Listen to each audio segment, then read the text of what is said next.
that this is the greatest card I've ever seen. But there is 100% some really interesting stuff on this card as well. There's some stuff on here that I am genuinely looking forward to. You've got the final of the Ultimate Fighter. So we've got that. I mean, I feel like at least someone's going to be winning something of significance. If you win the Ultimate Fighter, it's a nice thing to have on your resume. Even though, like, I don't expect really any of these to go on and achieve amazing things. It's still going to be, you know, I still feel like they're fighting for something. So we got a couple of those fights. That's kind of interesting. Main event, co-main event. I think there's a big chance we get some finishes. So I think we're looking at something tasty there. But the other thing as well is that this card is not the greatest card in the world. But what I really like is that it's gone down to 10 fights. So it's kind of like the MMA gods are watching over us. And they've gone, yeah, that card's not great. Let's get that down, shall we? Let's get that down. And so they've taken it down to 10 fights. So I don't know, man. No complaints from me. It's always nice to obviously have some UFC to enjoy on a Saturday. We've all had those weekends where UFC's not on and not sure what to do with yourself. So I'd rather have UFC than no UFC. Couple of Ultimate Fighter finals. Couple of decent fights at the top of the cards. Rest of the card is there. You know, there is a rest of the card. It's just maybe not the most exciting card in the world. So it'll be what it'll be. But I hope everyone is well. Shout out to everyone that is joining us. Rocky said, any card is great with you, Days. Rocky, that's very kind, dude. It's very kind. Can I just say that I, just before we went live, I was like a few moments late because I was looking at the camera and I was like, that is big. That is really, I don't know why, but my face was like the flipping moon. So I've just made it small and that is going to annoy me now. You see where like my arm disappears? That is going to really flipping annoy me. So I might have to just, look at that. I mean, like I can disappear. I'm going to have to fix that whilst we're live. The other thing that's going to annoy me as well is that because I've changed this camera, the other camera is going to be different. Look at this. I know it's only a slight difference, but I am like bigger on that one than I am on that one. That is also going to bug me.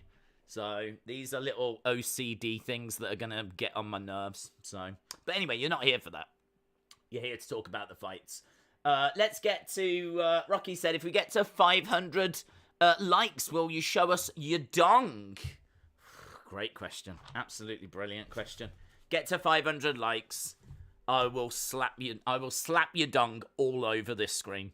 Yeah? You'll be doing that, mate. You'll be like, oh, my eyes, like that as I relentlessly show you your dong. So yeah, I'll do that deal. Good luck though. I mean, getting to 500 on a card like this is going to be a challenge. I don't know, but yeah, drop a like, guys, if you haven't already. Big shout out to everyone that's joining us. Corman said, "Are you doing the Tapology thing tonight?" Of course. Don't we always? So, yeah, if you want to join our Tapology game, you can do that. Obviously, the fights, because of the cancelled fights tonight, this show doesn't start for another 10 minutes. So, there's nothing happening. You're not missing anything. So, it'll give us just a quick opportunity just to say, if you want to join our Tapology game, do it. I don't know if you can join for this week, because I think it tends to close like half an hour before or something. But sign up, go to Tapology. Oh, I wondered what happened then. I wondered where I'd gone. In the corner of my eye, I saw me just disappear. But it's because of Manuel Pereira. Shout out to you. Appreciate it, dudes. Kenny Omega's a big fan. Nice.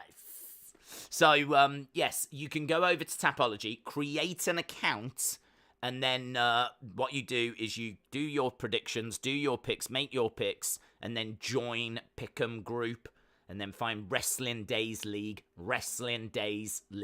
okay? It sounds a little complicated. It's a lot more easier than that, but yeah, create an account, go to Tapology, create an account, make your predictions, join the group, Wrestling Days League. All of these people, 140 odd people have managed it, right?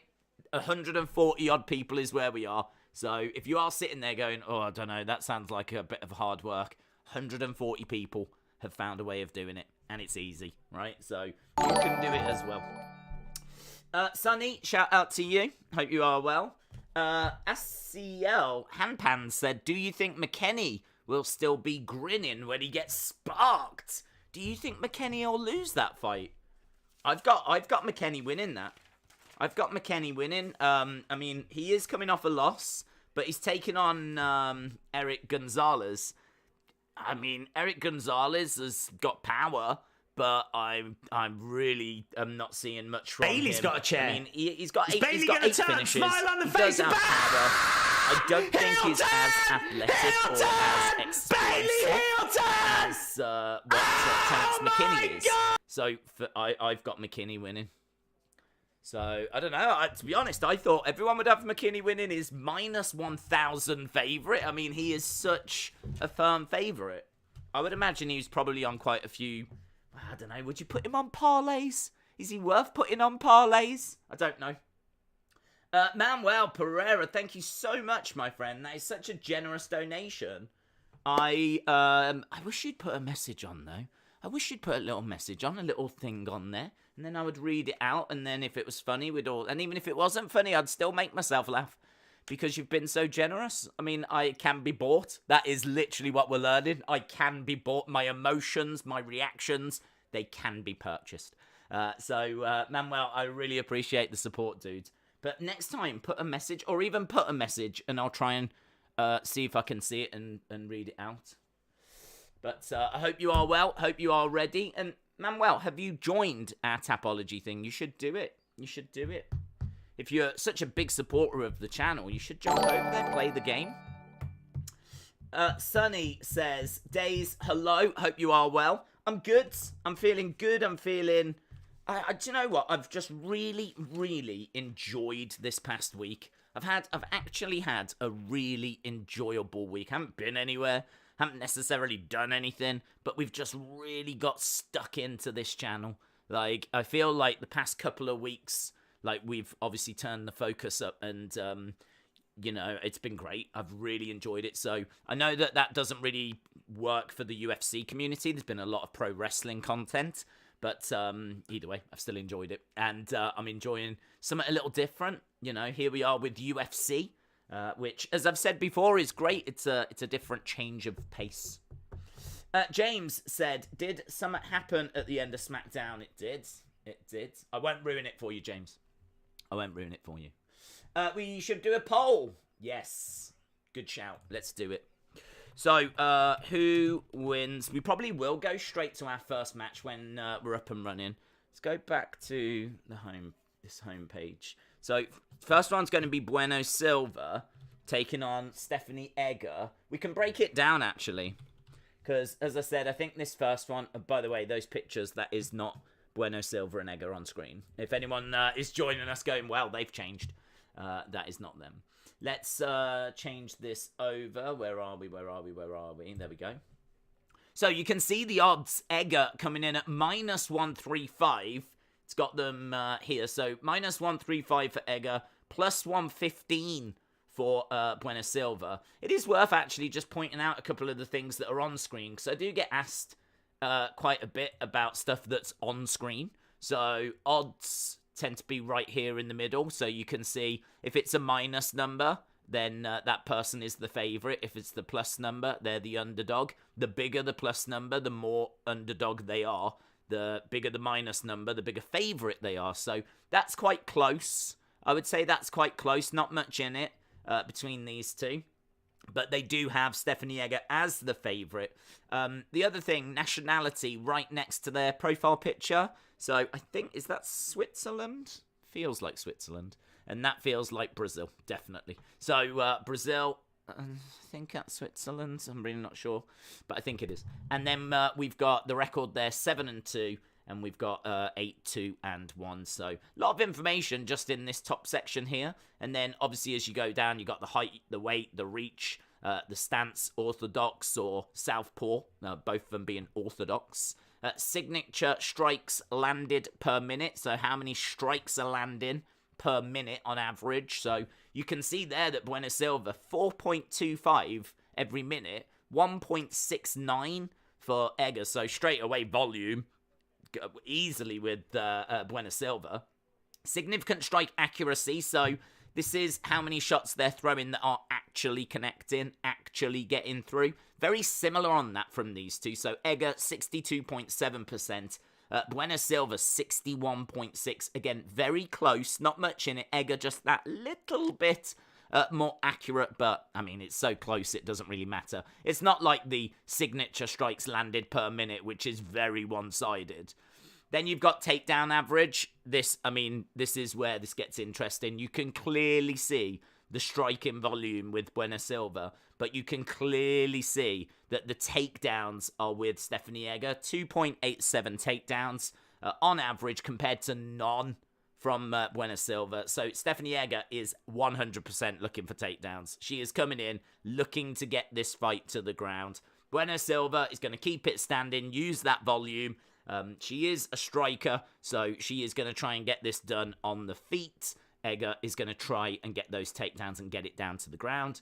You've got takedown accuracy as well, so according to this, Bueno Silva has not gone for any takedowns, so she doesn't have a takedown average or takedown accuracy, whereas Egger obviously has, and her takedown accuracy is 41%, so 41% of the time, she is getting people down to the ground when she tries.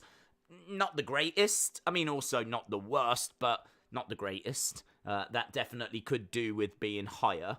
And then you've got your submission average. So in 15 minutes, how many times do they go for subs? So you can see that Bueno Silva, 1.3 subs every fight, whereas Egger, 0.5. That's really interesting because what that says is that Stephanie Egger is trying to get the fight down to the ground, and when she tries, she succeeds 40-odd% of the time, but her submission average is only 0.5. So she is really looking for control time. She is really looking for like maybe ground and pound. She is looking for submission opportunities, but perhaps they just don't present themselves, or she is not skilled enough to get her opponent into a submission position. So, yeah, some really, we do not spend enough time ever going through those stats on screen. The fact that we've just got a few minutes before this stream starts means we can kind of quickly go down it for anyone new to the UFC or MMA in particular. Because, I mean, look, everyone that joins us is going to have started their MMA journey at a different time. Some of you will have been watching for a long time. Some of you might have only started watching during like lockdown or something like that, pandemic or whatever. So just a quick little run through as to what the stats mean. They are very, very interesting, and we just never spend any time on them. That's my bad, and I own that. Yeah, that's on me. That is on me. Accept my request. I will do that. I will accept your request.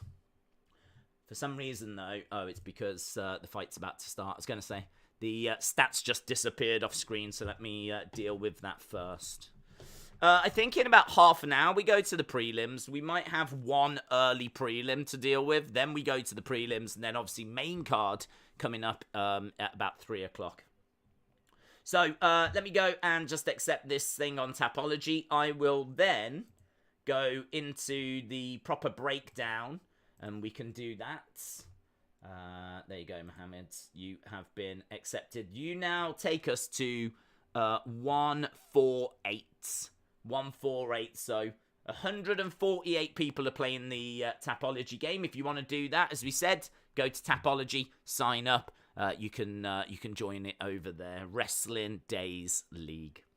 Right, let's break down from the information I've got. Managed to get from tape study and whatnot, this next fight. It's in the women's bantamweight division. So it's in the women's bantamweight.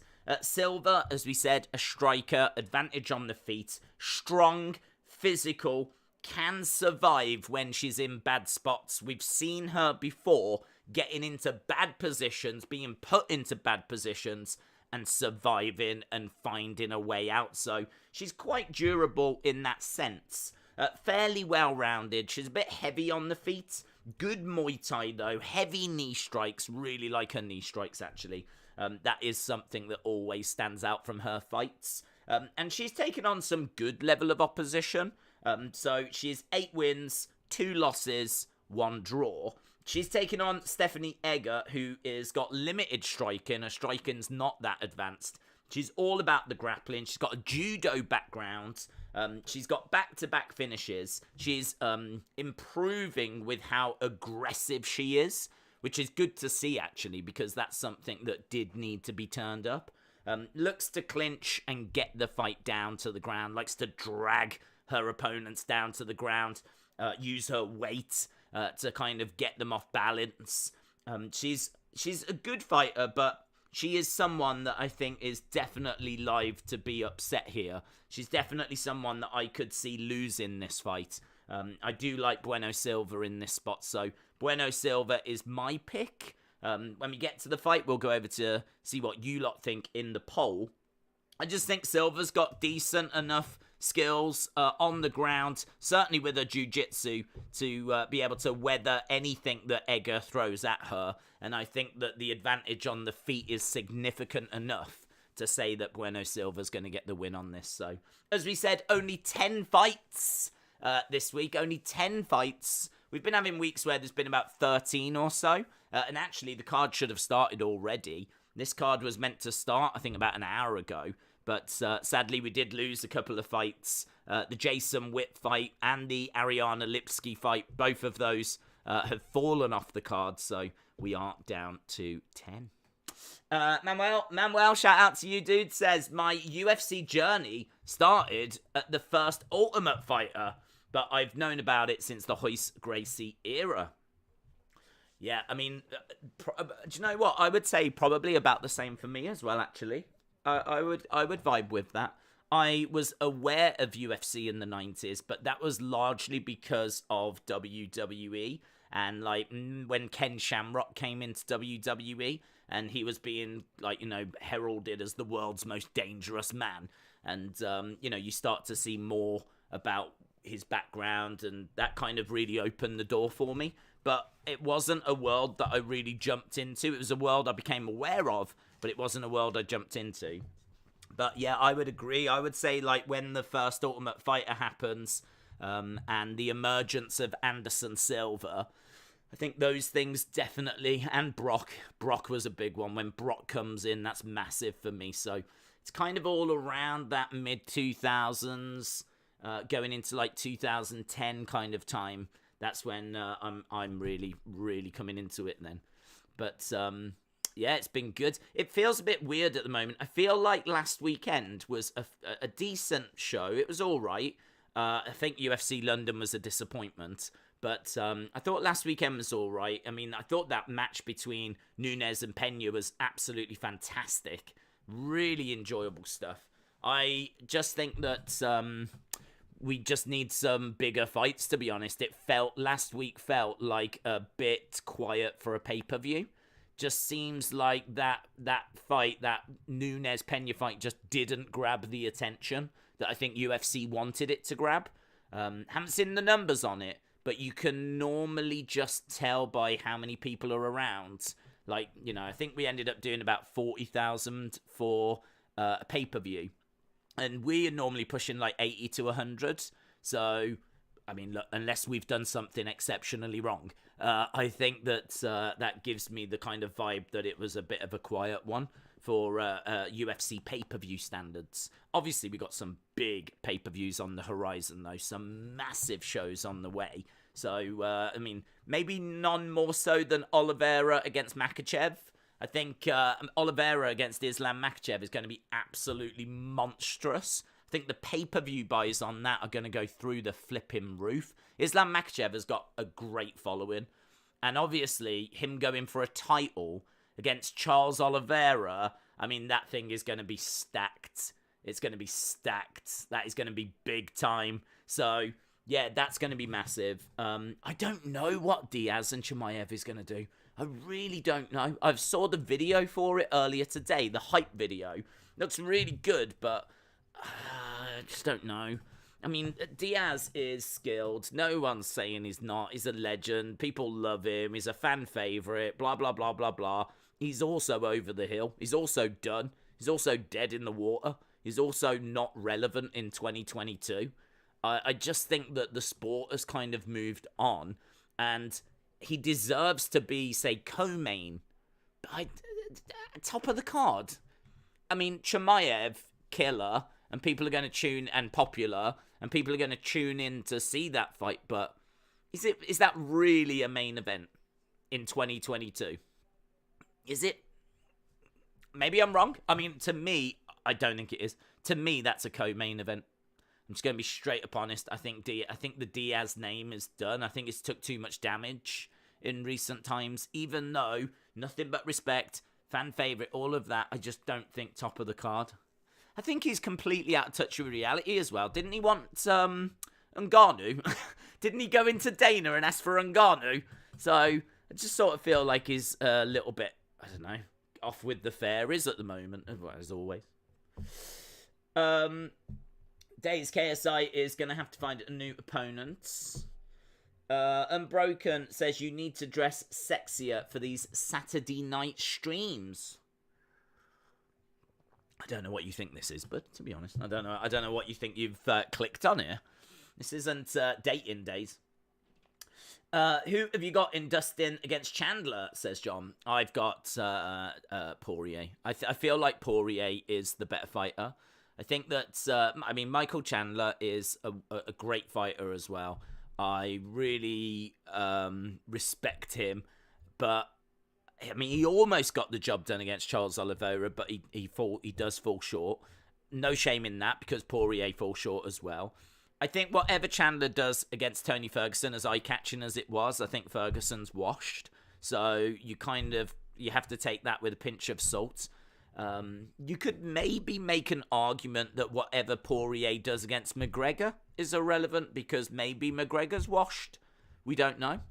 He definitely loses the second fight they have. The third one, he was not doing great in it, McGregor, but, that's a freak accident, isn't it? So, I don't know. I feel, in my mind, like, in a rankings, I feel like I've got Poirier ahead of Chandler. Chandler's very close and could absolutely get the win. I think it's a really fun fight, but I just think that Poirier, for me, is maybe the best lightweight not called Charles Oliveira. I'd love to see Poirier against Makhachev.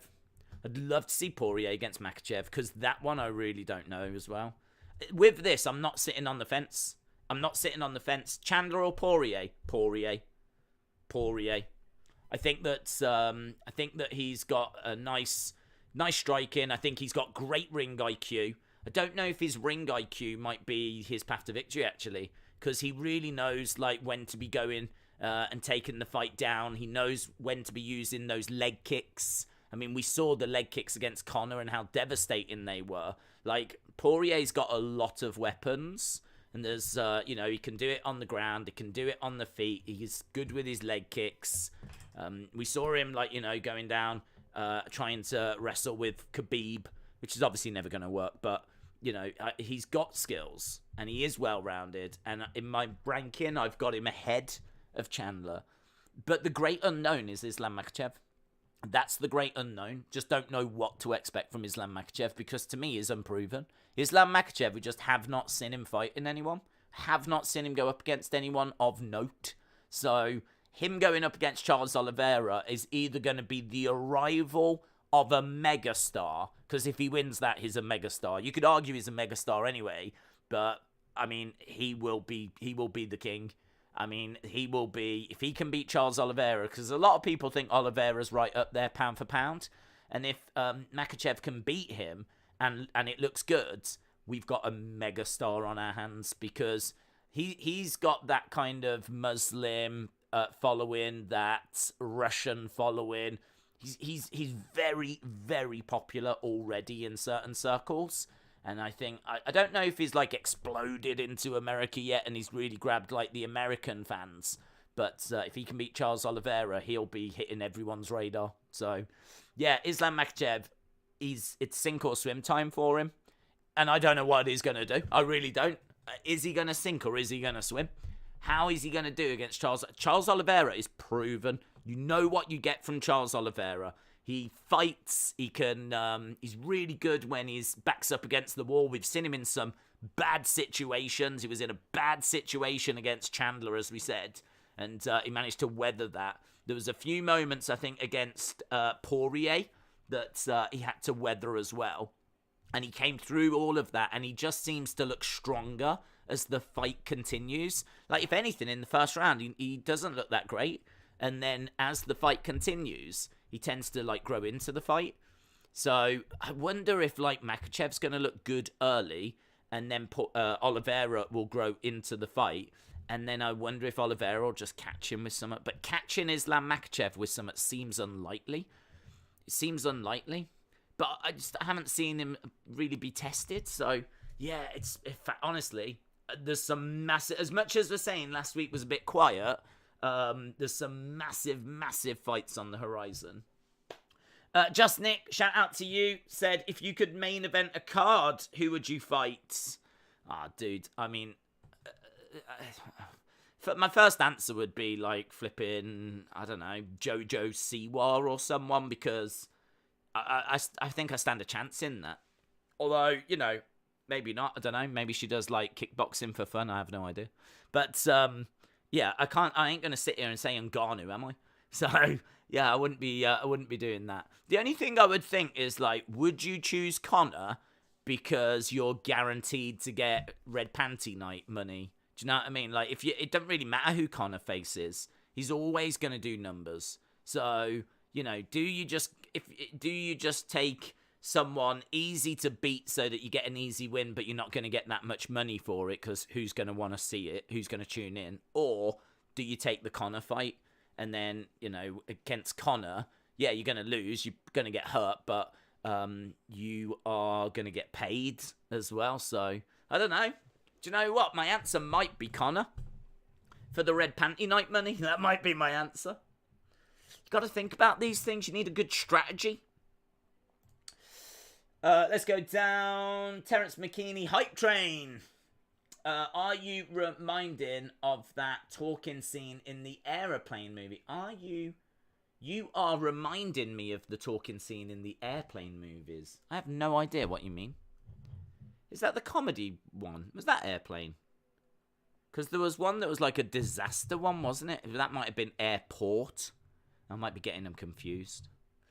Aljamain Sterling versus TJ Dillashaw is confirmed. I've got Sterling winning. I mean, look, Sterling got the job done against Jan, and to be honest, I didn't expect him to. I didn't think he'd win that. So I think the fact that he was able to get the victory there says to me that I quite fancy him against TJ Dillashaw. I'll be surprised if TJ gets the win in that. Imagine all of this and then I finish 150th, says Dork Knight. James said, guess we got to wait. Days is on a lengthy dialogue. What was your question? What was the question? Retribution said, I love Makhachev and I'm Muslim. You have got that right. Yes, to be honest, I mean, I remember that conversation that we had about it, where I remember, like, you saying about how, like, I think you mentioned that there was, like, so much Muslim support for him. And I've mentioned before about Khamzat Chimaev. So I never look at it, right? But I could look at how many people are watching live. And what that is, it's like a little graph that shows you every minute, every hour, how many people have joined you. And I know that at the end of the stream, when Chimaev fought a couple of times ago, I just noticed the graph because it was like that going up as you get into the main event, as you would expect, more people joining as you get to the main event. And in the middle, it goes bang like this, and then it goes bang right back down again. And I looked and I was like, what the hell was that? And I looked at the time and it was Chimaev. So when Chimaev fought, all these people just poured in out of nowhere to watch this Chimaev fight or join us for this Chimaev fight. And yeah, I thought it was crazy. I mean, that is the kind of statistic that shows me, without no shadow of a doubt, Chimaev is a massive star. And I saw something similar with Islam Makhachev. I will say the Makhachev one was not as big as the Chimaev one. The Chimaev spike was mental. I think I'm right in saying the Chimaev was like, I don't know, third the co main event. It was on just before the co-main. I think that the people joining us for his fight was bigger than the amount of people that joined us for the main event on that show. I can't remember which one it was. It was a couple of fights ago. I think it was before Burns, whoever he fought before Burns, and that one was like, wow, it was mental. It was mental. So, yeah, and Makhachev the same. So, I know the following is there. I know the popularity is there. And I know that if Makhachev or Chimaev go on to win a championship, and surely one or both of them will at some point, they are going to be megastars. I mean, as I said, Chimaev, you can make the argument already is. He's already main eventing against Diaz, but I do question that. I wonder if that's the UFC kind of putting him in the... I don't know if it's the UFC putting him in the main event because they want people tuning in and seeing Chimaev, like, destroy someone, because that's a great way to build a star, isn't it? Like, main event guy goes out there and just batters his opponent in the main event, and his opponent is a legend. His opponent's a fan favorite. Like, it sends a very powerful message. So I don't know if they've done it for that reason, or if they've done it because Diaz demanded the main event and wanted a big fight and it just fell that way. I'm not sure. It's so weird. I do find that really strange. Really, really strange. It really feels to me like a co-main event. Really feels like a co-main event, but hey-ho. Something to look forward to. I'm sure it's still going to be bigger than Nunes Pena, which I haven't seen the numbers, but I think really underwhelmed. Manuel Luis Pereira said, I would rather get beaten up by Khabib. Yeah, well, I mean, he'll put you to sleep, which is probably better. I think it's... Though saying that, people that have been put to sleep say that it's moody. It's really moody. It's scary as well. I remember Molly McCann talking about it. She got choked out by Gillian Robertson. And she was saying that as you're being put to sleep, everything kind of goes fuzzy. And, like, you feel yourself, like, slipping away. And it's scary to not be in control of that. And she said, like, that she was really struggling sleeping because as she would, like, fall asleep, it would kind of remind her of her passing out and being choked and being put to sleep. So she had to go for therapy and all this kind of stuff. Like, it really messed with her head. So as much as, like, oh, would you rather be knocked out or would you rather be, like, choked out? As much as choked out might, I don't know. Does it seem more appealing? I don't know. I don't think anyone wants to be knocked out. But apparently, like, being choked out's moody. Molly McCann really struggled with it. But let's go down. Going to sleep is all right, but GNP will be bad, says Nitin. What, ground and pounds? That would be bad. Knock me out before putting me to sleep any day, says Jordan. Yeah, I've never thought about it. It was such an interesting interview. I've never thought about, like, oh, how would I like to get beaten up? I mean, that has just never crossed my mind. But if I was in that situation, I think I would always have thought, well, I think, like, when you get choked out, it looks really peaceful. Do you know what I mean? Like, you're just like that. And, like, you don't tend to see them, like, gasping for air or anything. Like, they just tend to just go to sleep. Oh, he's off. And, yeah, I kind of think, like, oh, I don't want to... Do you know what? It's made me think as well. I've always thought if I was in that position, I'd be a bit of a, not a hero, but I wouldn't tap. If you're going to kill me. Yeah? If you're going to choke me out. But now I'm starting to think, after listening to that Molly McCann interview, I've got a feeling I'd be tapping as soon as they grab my neck. As soon as anyone, like, has got my neck, even remotely, I'd be like, tapping away. Can you see?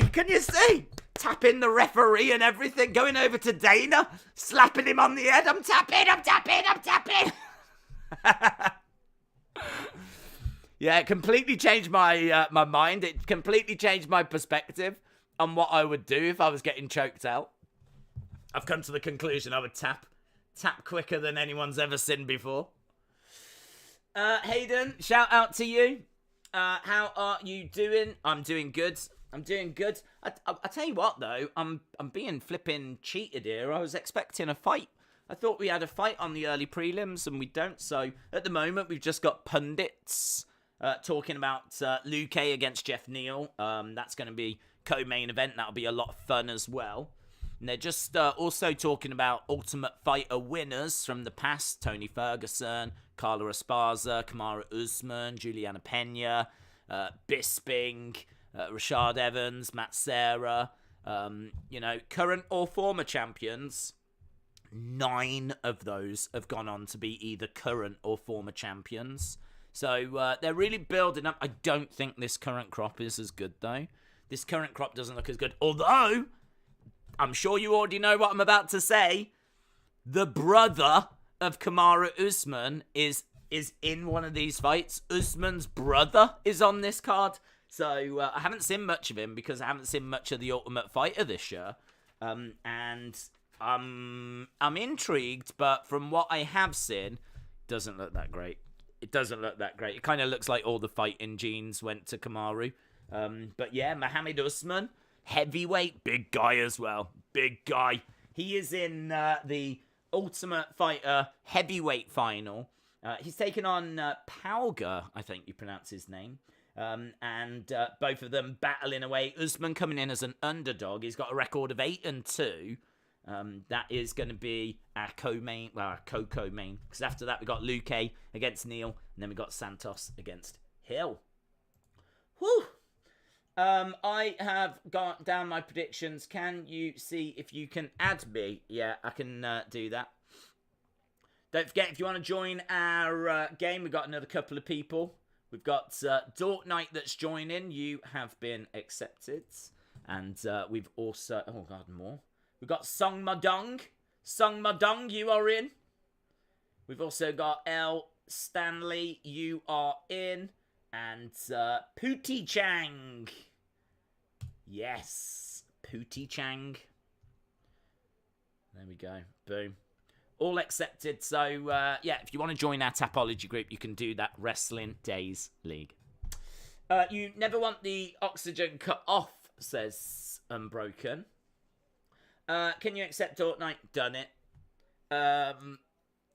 It doesn't matter. By the way, you don't have to have been accepted before the fight starts. To, like, you know, even if you like sign up and I don't accept you until the fights have already begun, it doesn't mean you can't play this week or anything. I'm pretty sure it still just adds you, because we've done it before where someone has asked like near the end of a show to be added, and they've done so well that they've immediately gone to the top of the table as once I've added them. So there's no rush, guys. There's no rush. The rush is on your end to get the picks done before the deadline. That's what you've got to remember. Get your picks done before the deadline. The two Ultimate Fighter heavyweights look like they can barely walk or keep their backs straight at the weigh-in. Yeah, it didn't look great at all. And actually, Usman looked like he lost his last fight, but there was a lot of people saying that he got the win because of the fact he's Kamaru's brother, and, you know, I mean, they are clearly going to want this guy to get through. If this goes to decision, this is a really interesting point, and I do not make that many, but if this fight goes to decision, I think there's a chance that Mohammed Usman wins. If the rounds are close, Usman gets them, because the UFC, and man, you've got Kamaru Usman, maybe pound for pound, right? He's got a brother who's bigger in the heavyweight division. I mean, this thing just writes itself. It's just easy money for the UFC. Easy money. Imagine the Usman brothers both dominating in the UFC. The only problem you've got is that he's just nowhere near good enough to be anywhere near a title. So, and he's also 33. So how much more improving is he going to do? The only thing I would say is that in the heavyweight division, you can certainly go to your late 30s. But again, how much improving is he going to do from now at the age of 33? It feels like you sort of need to be there or thereabouts by this stage. Even though it's the heavyweight division and you can go until 40 or whatever, I still feel like you've got to have pretty much everything where it needs to be. This is now about putting it into place and fine-tuning. And I don't think he's at the fine-tuning stage. He's come into this quite late. So because he's come into it quite late, he's really having to play catch-up. And I don't know that he's ever going to get there. But I know that UFC would love for him to get there. I don't need to be told that. Days, who is the current United States champ? Is it Theory? It's Bobby Lashley. Will the Usman brother... Will they use the Usman brother for negotiations in his contract, says Unbroken? That's an interesting point. I mean, look, I don't think they can... That's an interesting point. We've seen Adesanya getting people on the card. You know, we saw Blood Diamond, who's just not good enough. But he's been getting on the card, even though he's got next to no record, because he is Adesanya's mate. So Adesanya is able to get him onto the card. I think that Kamaru could pull some strings and get his brother on the card. But the bottom line is this. I mean, if Muhammad is going to lose fights and he's going to get a record of 0-2, 0-3 or something like that, Dana can just turn around and go, look, his record's 0-3. I've given him the lowest, like, quality fighters I can find. He is not ready for this level. Like, I don't think there's much that could be argued then, to be honest. So, I think Kamaru could insist on his brother being on a card in the future and being given an opportunity, even if he loses here. But I still don't think it makes a difference, to be honest. I still don't think it makes it. It ain't going to help him get... He ain't going to get to the title unless he's got the skills, and he has not got the skills. I knew it was a bad performance, but could have been worse, says Shola. I've already made my picks for next week, says Rick. Loving it. Days... Oh, we answered that. Who's the US champ? Can't believe people have used their triple captain on the first game of the season. The problem, getting knocked out is a concussion. Your brain literally bounces around in your skull. That's true. I would rather be subbed. It doesn't have to be choked out. I'll take an arm bar or something. Yeah. The only problem with the arm bar is it depends who's putting it on and how aggressive they're being, because if it's like... If you're in it and you know that you're in it, you can tap and save your arm. But we've seen before where people are so desperate for that finish, there's no half measures. Like they are literally just trying to break your arm and bending it backwards. And we've seen arms get broken, legs get broken. I mean that's moody. In all fairness, any kind of finish is going to be moody, isn't it? Like, if you're getting knocked out, that ain't going to be fun. If you're getting armbarred, unless you can tap before anything bad happens, it ain't going to be fun. So, yeah, I don't know. I suppose you have to just pick the lesser of all the evils, don't you? I think you're probably right. But I would want to... it would depend who I'm up against. Because if it's someone that really sinks it in, I'd be worried. Right, I think we're just going straight over to the prelims. No early prelims for us to mess around with. There was nothing on that first half an hour, so didn't need to start as early as what we did. But hey, that's on me. Yeah, that's on me. I was wondering about Triple Captain. I'm back. Did you miss me? Said Finderbim. Didn't even notice you weren't around, mate. Ali said, I'm Muslim and I am rooting for my brother Islam Makhachev. You're not alone, dude. You are not alone. There's plenty of people that are behind Islam Makhachev. He's going to be a very, very well-supported fighter. But we've got to wait a little bit for that one. I think the next one's Usman and Edwards, isn't it? Is that the next one? Am I right in saying that? Which should be fun. Edwards from Birmingham, here in the UK, which is around about an hour down the road from me. So I'd love to see Edwards do it. I don't think he will. I really don't think he will, but I would love to see him do it. Dark Knight said, Days is a guy who likes combat sport. What would be your ideal card for a new series of Celebrity Deathmatch? Do you remember that? Celebrity Deathmatch. That was always fun. They did a video game of that, you know. Yeah, Celebrity Deathmatch. That was the plasticine thing, wasn't it? That was fun. Damn. I think Jake Paul, Dana White That would be quite interesting. They've had quite a bit of beef, and I think you could do some fun with those two. Jake Paul, Dana White. I'm trying to think what celebrities have got real beef. What celebrities really are going at each other? You're probably going to name a node of celebrities I've never heard of now. But I'm trying to think. I don't know.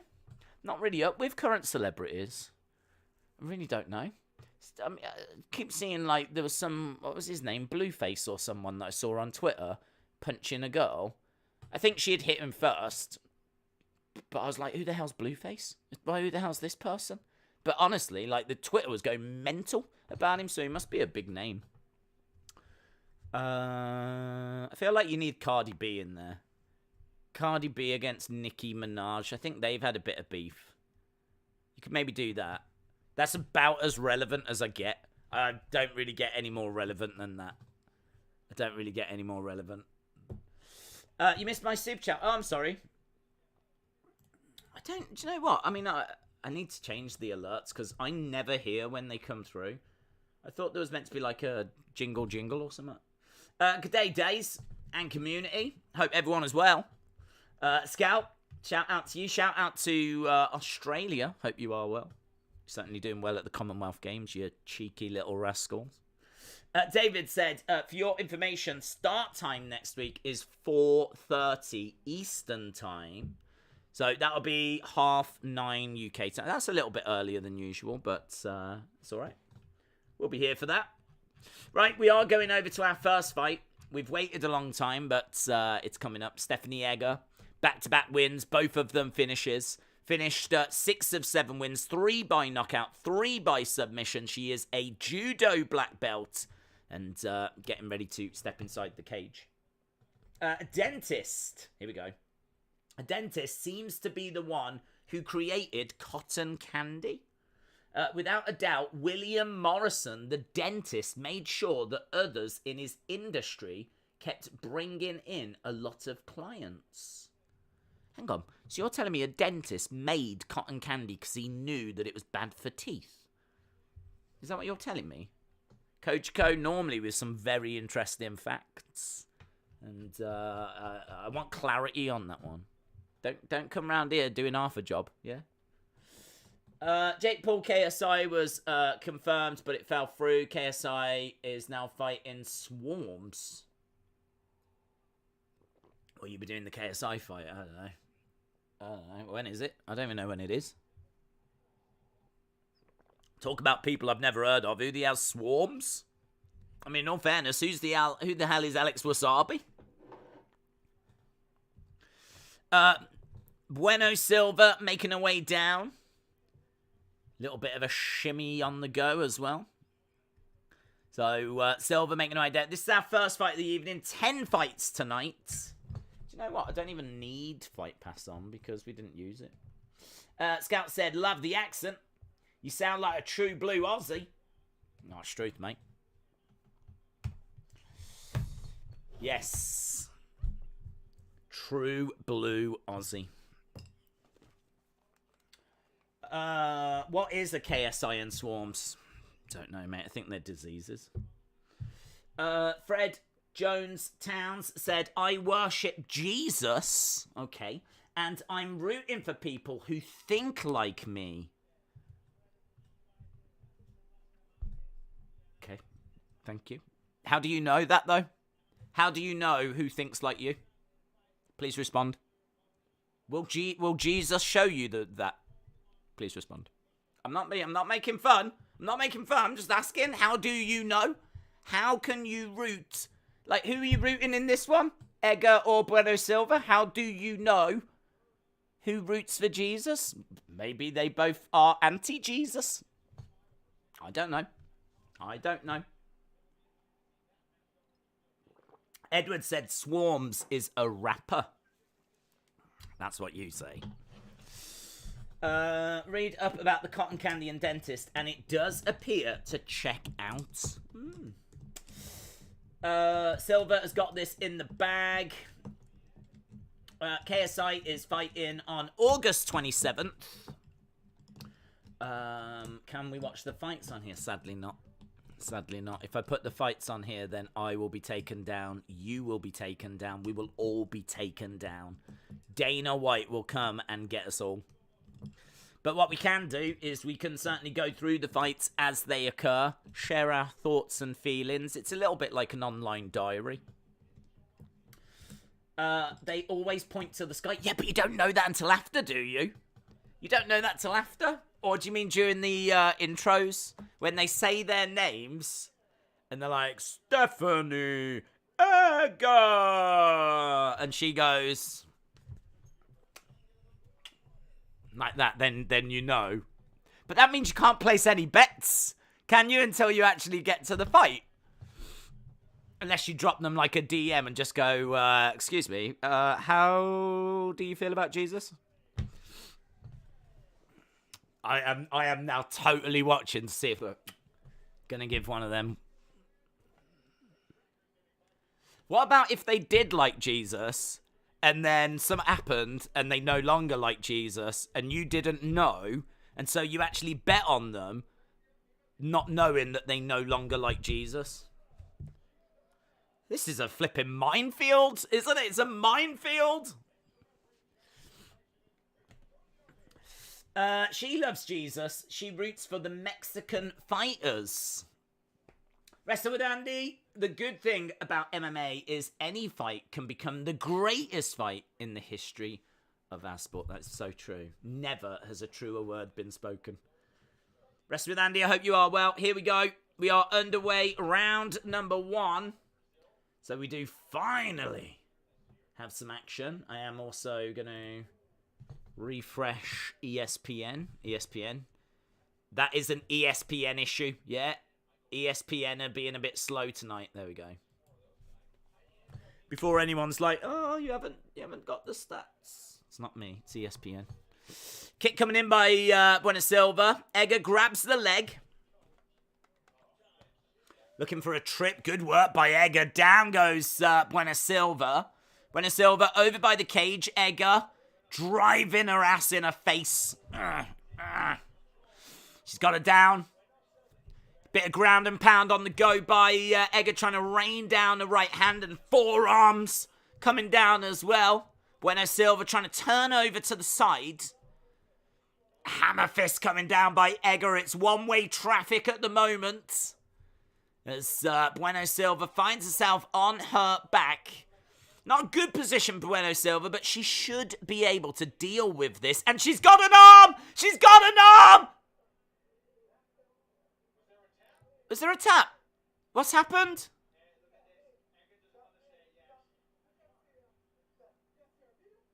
What's happened? What's happened? What's happened?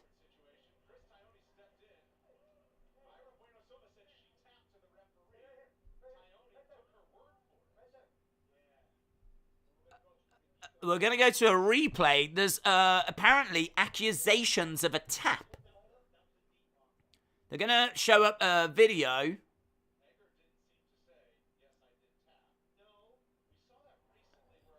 Okay, so we don't need to see all the flipping replays.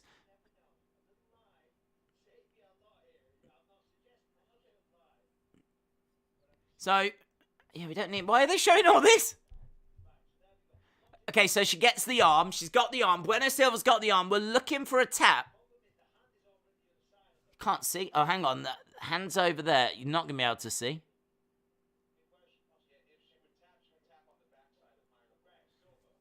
Oh, no, we've got about 4 different cameras. You can't see anything.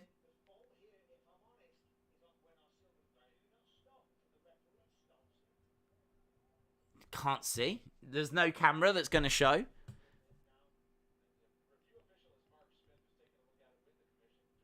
She's going to get away. If she has tapped, she's going to get away with this. Oh my God. She's got... Stephanie Egger is gone full on Liv Morgan. I can't believe this. We've got a Liv Morgan incident. She's tapped and she's not going to admit to it. Heel. She's turned heel. Stephanie Egger's a heel.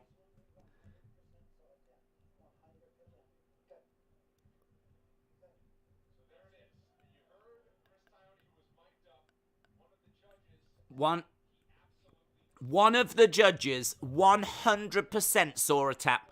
One of the judges 100% saw a tap. That's how you do it. That's how you do it. Do you know what, right? Guess what, guys? The ref didn't see a tap, but one of the judges, someone at ringside, one of the judges, one of the officials, they did. And so that now is a win for Bueno Silva. Bueno Silva wins by submission. In WWE, millions of people can see someone tap. Doesn't matter. Doesn't matter. Nothing we can do. Nothing we can do. There is nothing we can do. Lol.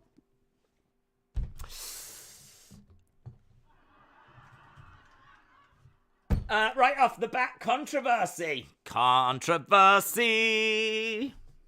Yeah. Heel turn by Stephanie Egger. Heel turn. She's tapped.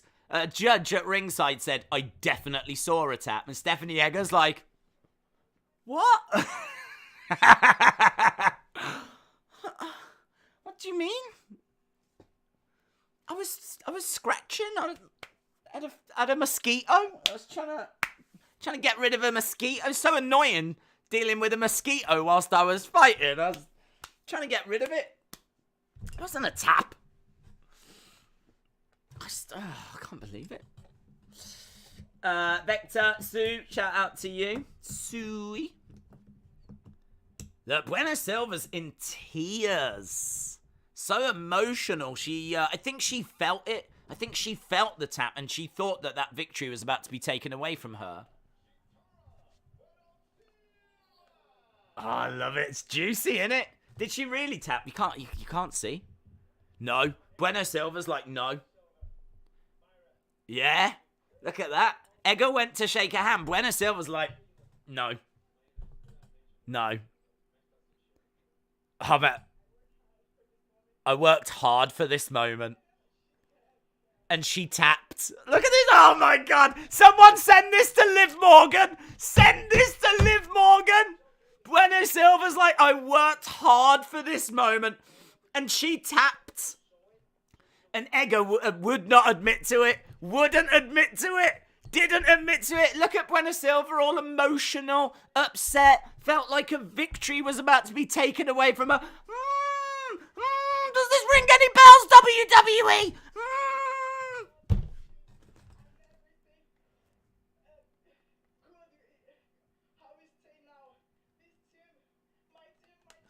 Amazing. Amazing. You tapped out. You tapped out.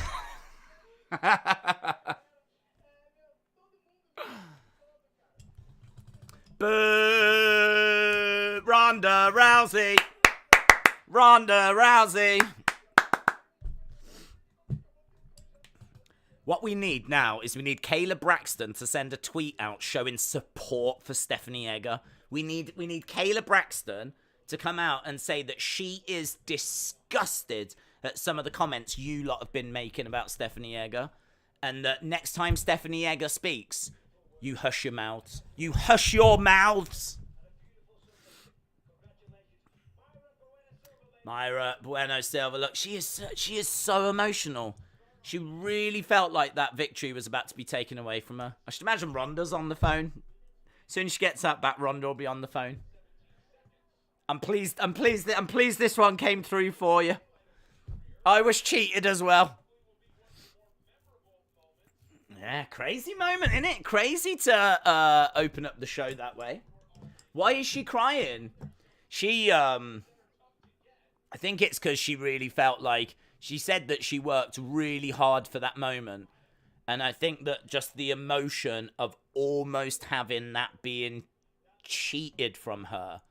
So she said, like, she put the work in and, you know, she was in a bad place in all fairness. She managed to get good work down on the ground. She gets the armbar applied. She lets go. She does everything right. She could have broke her arm. She should have broke her arm. She should have broke her flipping arm. Yeah, Bisping said the reason why she let go is because she felt a tap.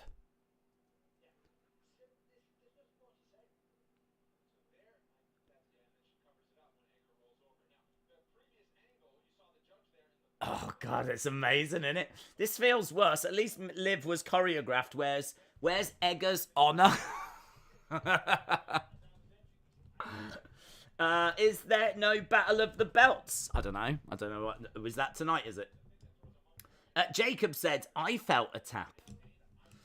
Coach Co said, humans have been performing dentistry since 7,000 BC. She's got a smile on her face now. She's got a smile on her face.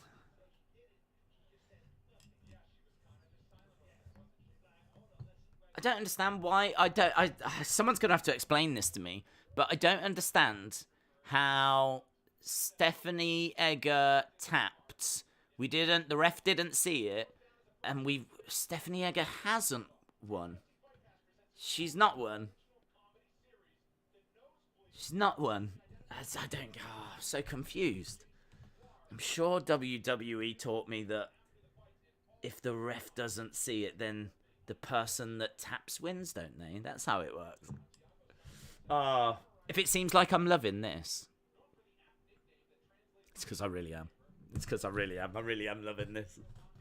I couldn't have gone any more perfect, could it? How funny that WWE do a story like that, and then boom, here we are, UFC. Have it happen for real. I mean, that's just crazy. That is crazy. UFC with an early stoppage, just like always. Right, coming up next, we are going to have McKenna and Granger. Let's change it over. Someone saying they didn't see the tap. You couldn't. It was round the back, so there was no camera there, unfortunately. But one of the ringside judges, who is judging the fight, said that they 100% saw it. They 100% saw the tap, so that's it.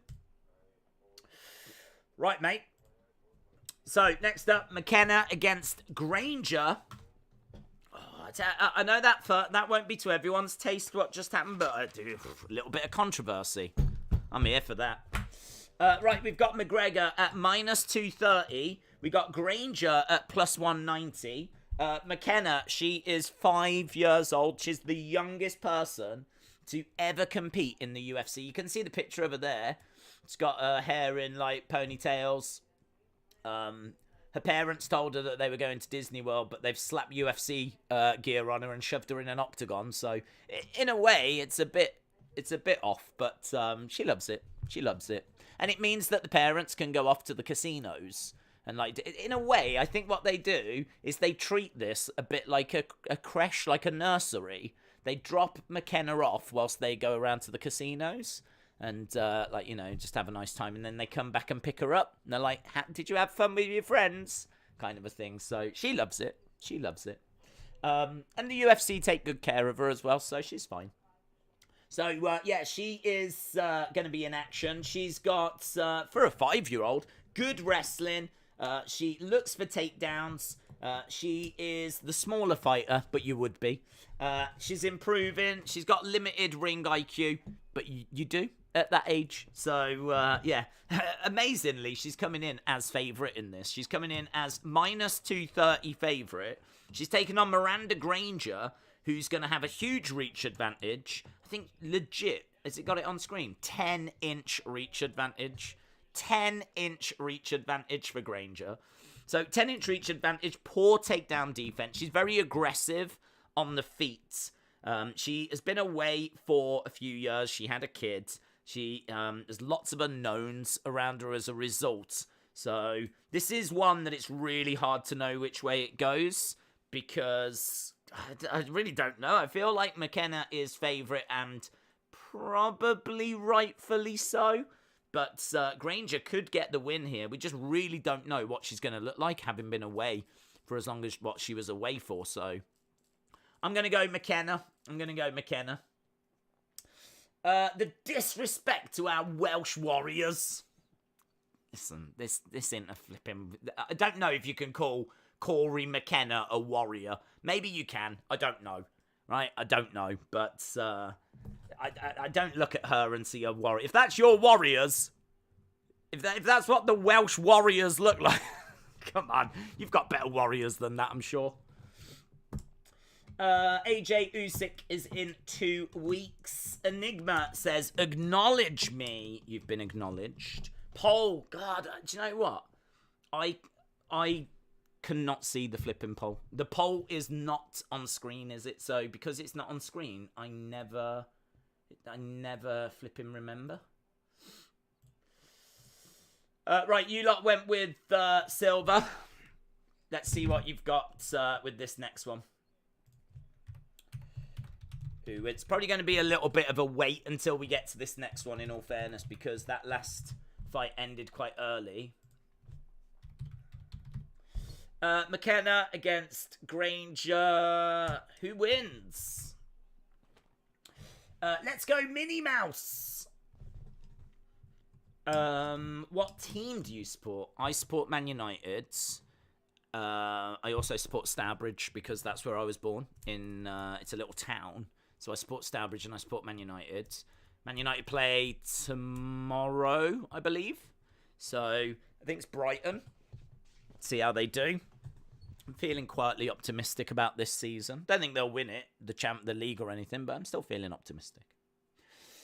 We've got just a backstage, going to a backstage interview, whatever. Just going to kill 10 minutes or so. We could have a look at the Tapology game. Throw over to that, shall we, and see where we are with that. Don't forget, if you want to play or join our Tapology group, you can. We've got 152 members. Rentor wants to join. Accepted. Accepted, Rentor, you are in. So, there we go. And I can tell you at the moment, after that one, we've got a lot of people. A lot of people are up there, but only 6 are in first place. They've managed to get the result correct and also a semi-perfect prediction. So I don't know if they went round 1 submission. But Temps09, Ben Good, Kieran, Empires, Sykes back, Muhammad Ali, and Arj467. They are at the top. Austin is up there. Priscilla is up there. Hayden is up there. So we've got a few of our regulars that are in the hunt. But yeah, if you want to join, go over to Tapology. Create a profile at the top. Just click and create a profile. Then you do your picks. You make your picks for the show. I don't think you can do this week, but you can certainly do next week. So you go on, you make your selections, and then you join the Wrestling Days League. Simples. Simples. Let's go, Glory Man United, says Enigma. United's kickoff is 2 p.m. tomorrow. And Animal's yawn is based on how large their brain is. The bigger the brain, the longer the yawn. Wow. I yawn for like 5 minutes, so make of that whatever you will. Cornifornia said Granger with a 10-inch reach advantage because McKenna's arms haven't fully grown. Come on, UFC. This is a fight for Hasbulla. Corey McKenna against Hasbulla. He's ready, man. He is ready. Look, he is on screen, ready to flipping go. He is good to go. Hang on. Let's bring him to the forefront. There she is. We're just seeing her backstage. Pop, pop, pop, pop. Pop, pop, pop, pop, pop, pop, pop, pop, pop. Yeah, man, he's ready for her. Pop, pop, pop. I reckon he's just a size comparison. I think he's about that big compared to Corey McKenna. So, pop, pop, pop, pop, pop. So, yeah, that's a dream match. I don't know where is that it? No, it's not that one. Dream match. So, yeah, I'd definitely be down for seeing them two going at it. Boom. He looks a bit better when he's bigger. And he hides my camera problem. Yes. Let's just say she tapped. Yes, well, they are. So, I felt a tap, Alistair, over him. Very nice. I drink a lot of water. Very good. That's the kind of information we're looking for tonight. How much water do you drink? Let me know. Whilst you're doing that, I'm going to break this next fight down. So, Corey McKenna has got, as we said, good wrestling and looks for takedowns. She could be a bit overhyped, all joking aside. I think there is a lot of people that see this girl as being a really interesting prospect. You know, she is only 23 years old. So, she is someone that has got into the UFC very, very early. She does have skills. She's got a 6-2 records. She is improving all the time. And as we said, her wrestling is quite good. But I don't know. I don't know how far she's going to go. And as we said, with Granger, she stepped away for a while and she had a kid. So there's lots of unknowns with like what she's coming back like. But if you look at signature strikes landed per minute, McKenna 3.64. So she has got the volume advantage over Granger. Granger slightly better with her striking accuracy and doesn't tend to do anything down on the ground. McKenna, as we said, with her wrestling, she gets on average 1.3 takedowns, which, you know, is not amazing, but it was fine.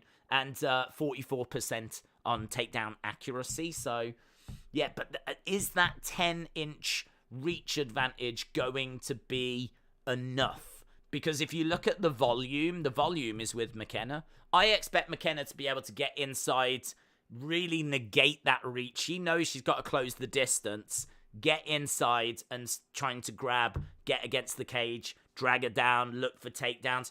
The fact her hips are going to be lower, and she's got that lower center of gravity, that is going to help her with the takedowns. So she might be quite successful here. She might be quite successful. She does use her height to her advantage, but 10-inch reach advantage for Granger is very interesting. So let me know which way you think this is going to go. How do you think this is going to play out? We should be going to it very, very soon. At the moment, we've had over 100 votes, and 67% of you have gone with McKenna. 33% of you have gone with Granger. So at the moment, 2/3 of you have gone with McKenna. 1/3 has gone with Granger. And we should be going over to this fight very, very soon. Do you count beer as water? Yes. Yes. I hope so, because that is very much part of my workout regime. Who's your top 5 favourite wrestlers right now, says Finderbin. Mine are Theory, Brock, Roman, Edge, Randy. I have no idea. Top 5's quite a bit. I mean, the names that come to mind would be Roman, Gunther, Asuka. Those come to mind, but, I mean, I could probably think of some more if I was to really sit and dig into it. But, yeah, I think those 3 come to mind first of all. There's no way I could drink 37 glasses of water. I would be living in the toilet. Is someone having 37 glasses of water a day? Is that even humanly possible? How big are they like shot glasses? You could maybe do shot glasses. But I don't know about anything else. 5'3" is small, even for 115. She is small. There's no getting around it. She is small. I think we've already made fun of that. So she is small. But she does use it, as I said, to her advantage. And it does kind of help when with a lower kind of balance, center of gravity, and she can really use that to like drag people down. We're going over to it now. We're just getting the video package. We should be getting the ring walks, and we'll be good to go on this one very, very soon.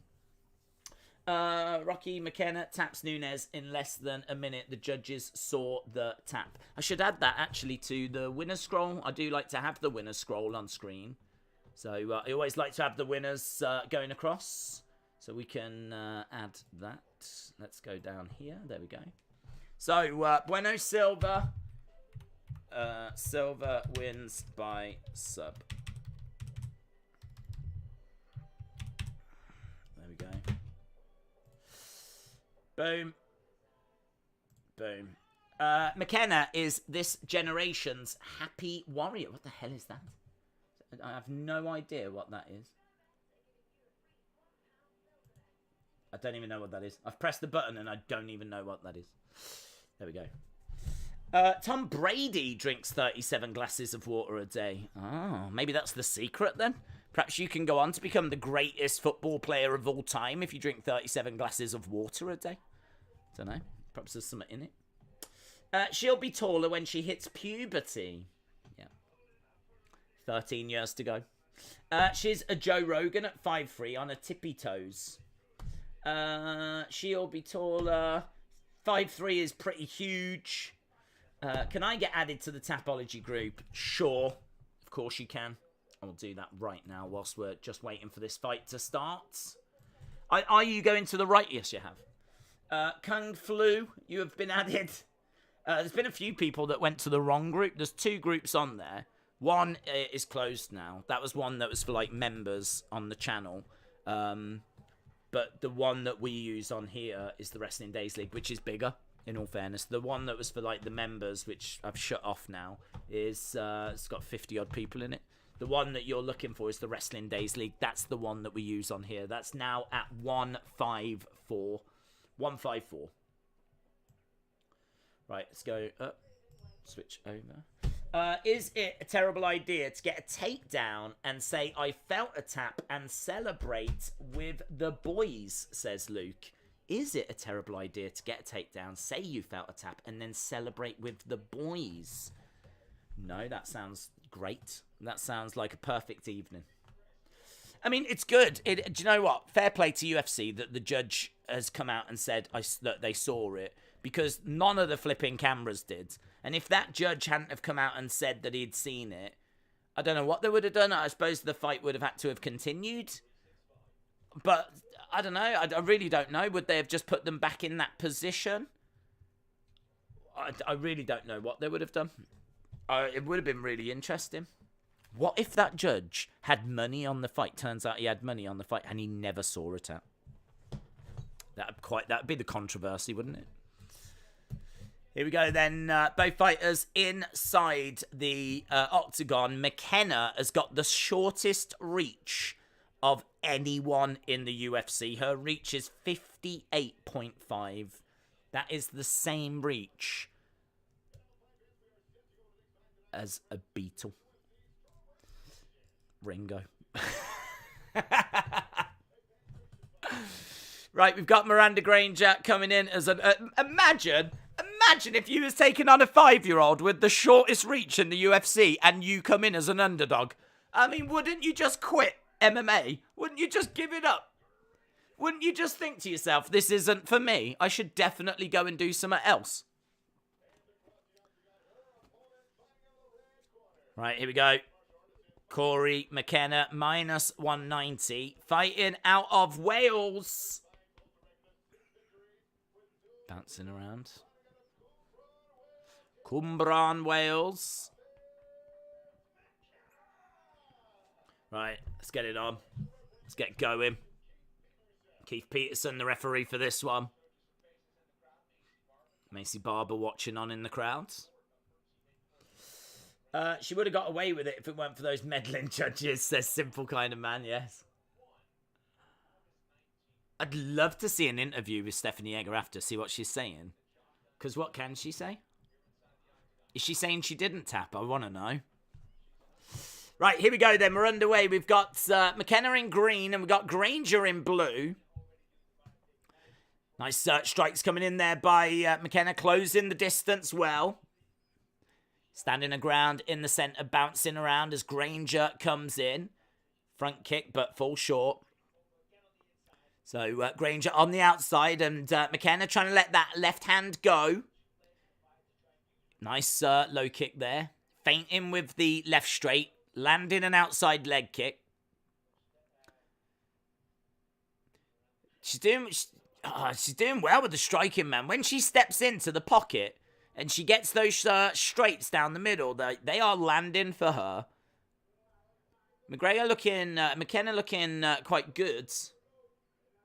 Feels like she's I was going to say, it feels like she's landed more than one, but they just updated it.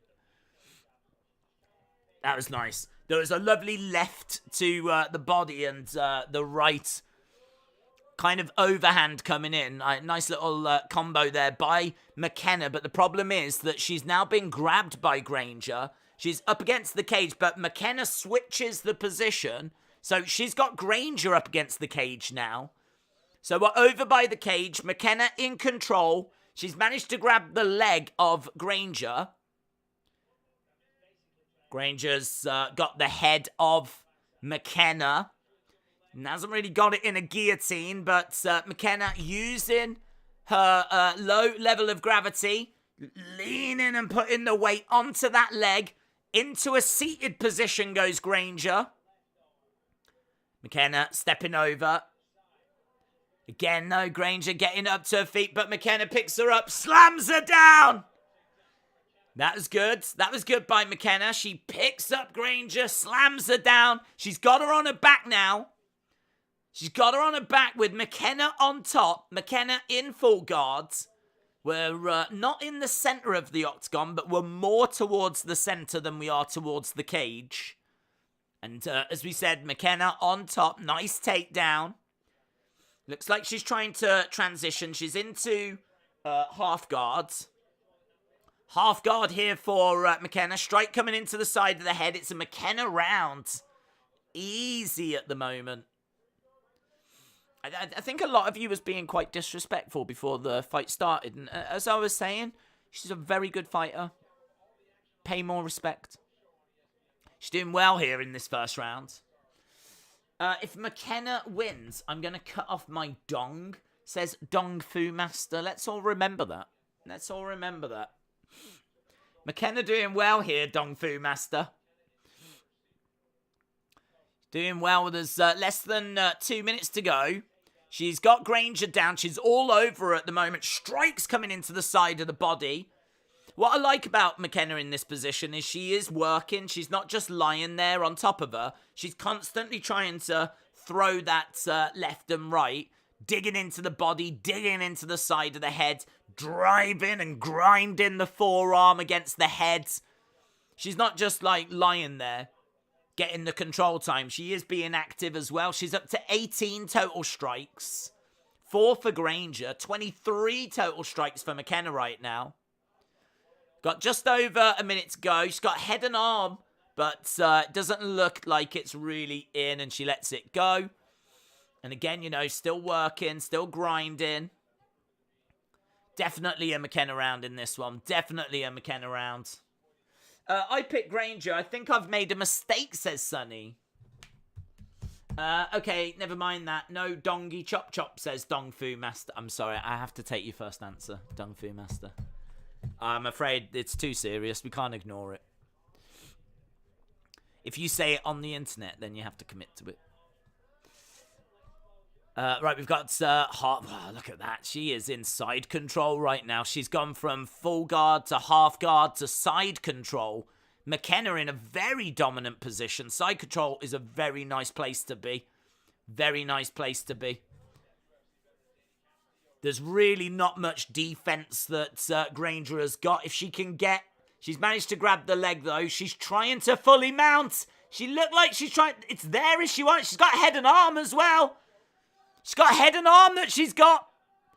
Granger going bright red. Bright red. Oh, they were yelling to McKenna to put that squeeze on. It looked like she was transitioning to fully mount her. She actually steps all the way over to get even better leverage on the head and arm choke. And she had that deep as well. Granger was going bright red. Bright red. Imagine being choked out by a 5-year-old. I mean, honestly, that is my dream. Right, we are going to round number 2. Such a good fight. The sex bots have now entered the chat. I want to say a big welcome and a big thank you to the sex bots. They are very big supporters of this channel. They join us on a very, very regular basis, and I do not ignore that fact. It's everyone is welcome. She's too small for Granger to use her legs, says Alexis. That's an easy McKenna round. It is an easy McKenna round. I feel like we need to end our poll as well. I keep forgetting about the polls. You lot have gone with McKenna in the poll.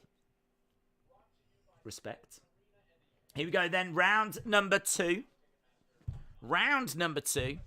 Couple of strikes coming in by McKenna. Driving Granger back. McKenna grabbing the leg. Driving Granger up against the side of the cage. So, good start here by McKenna. Good start by McKenna. Yeah, they told Granger to stay away from the fence. Within the first 5 seconds, she's driven against it. Lovely takedown. Lovely takedown by McKenna. What I like about that takedown is she grabs Granger. She doesn't just get her down. She twirls her round. She is really going for style points as well. Not only does she want to win, she wants to look good doing it. And again, she's gone right back looking for that head and arm.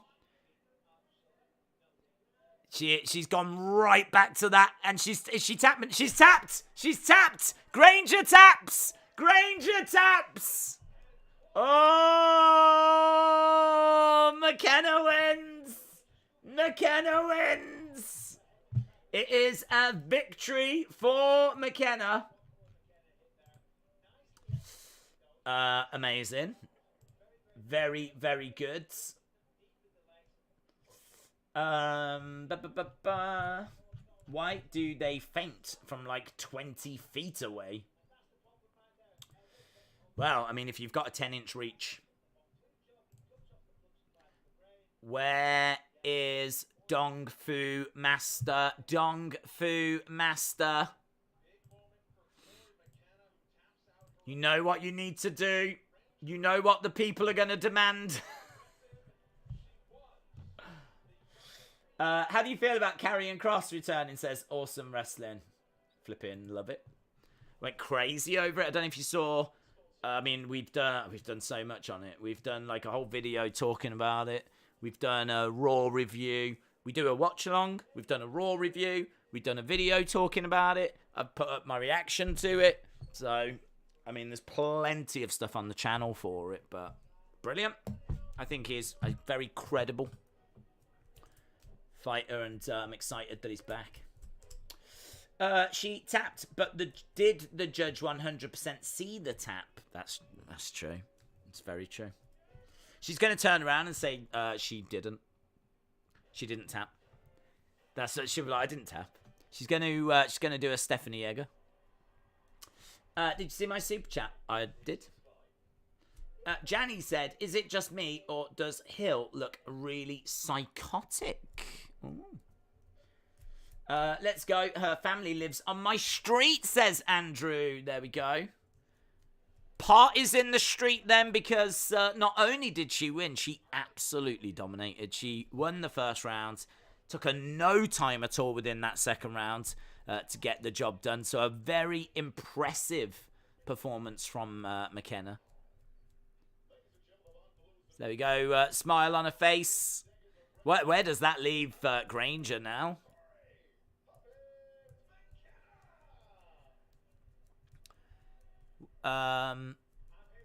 Winner by submission.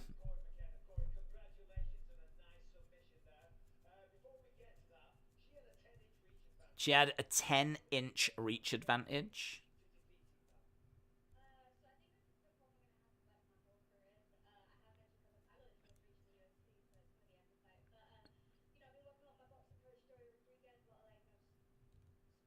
Corey McKenna said that this lack of reach is going to be a problem throughout her whole career. She knows that this is something she's going to like struggle with.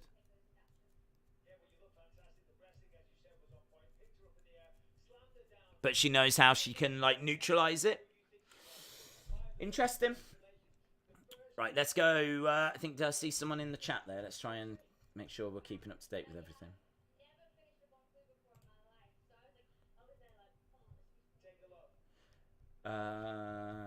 Yeah, we are. William Shakespeare had a curse engraved on his tombstone to prevent anyone from moving his bones. Right, that was a Von Flue choke. They just said the first in MMA, women's MMA in the UFC. Still, I've got to show some love, says Jenny. 10-inch reach advantage, and she did nothing with it. No.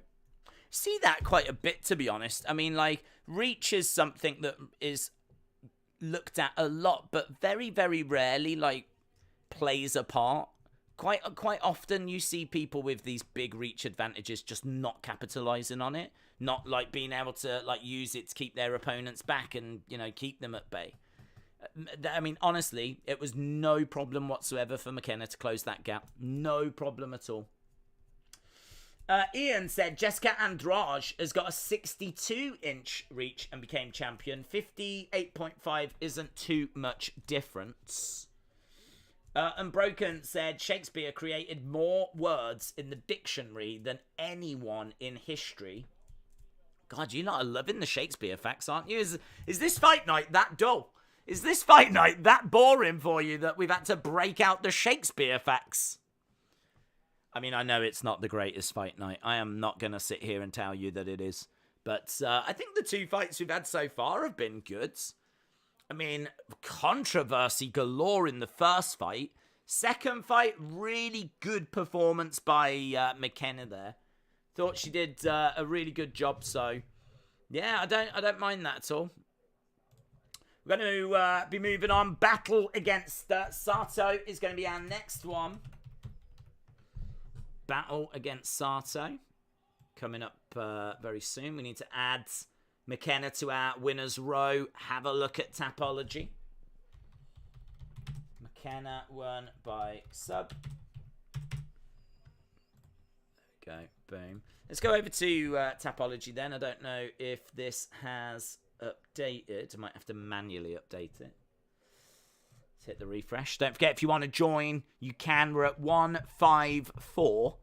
154. So if you want to join the Tapology group, you can. And looks like it's taking a little bit. I think they're updating it at the moment, actually. Oh, that's not good, is it? That's not what I wanted to see at all. We'll have to come back to that. Looks like it's having a little bit of trouble. It's having a little bit of trouble.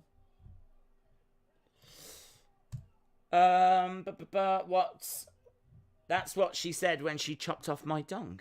What's that? 9 minutes of action in the first two fights, says Brian. Yeah, I mean, the first one didn't go very long, but I don't mind it. I thought the controversy was so interesting. Ah, there we go. I thought the controversy was so interesting that I don't mind it.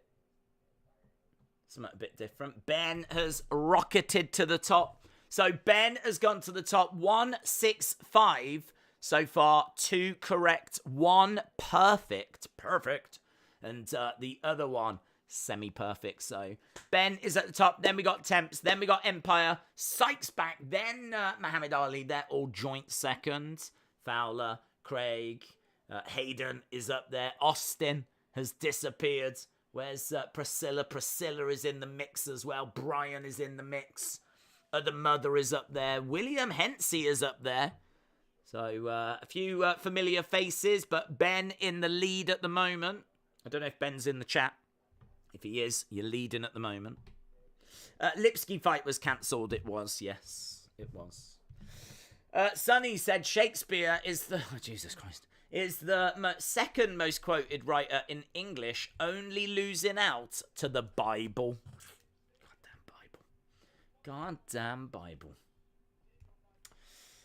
If you think there's no difference in 18 inches, then you've never fought. Your dong, says Unbroken. Battle looks sucked out. I think he might get sparked. Well, do you know what? Battle is coming in as quite a firm favourite on this one. He's minus 270. Takashi Sato is at plus 230. So Battle is got a kickboxing background. Striker. He's very strong. Tends to get back up when he's taken down. Likes to try and stay on the outside and pick up points when he can. Looks for takedowns.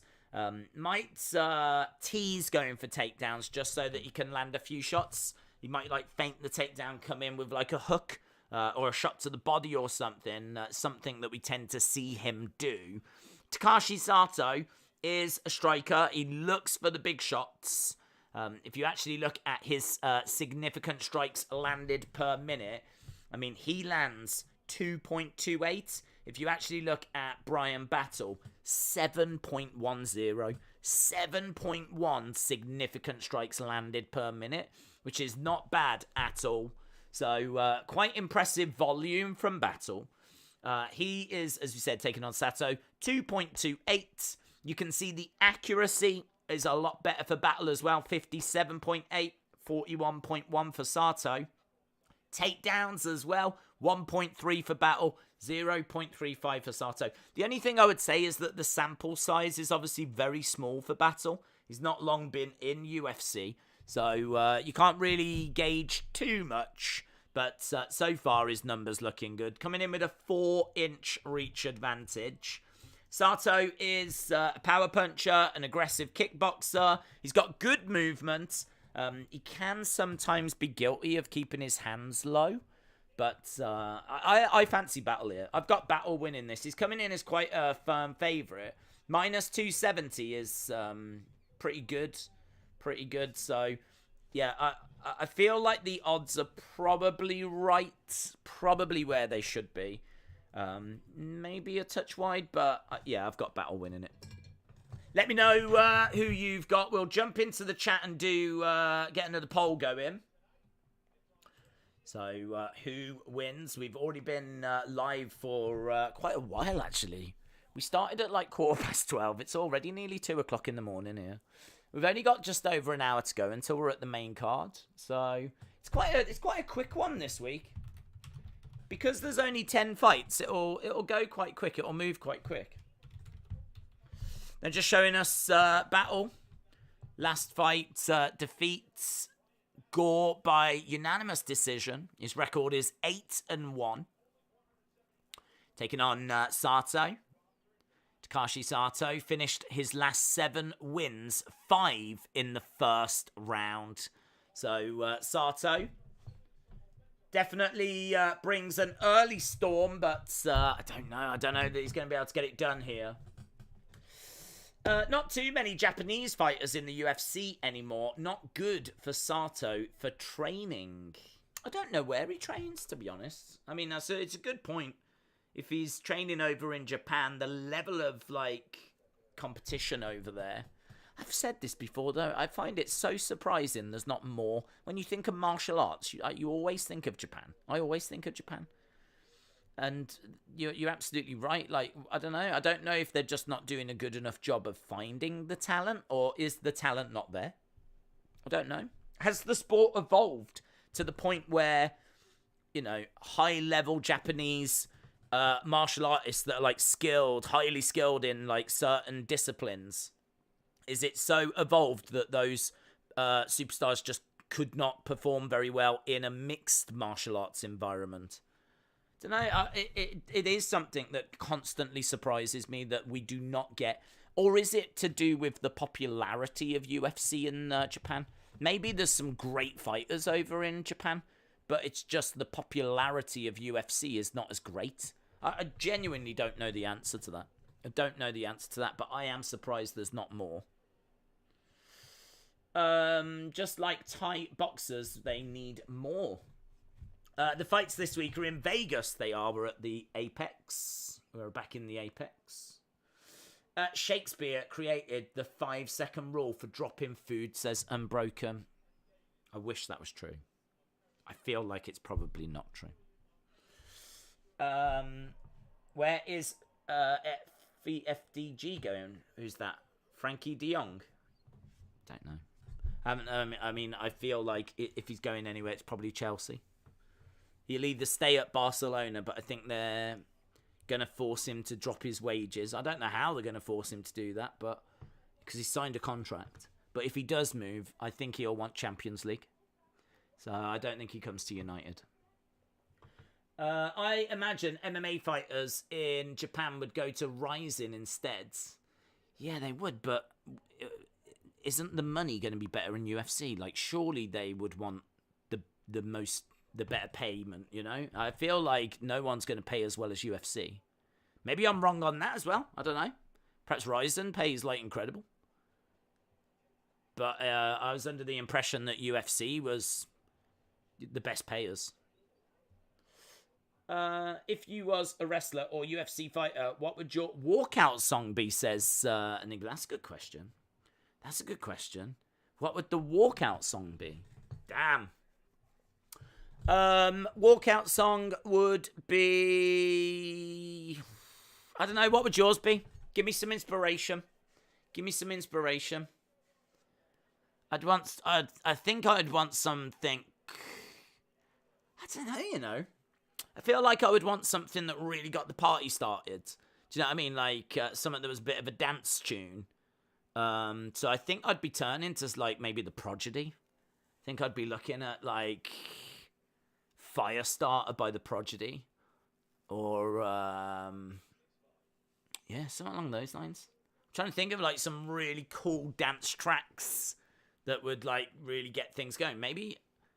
I mean, you could go for like some Daft Punk maybe, but I feel like Daft Punk's a bit nice. That's a bit too friendly. I want something like Smack My Bitch Up by Prodigy. Something like that. Something that's got a bit of aggression to it. So, yeah, I'd be leaning that way. Man Max said Eva Marie's theme song. John Cena's theme song. 99 Problems. That's pretty good. Crazy Frog. Yes. Happy Days theme tune, says Dort Knight. Ole, ole, ole, ole. Walkout song would be Sunglasses at Night by Corey Hart. Come out in Vegas, all shades. I don't know that. I don't... What's Sunglasses at Night? I walked out to darts competition in uni to Regal's theme. The Fire by Killswitch Engage. CM Punk's original. That'd be good. I'm Gonna Get You, Blondie. Sugar, da da da da da da. Ah, honey, honey, da da da da da da. You are my candy girl. Something like that, isn't it? Yes. That'll get the party started. Would you come out to Getting Jiggy with It? Na na na na na na na. Na na na na na na. Getting jiggy with it. Yeah, I mean, anything like... Well, honestly, I'd want a dance track. I feel like you could really get like the place bouncing. Look at the effect that Paddy has. Do you know what I mean? Like Paddy and like everyone's chanting like, "Oh, Paddy the baddie," and like you get the crowd fired up. I feel like a lot of fighters choose walkout songs for them. When I feel like I would choose a walkout song for the crowd, I would choose a walkout song that would get the crowd pumped, so that when you walk out, the crowd are going bananas. The crowd are, you know, pumped up. Rather than like, we've seen people coming out to things like House of the Rising Sun. There is a house in New Orleans. They call the rising sun. Like, I mean, it's a lovely song. It's a great song. But it ain't gonna get you pumped, is it? I'd want one that went off, man. Enter Sandman. That'd be good. Welcome to the Jungle. Baby Shark. Baby Shark. Da da da da da da. Baby Shark. Da da da. And then you come out dressed as a shark. Like that. Just stand there. Baby Shark. Da da da da da da. Baby Shark. Da da da da da da. Baby Shark. Da da da da da da. I wonder if you could style it out. I wonder if you could come out to that and look cool at the same time. Probably not. Probably not. Dave, you've got a beautiful singing voice. Yeah, I'm fully aware. Rage Against the Machine, Know Your Enemy. UFC only use songs that they have the rights to. If you're a big enough star, I'm sure you can get anything. If you get a chance, watch the main event from Battle of the Belts, says Joel. I am going to bring your shanananies. What's that? I've just been told the polling judge is against the law. That fight will be overturned. I've just been told the polling judges is against the law. What do you mean? But the first fight, you're saying that because the judge saw it, that's not going to be acceptable. I think that it's in the bag, innit? I tell you now, bookies will have paid out on that already. Are you sure? Don't you take that common sense thing away from me? Have UFC actually commented on it or anything? I want to know the answer to this. I want to know the answer. UFC. Let's have a look. Days, read all of my boxing walkouts. All of my boxing walkout songs are Eye of the Tiger. It's the Eye of the Tiger. Flu choke. 2 prospects take the stage next. We've got 6 sensational fights on the main card. UFC haven't said anything. The last thing they tweeted out is fastest submissions in UFC women's bantamweight. Bueno Silva registers as 4th. She's got the 4th fastest submission tonight in women's bantamweight. So, yeah, UFC haven't tweeted out that has been changed. Let's have a look at... I wonder, has Bueno Silva actually tweeted anything? She'll know, wouldn't she? Do you know what? I don't even know. Don't even know if she's on Twitter. I don't know if she's on Twitter. Can't find her. People. Bueno Silva. Can't see anything. I think for now it stands. But if you do see anything, let me know. Look up polling judges UFC laws. Well, hang on. Surely the people that know those laws would be the referees. Wouldn't the referee know that law? And the referee has taken that advice and the referee has called it? So, are you saying that in your opinion it's not acceptable? Or are you saying that the UFC have said that it's not acceptable? Because the referee has taken the word of the judge and he has used that to give the official decision. So, that's, to my knowledge, the official decision. Polling judge is illegal. Sportsbooks are official. I've reached out, but she's started an appeal, says Luke. She's started an appeal. That's interesting information. It's very interesting. She has started an appeal. Is she still adamant, then, that she did not tap? Is she still absolutely adamant that she didn't tap? Has she put anything out? I don't even know if she's on Twitter. I said it would be fascinating to hear what she's got to say. Because if she's adamant that she did not tap, if she is standing by that she did not tap, then it does become a very, very interesting situation. That appeal, though, I mean, I don't know if that's going to... If she has lodged an appeal, I don't know if that's going to be... resolved anytime soon. Yeah, I can't... Why are none of these fighters on Twitter? Or if they are, why can't I find them? No. I got my bet crashed. Someone still... What is the best Rocky films in order? Don't know. The first one. Dana stressing out and we haven't got to see the main card yet, says Jordan. She would have immediately jumped up and said, no, I did not tap. It's a really good point. She didn't say anything, did she? She was just kind of like, just kind of stayed quiet on it. It's a really good point. No, man. I mean, like, if she has lodged an appeal, I really don't know. I don't know how it'll go. If the rules distinctly say that you can't use a judge for that, then, you know, it will be interesting to see what happens with that result. It will be interesting to see what happens with it. I've got Sato winning this one. Right, well, we've done the ring walks. We'll be going over to it very, very soon. Sato has got 10 first-round finishes. He's got a judo black belt as well. 11 of his 16 wins by knockout.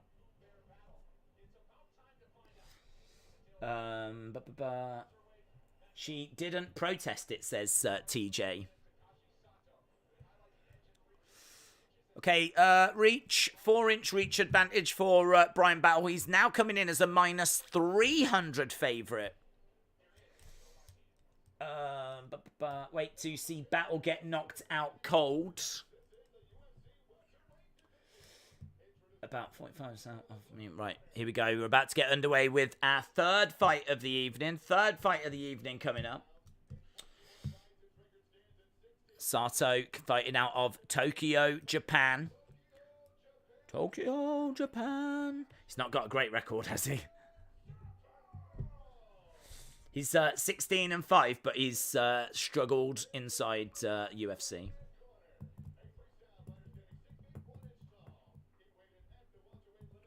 Just getting Brian Battle's intro. So, Sato is actually coming off a 2-fight losing streak. So, he lost to Gunnar Nelson and Miguel Baeza.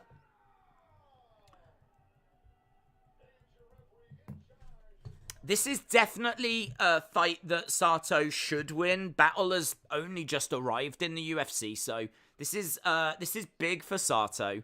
This is one that it's a good matchmaking, actually. Good matchmaking because Sato, his last win was against Jason Witt in June of 2020. He hasn't actually won in the UFC for 2 years. So this against a newcomer is definitely one that he would be expected to win. But equally for Battle, he's taking on someone that in Sato hasn't won for a couple of years. So this should be a winnable fight for him as well. So I kind of like this matchup.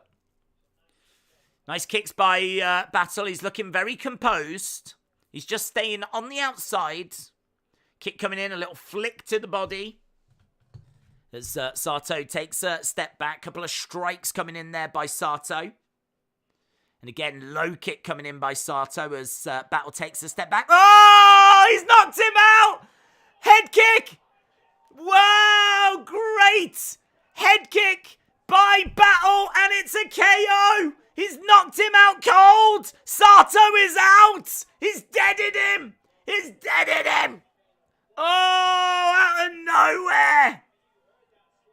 Man, and you could hear it as well. That's the great thing. That's one of the only great things about the Apex is you can really hear it. You can really hear it. Boom! Bounced his leg right off the side of the head of Sato. Sato drops like a stone. And he is out. Bang! Wraps it right around there. It's beautiful. He follows up with a token follow-up shot. Thankfully, he doesn't hit too hard because he is out, mate. He is out. Down he goes, look, and boom! Yeah, head kick. So nice. He's dead. I tell you what, his UFC career's dead. 3 in a row, and he just got knocked out in the first round by someone that's been here 5 minutes. He's done, isn't he? He's got to be done. That's got to be it for Takashi Sato. Who else can he fight? So, Battle gets it done. Another finish. Woo! Finishes everywhere tonight. People will be split on that. You know, some people will like the finishes. Some people will be a bit disappointed that we're not getting more, like, action. I can understand that. I can understand that. I can understand people feeling a bit cheated. You know. I like finishes, but I do like a bit of a scrap before. We're getting, like, a lot of early finishes here. We've certainly got our answer on Takashi Sato, though. Completely left himself open. Bang. Got caught. Just got caught. Battle had thrown a few kicks early in the fight. And definitely had shown that he was looking to do that or something like that. And yeah, caught him, slept him. Coming up next, we are going to have, we're not going to go to the fight immediately, but we will have the final fight of Smiling Sam Alvey. This is his final fight. His record, Sam Alvey's record, has got to be one of the worst in UFC history. His current record is 0 wins, 7 losses, and 1 draw. That is amazing, isn't it? How do you even do that? How do you even get 7 losses, no wins, 1 draw, and stay in the UFC as long as you have? Sato is still a bit unsure where he is by the looks of it. I said Battle would win, no problem, but I didn't think it would be in that fashion, says Ryan. I had Battle submission round 1, says Dortnight. Legend Scout said, I thought I was your best friend. Scout, shout out to you. He got knocked the funked out. Yes, this has got to be Sam Alvey's final fight. I think it actually is. I think they've actually said this is his final fight. He's coming in as a plus 450 underdog. Honestly, Battle reminds me of flipping the younger brother of Damian Priest if you watch WWE.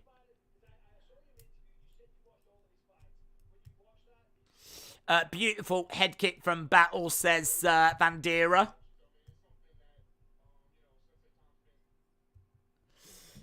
Poor fella, his hands are up in place. That will be played over and over again, says Brent. Yep.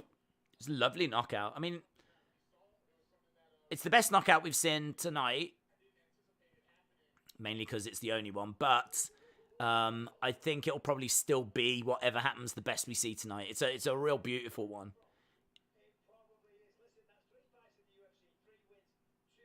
But it won't be like, it's not a knockout of the year.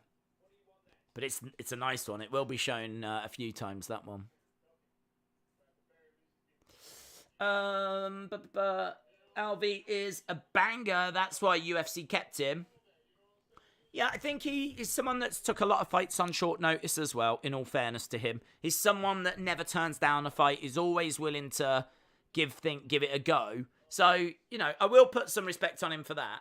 But I think it has been very apparent for a long time that he is just not at this level.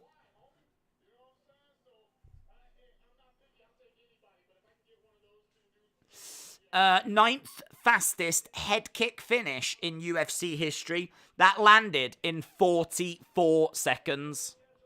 44 seconds. Did you see people going crazy because Wyndham liked the WWE tweet of Cross? I did. I think, was it you that sent me that, or someone sent me that last night? Have people not learnt? You would think that the vignette would have taught people to, to take a breath, have a moment, I mean, it was a cool moment. Wyndham liked it. That's my reading of it. So, vicious knockout, definite bonus. Yes. Hero Tiki. Is that it? Tiki. Curious, is there anyone here that follows UFC that doesn't also follow WWE? Oh, I would imagine so. Yes. I would hope so. I think we've been doing this a long time. But who's got a pick on Augusto? I am very much looking forward to well, not that fight, but the main cards. I know a lot of people aren't going to be into like Ultimate Fighter finals, but I'm kind of into them. I like fights that have got something on the line. I know that every fight matters because if you lose, whatever, it hurts your record. But I like fights where, I mean, you're going to win a belt or you're going to become the Ultimate Fighter. And again, I know the Ultimate Fighter don't mean that much, but I don't know. It just makes it feel like it's at least got some sort of importance. There's something at stake. You know, like #1 contender fights where we all know the winner's going to be next in line. Like, it just gives the fight an extra something to get your teeth into. So we got 2 of them on the main card tonight. And we've got a couple of bangers with Luque, Neal, and of course our main event as well. And then, Augusto Sakai taking on Sergey Spivak. That is also on the main card. So 6 fights on the main card. We've got a little bit of time to kill because I think, have we got one more fight now? I think there's one more fight.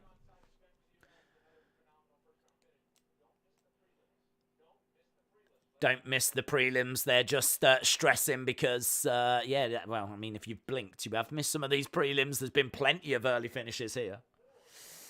100 miles away said, I don't follow WWE anymore. Poll. Yeah, where are we with the poll? Did I change it? Have I done it? I don't even know. Nope. Right, let's change it over then. Alvey and Oleksiejczuk. It's going to be our next one. Okay, who wins? We'll have a look as well at Tapology. Alvey. Oleksiejczuk.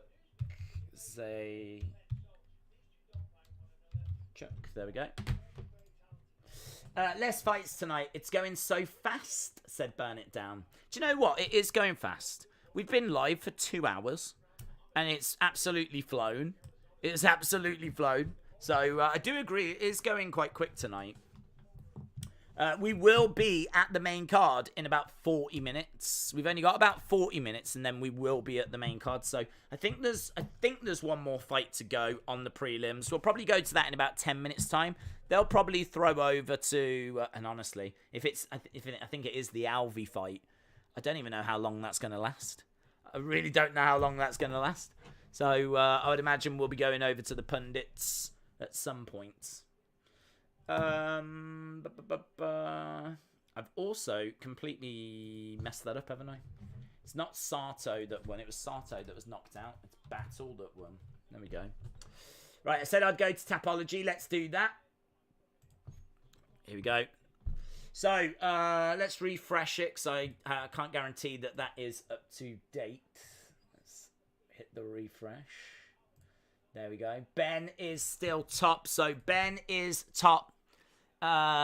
Cicada, is it? Cicada? Cicada? Don't know how you pronounce that. Sasada in second. Temps in third. Alex in third. Rocky in third. Empire Sykes back in third. Muhammad Ali in third. Adam in third. LDTV in third. And then you got Fowler, Craig Best, Priscilla, Dewey, Samo, Boonaz, Hayden, Drama Kane, Brian, Running Turtle, Other Mother, Paulie, Ian, MMA Buff Bets, all in joint 10th. I would imagine it probably goes even further than that, but those are the ones that have made it on screen. But out in the lead at the moment is Ben. Well done. If you want to join our Tapology group, you can do that. If you go over to Tapology and create an account, make your picks, and then go to Pick'em Groups, Join Groups, Wrestling Days League. It's quite simple. It sounds complicated, but it's quite simple. Just want to double check that we are up to date. I think we are, because I just refreshed it.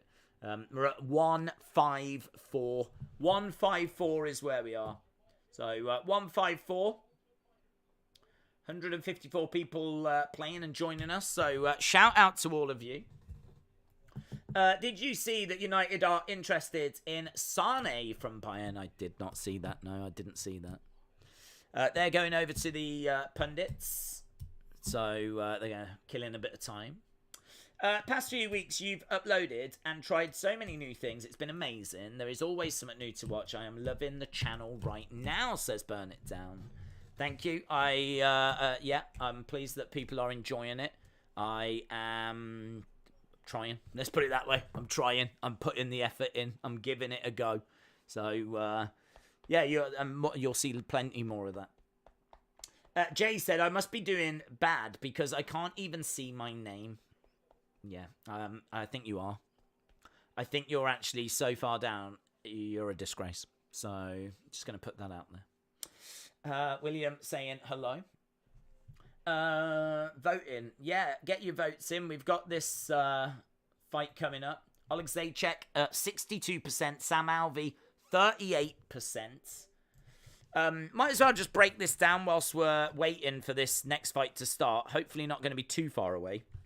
So, Sam Alvey, he's a bit of a veteran, isn't he? He's got 33 wins, 17 losses, and 1 draw.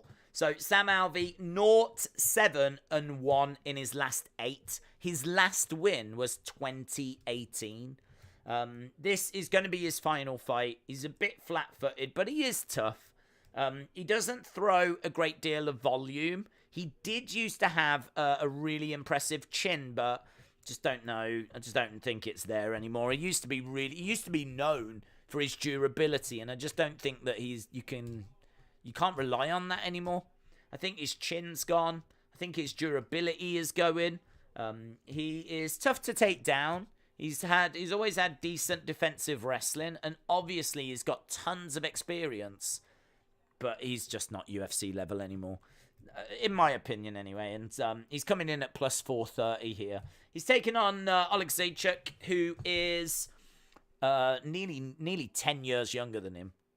Good boxing, should get a finish. I mean, a finish in this one I think is almost guaranteed.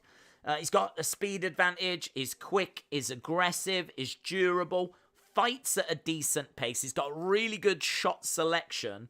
He's actually moving down in weight class as well. The only thing I would say is that he does tend to gas out. So Oleksiejczuk is a good fighter, a really good fighter. But the longer it goes, the more Sam Alvey will have a chance. The only thing I'm saying is I just don't expect this to go that far. I just don't expect Sam Alvey to survive, to even test the cardio of Oleksiejczuk. So he can struggle against power wrestlers, Oleksiejczuk. That's not what Alvey is. Alvey is just, I just can't see Alvey doing anything. I can't find any way that he wins this fight. You watch now, he'll win. He'll win in devastating fashion, and Dana will give him a new contract. That's what will happen. And then he'll go on a 3-fight losing streak. He'll almost get cut, and then he'll win again. He just keeps finding results that keep him around.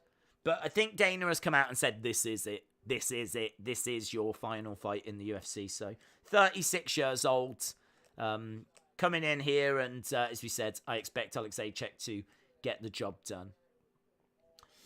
Rocky, shout out to you. I hope you are well.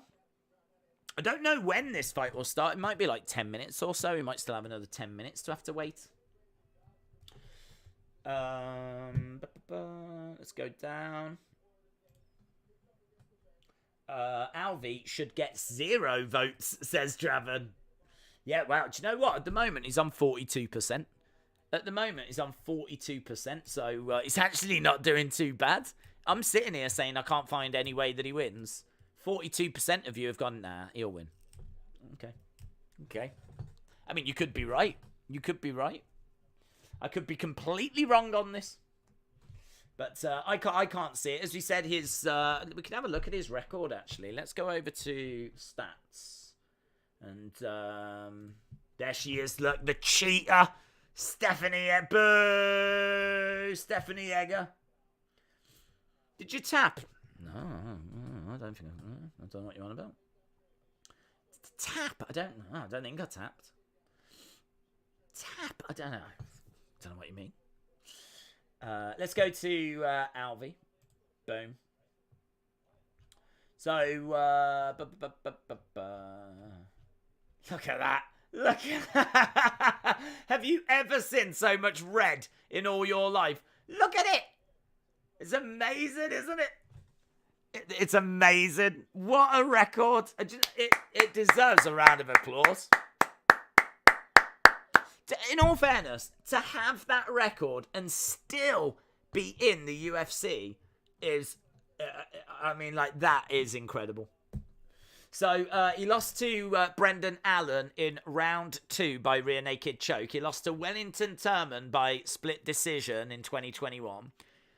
He lost to Julian Marquez round 2, rear naked choke. Drew against Datun Jung by split decision. Lost to Ryan Spann by split. I mean, in fairness, how many splits? 3 splits. So there's 3 split decisions in there.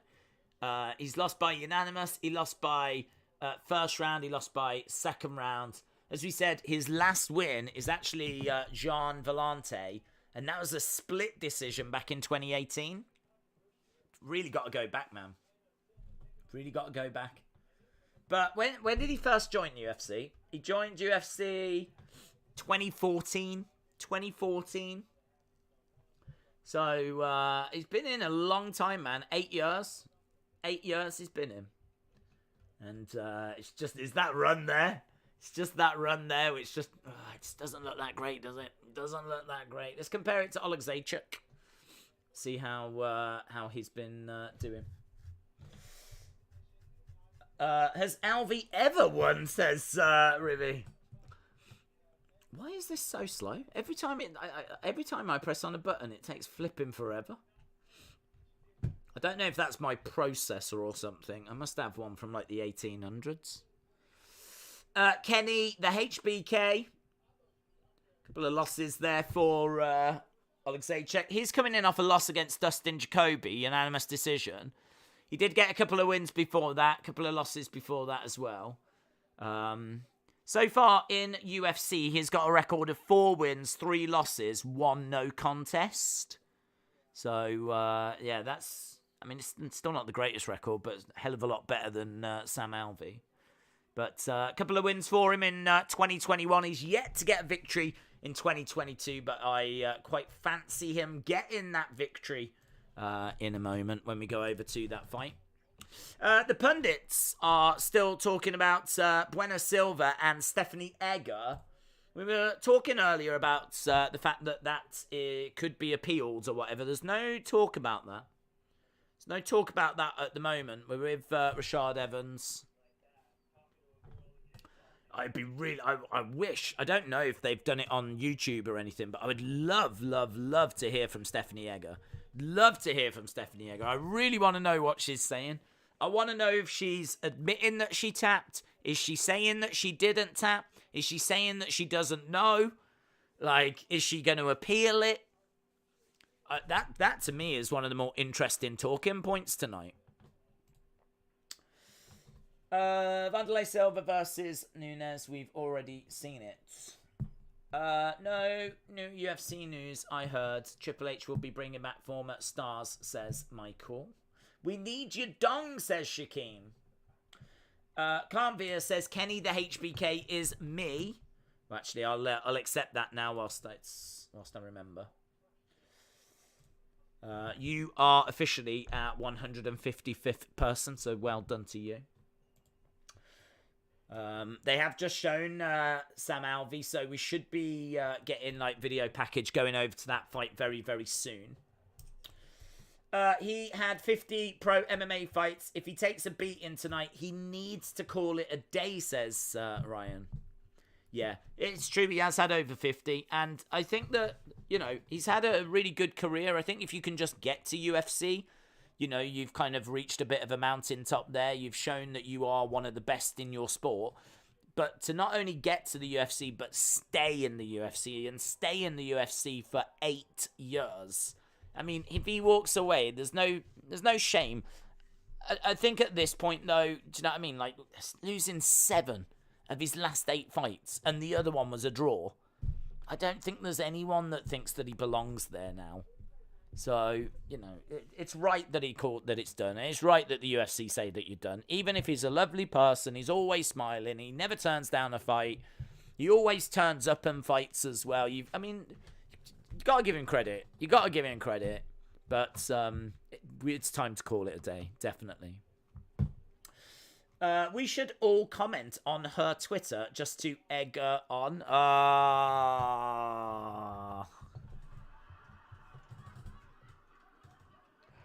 Oh, very good. Smiling Sam, Legend Killer, shout out to you. Cheers for streaming. It's 109 degrees on the west coast of California. Have you ever felt such weather, says LDTV? I feel like I might have. Because I have been to Egypt, but I couldn't tell you what the temperature was when I was there, but I know it tends to be pretty hot. And also here in the UK, I'm sure we did get to 100 and something the other week. It was like our record-breaking day. So, but if I have, it's only been like a couple of times in my life. So, it's something that I still can't quite imagine. Because even though we got to it, I only briefly went out in it. And I was like, yeah, no, I ain't staying out in this. It's that kind of temperature, it's kind of hard to, like, do anything, I find. When I went out, when we broke the record for our hottest day ever the other week, I like, even just breathing was like a chore. Everything's just like, it just kind of smothers you. It's horrible. Horrible. So, thoughts are with you, my friend. I would love to use Edge's theme song, says Edward. Ryan said he had 23 fights in UFC. They won't drop him. No one is a mug in the UFC, and anyone can be dangerous. Rocky said it's been 100 degrees for 3 months in Louisiana. Yeah, but I feel like Louisiana's got that reputation, so that's your fault for living there, isn't it? I mean, the only advice I can give you is move. Just move. Because that does not sound comfortable. How do you get anything done in that kind of weather? I do wonder this. It's like, because like in Abu Dhabi, I think they've got a lot of things that connect. I think you can do it in Toronto as well, but obviously that's not heat, that's cold. So like I've been to Toronto, and you can actually get from the train station, you can go down like these underground kind of tunnels, subway systems that have got shops in. You kind of can go from like, you can walk for miles underground. It's crazy. Like London's got an underground network, but that just gets you from station to station. That doesn't get you, there's no like shops down there and stuff like that. But you can, I was going around I went into a shopping centre. I went from the train station into like a shopping centre. And then that shopping centre connected to something else. And you could just kind of, and I'm guessing it's because it gets so cold that like sometimes you just don't want to be walking around outside. And I think like they do that in Abu Dhabi as well because of the heat. Like you can stay out of the sun and whatever. Is it like that in Louisiana? I'm guessing not. I'm guessing it's quite spaced out. What was you doing in Egypt? It was a school trip. I went with the school. It was a long time ago. I wasn't there like last week. But, yeah, the school did a trip, like, to go to Egypt, which, you know, was quite, it's an expensive, even if you live in England, that's, you know, not the cheapest journey. I would think it cheaper than going to Egypt from America, but going to Egypt from the UK is still fairly expensive, but we're quite nicely situated. We can get to Europe and places like that and it not be the most expensive in the world. Like, going to Spain is nothing if you live in England. Going to Italy. I mean, there's people that go to Italy for a weekend. I've done it, actually. I went on Thursday night, came back on late on a Monday, and spent like a few days in Italy. I mean, you end up spending money, of course, because you got the flights, you got the hotels, the food. You know, by the time you add it all up, it's, you know, not cheap, but then what holidays are.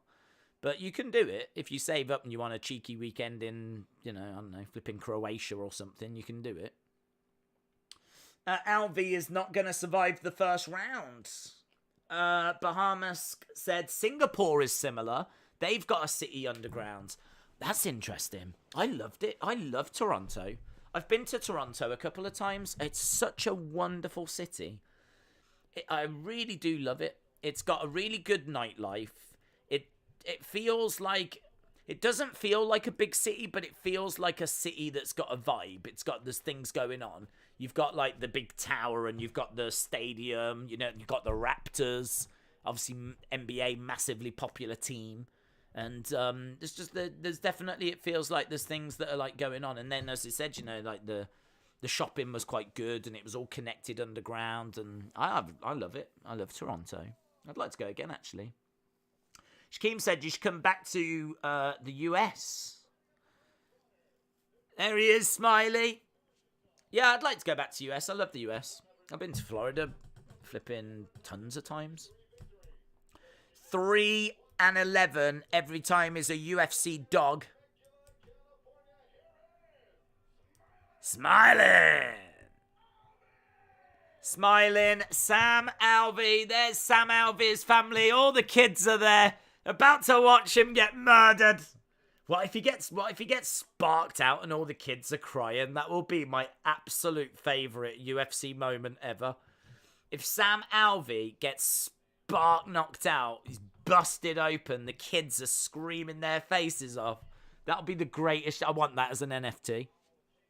If UFC Striker watching, I want that as an NFT. Oleksiejczuk throwing a heavy overhand left there. We've got Sam Alvey on the outside. Couple of strikes coming in by Oleksiejczuk. He's really going after Sam Alvey. Oh, that's a lovely straight left there by Oleksiejczuk. Pop, pop. Nice left and right. Alvey is backing up against the cage. We're seeing Oleksiejczuk bring in the intensity here. Alvey, though, doing well. Moving. Oh, big overhand. Big overhand. Alvey goes down. Alvey goes down. Oleksiejczuk pounding away. He's pouring it on. You can hear screams. Yeah, there's some screams already. He's trying to get a crucifix by the looks of it. He's got the arms tied up. Make him bleed, Oleksiejczuk. Make him bleed. Make him bleed. Just bleed. Oleksiejczuk's got the arm tied up. Alvey covering up. Shots coming into the side of the head. Don't you stop it. Don't you stop it, Herb Dean. You let this go. You let this ride. Strikes coming into the side of the head. Alvey trying to get back up. He's busted. There's blood all over his face. Alvey is busted open.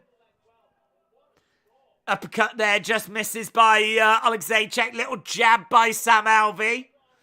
Alvey on the outside. Oh, lovely. No, Herb Dean. No, he stopped it. Oleksiejczuk wins. Oh, Herb Dean. That should have gone on for another 15 minutes. Oleksiejczuk dropped him, put him down, make him suffer.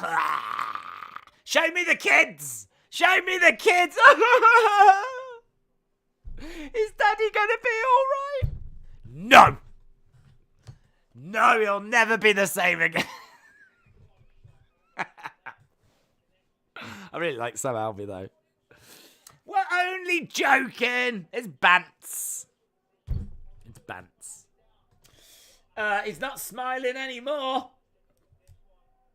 Yeah, man, he got smashed about. Look at that. Oh, my God. Got dropped down a couple of times. What's up with ESPN? Why is ESPN not responding? Oleksiejczuk should spark them out as well. Well, there we go. He came, he saw, he got dropped, and that's it. Have they fought yet? Yes. Has Sam Alvey lost yet? Yes. That was bad, says Matthew. Yeah, man. He dropped him a couple of times, busted open. Oleksiejczuk getting the win. Jay said 4-0. Crying children. Crying children.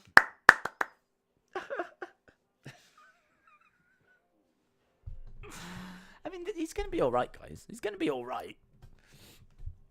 I don't want to get a bad reputation. The last thing I want is to be streaming and people thinking bad of me, so...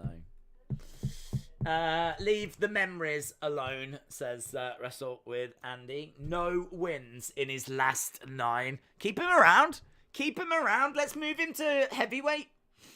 Let's put him up there against Ngannou. Come on. Derek, listen. Derek Lewis, Sam Alvey. If we're going to send him out, let's send him out in style. Derek Lewis against Sam Alvey. Tai Tuivasa against Sam Alvey. Sam has a smiley face shaved into the back of his head. Does he? Oh my God. Does he? I wish he was hurt even more now. Winner, round 1, TKO, 1 minute 56. 1 minute 56 for Oleksiejczuk. You're not smiling, you're not smiling, you're not smiling anymore. Apparently, Stephanie Egger is saying that Sam Alvey was not technically knocked out there. Apparently, not at all. How dare we think that? They're just talking to Oleksiejczuk. We're going to the main card. That is it for our prelims. That is it for our prelims. Oleksiejczuk.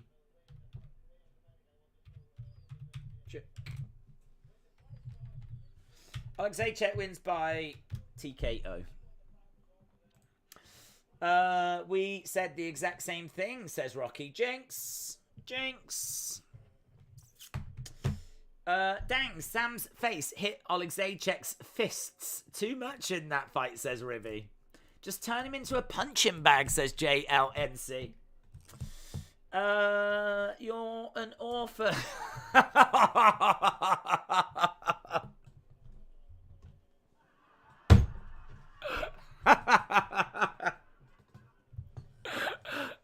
Chanting that at the kids. Well, if he was down on the mat lifeless, if he'd just been knocked out cold, you're an orphan, you're an orphan, you're an orphan in disguise, you're an orphan in disguise.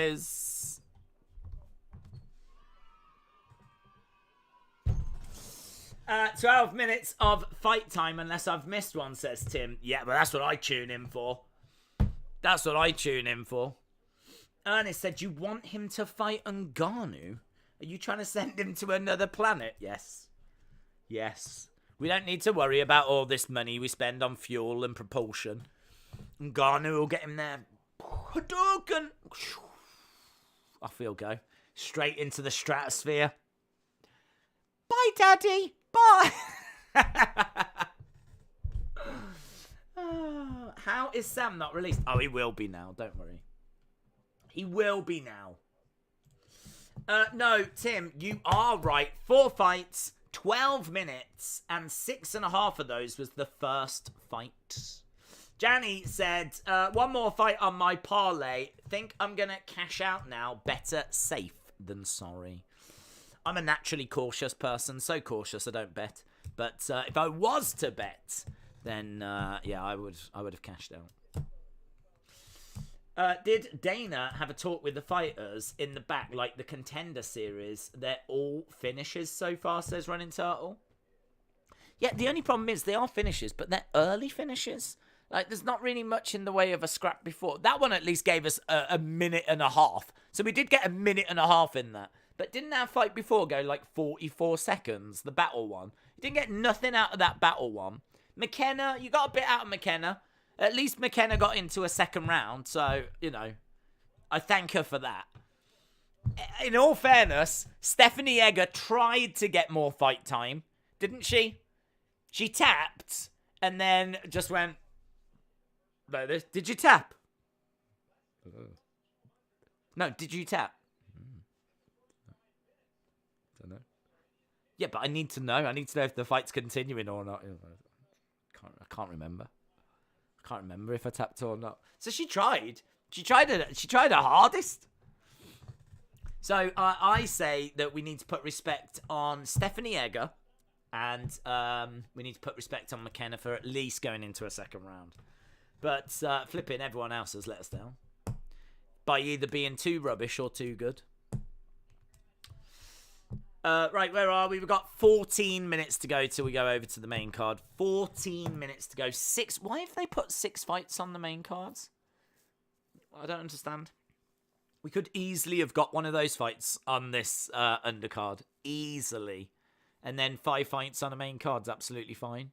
I don't know why have we absolutely stuffed the main card with 6 fights? Don't know. I'm a Juicy Monkey says, I love BBC. Tim said, that's approximately 1/2 of 30-minute SpongeBob episode. Yes. Battle versus Gary. Who wins? As in Gary the snail from SpongeBob. Battle. I'll go battle. I really don't know what Gary's bringing. You're a man. I love it. We want blood, says Corbin. We want blood. Orphanize those children. Let's do it. Let's do it.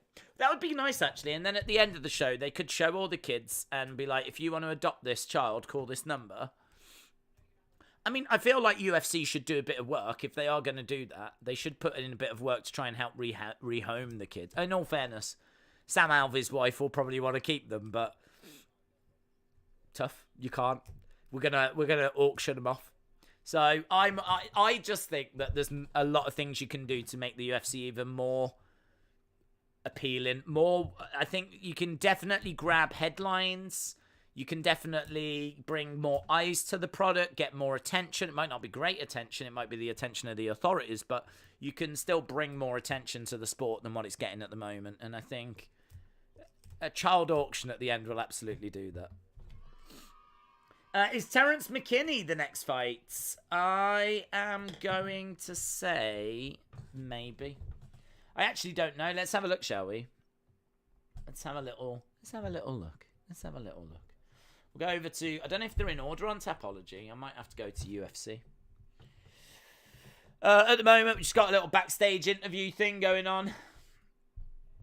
So, as we said, we're going to be killing some time here. We've got about 12 minutes. I'll need to have a look at the Tapology game. Santos against Hill. We have got McKinney against Gonzalez. That's going to be next. McKinney is minus 850 favourite. So there's every chance that we get another early finish there. Then we've got Sakai against Spivak. Then we've got the 2 Ultimate Fighter finals. Then we've got Luque, Neal. And then we've got Thiago Santos taking on Hill. I think Hill wins that. Hill coming in as a fairly decent favourite. Coming in as minus 285 favourite. He's ranked 10th. Santos is ranked 6th. In the light heavyweight division. I think if Santos in particular can win this, he definitely can be knocking on the door for not maybe a title shot immediately, but maybe he can be going after Jan Blachowicz. So, yeah, it's an interesting main event. Interesting co-main event. Couple of Ultimate Fighter finals. I think McKinney fight will be interesting. Definitely down for that. And Sakai Spivak, I don't know. I can't say I'm really feeling that one. The guy fighting McKinney tonight got splotted by an overhand in his last fight. Eric Gonzalez, don't know loads about him, apart from, as you said, he's had one UFC fight, and he lost it quite convincingly by knockout to Miller, I believe it was. Gonzalez is a striker that does have knockout power. Not as athletic and explosive as McKinney. McKinney, I think, is all action, very aggressive, big prospect, very entertaining, very dynamic. He's got good power, good wrestling, a bit of a wild striker, but in an entertaining way. Came through the Contender Series, and of his 12 wins, he has got 12 finishes. So I expect this to go the same. I've got Terrence McKinney winning by finish. Let's go into the chat and shut the poll down. So Oleksiejczuk did win, and you lot predicted it. Well done. We'll get our next poll set up, ready for our next fight. I don't think it'll be too long to that next fight. Normally when it's a 6-fight main card, They tend to get to them relatively quickly. It's just got to kill 9 minutes or so till we get to that main cards. In all fairness, there'll probably be people that join us that didn't bother with the prelims, so... Right, McKinney and Gonzalez. Poll is up, so you can vote on that. Let's go over to Tapology game and just refresh this. Don't forget, if you want to join our Tapology game, you can. If you go over to Tapology, create an account, make your picks, and then you can just search for Wrestling Days League.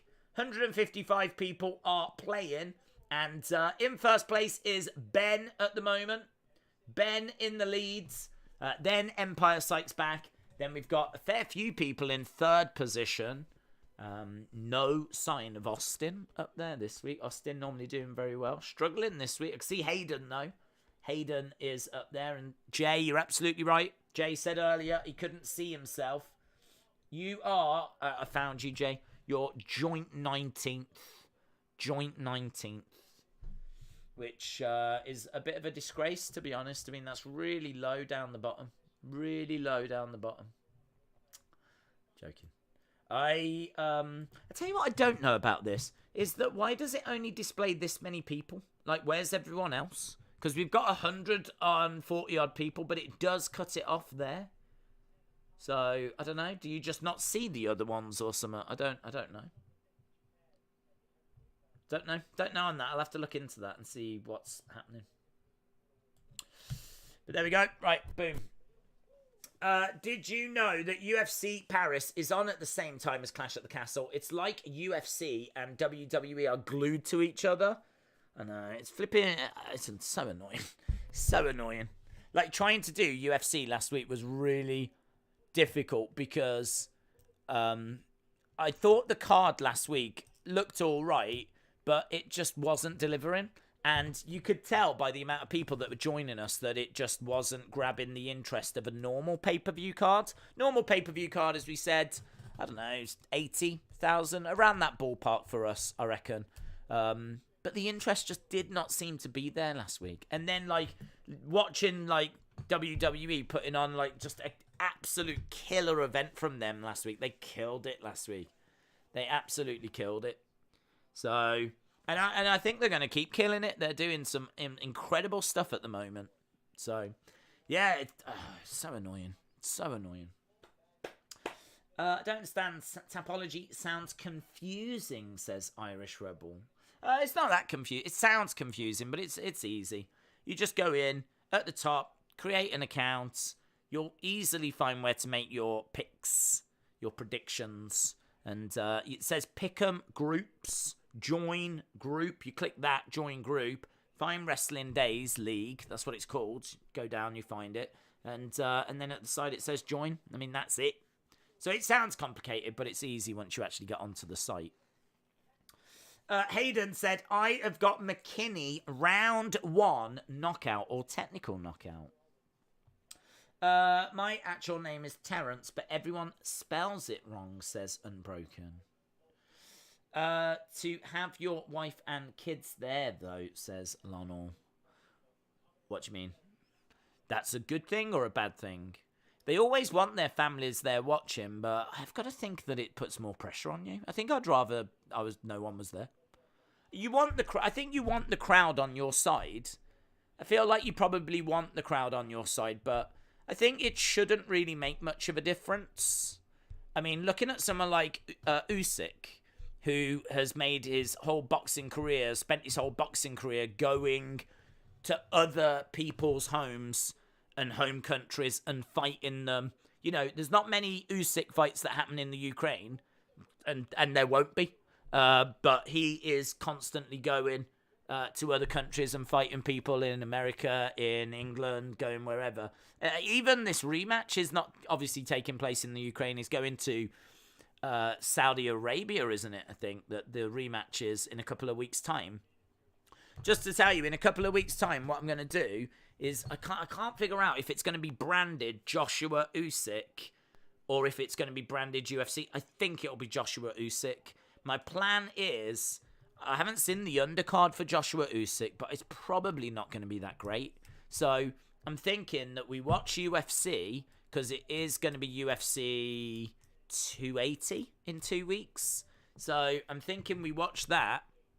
But when Joshua against Usyk is on, my attention will go to that.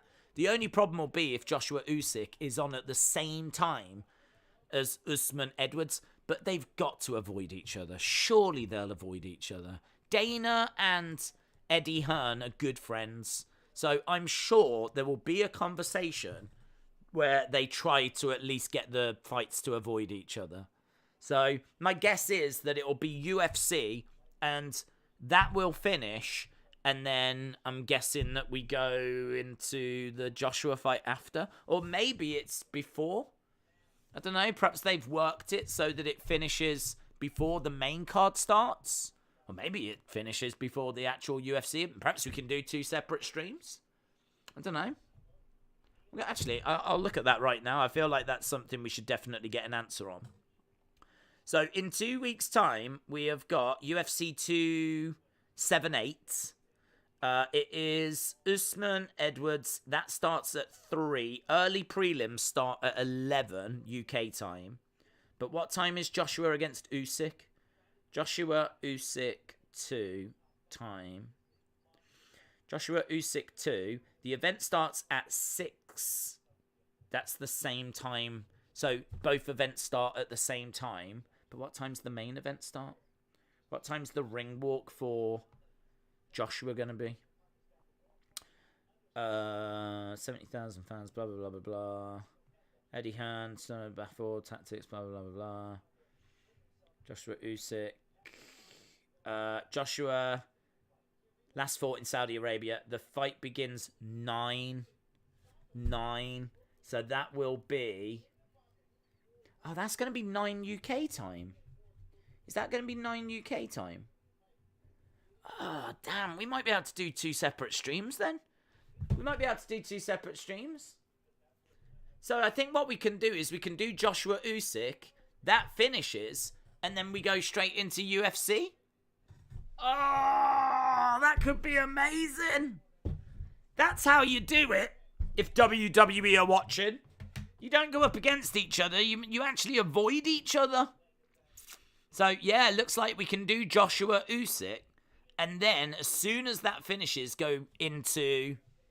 Probably do it as 2 separate streams, to be honest. I don't know. Maybe we do... I don't know. Do we do them as 2 separate streams? Or do we just keep going? And go straight into... We might just do that. The only problem is, if you go over... I don't know. If you go over, like, 12 hours...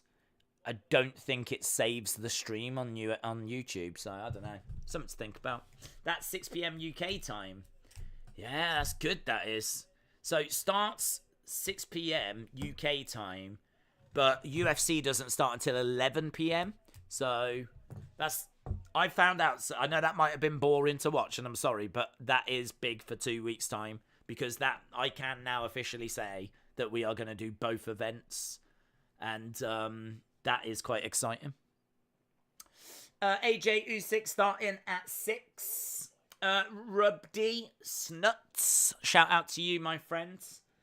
Love these streams. Please say hello. Hello, Rubdy. Hope you're well. It's an interesting. I've never heard that name before, Rubdy. Shout out to you. Shout out to you and your originality. Your very different name. I like it. Rubdy. A message to you, Rub. Sonny, be right back. Right. We are going over to the main cards. Lots of chatting and talking and killing of time. We don't need to worry about that, though, because we are now at the main cards. McKinney versus Gonzalez. McKinney versus Gonzalez. I think Katie Taylor is on that undercard. Is she? I have not seen the undercards. Joshua Usyk undercard. I mean, sometimes you get something as the co-main. Badu Jack. Is Badu Jack on it? Gets 3 exciting fights. Full undercard announced. I just want a list of them. I don't want to have to read articles. Here we go. Usyk against Joshua 2. Zhang against Hrgovic. Smith against Bordalik. Ramla Ali against Crystal Garcia Nova. Badu Jack, who we have seen before, has been on quite a few of these undercards, taking on Richard Rivera. There's a lot of people here. I mean, these I don't know a lot of these, to be honest. The rest of them I've not heard of. But obviously I know Callum Smith. Badu Jack I've heard of. Yeah, it doesn't matter anyway. We'll be watching them. I don't know how much people will be interested in it, though. Shola, shout out to you. It's fight night that goes up with Clash. So why is it a problem? It's a big fight night. Is it that goes up against Clash? I think it's a big fight night though, isn't it? Hasn't it got Cyril gone?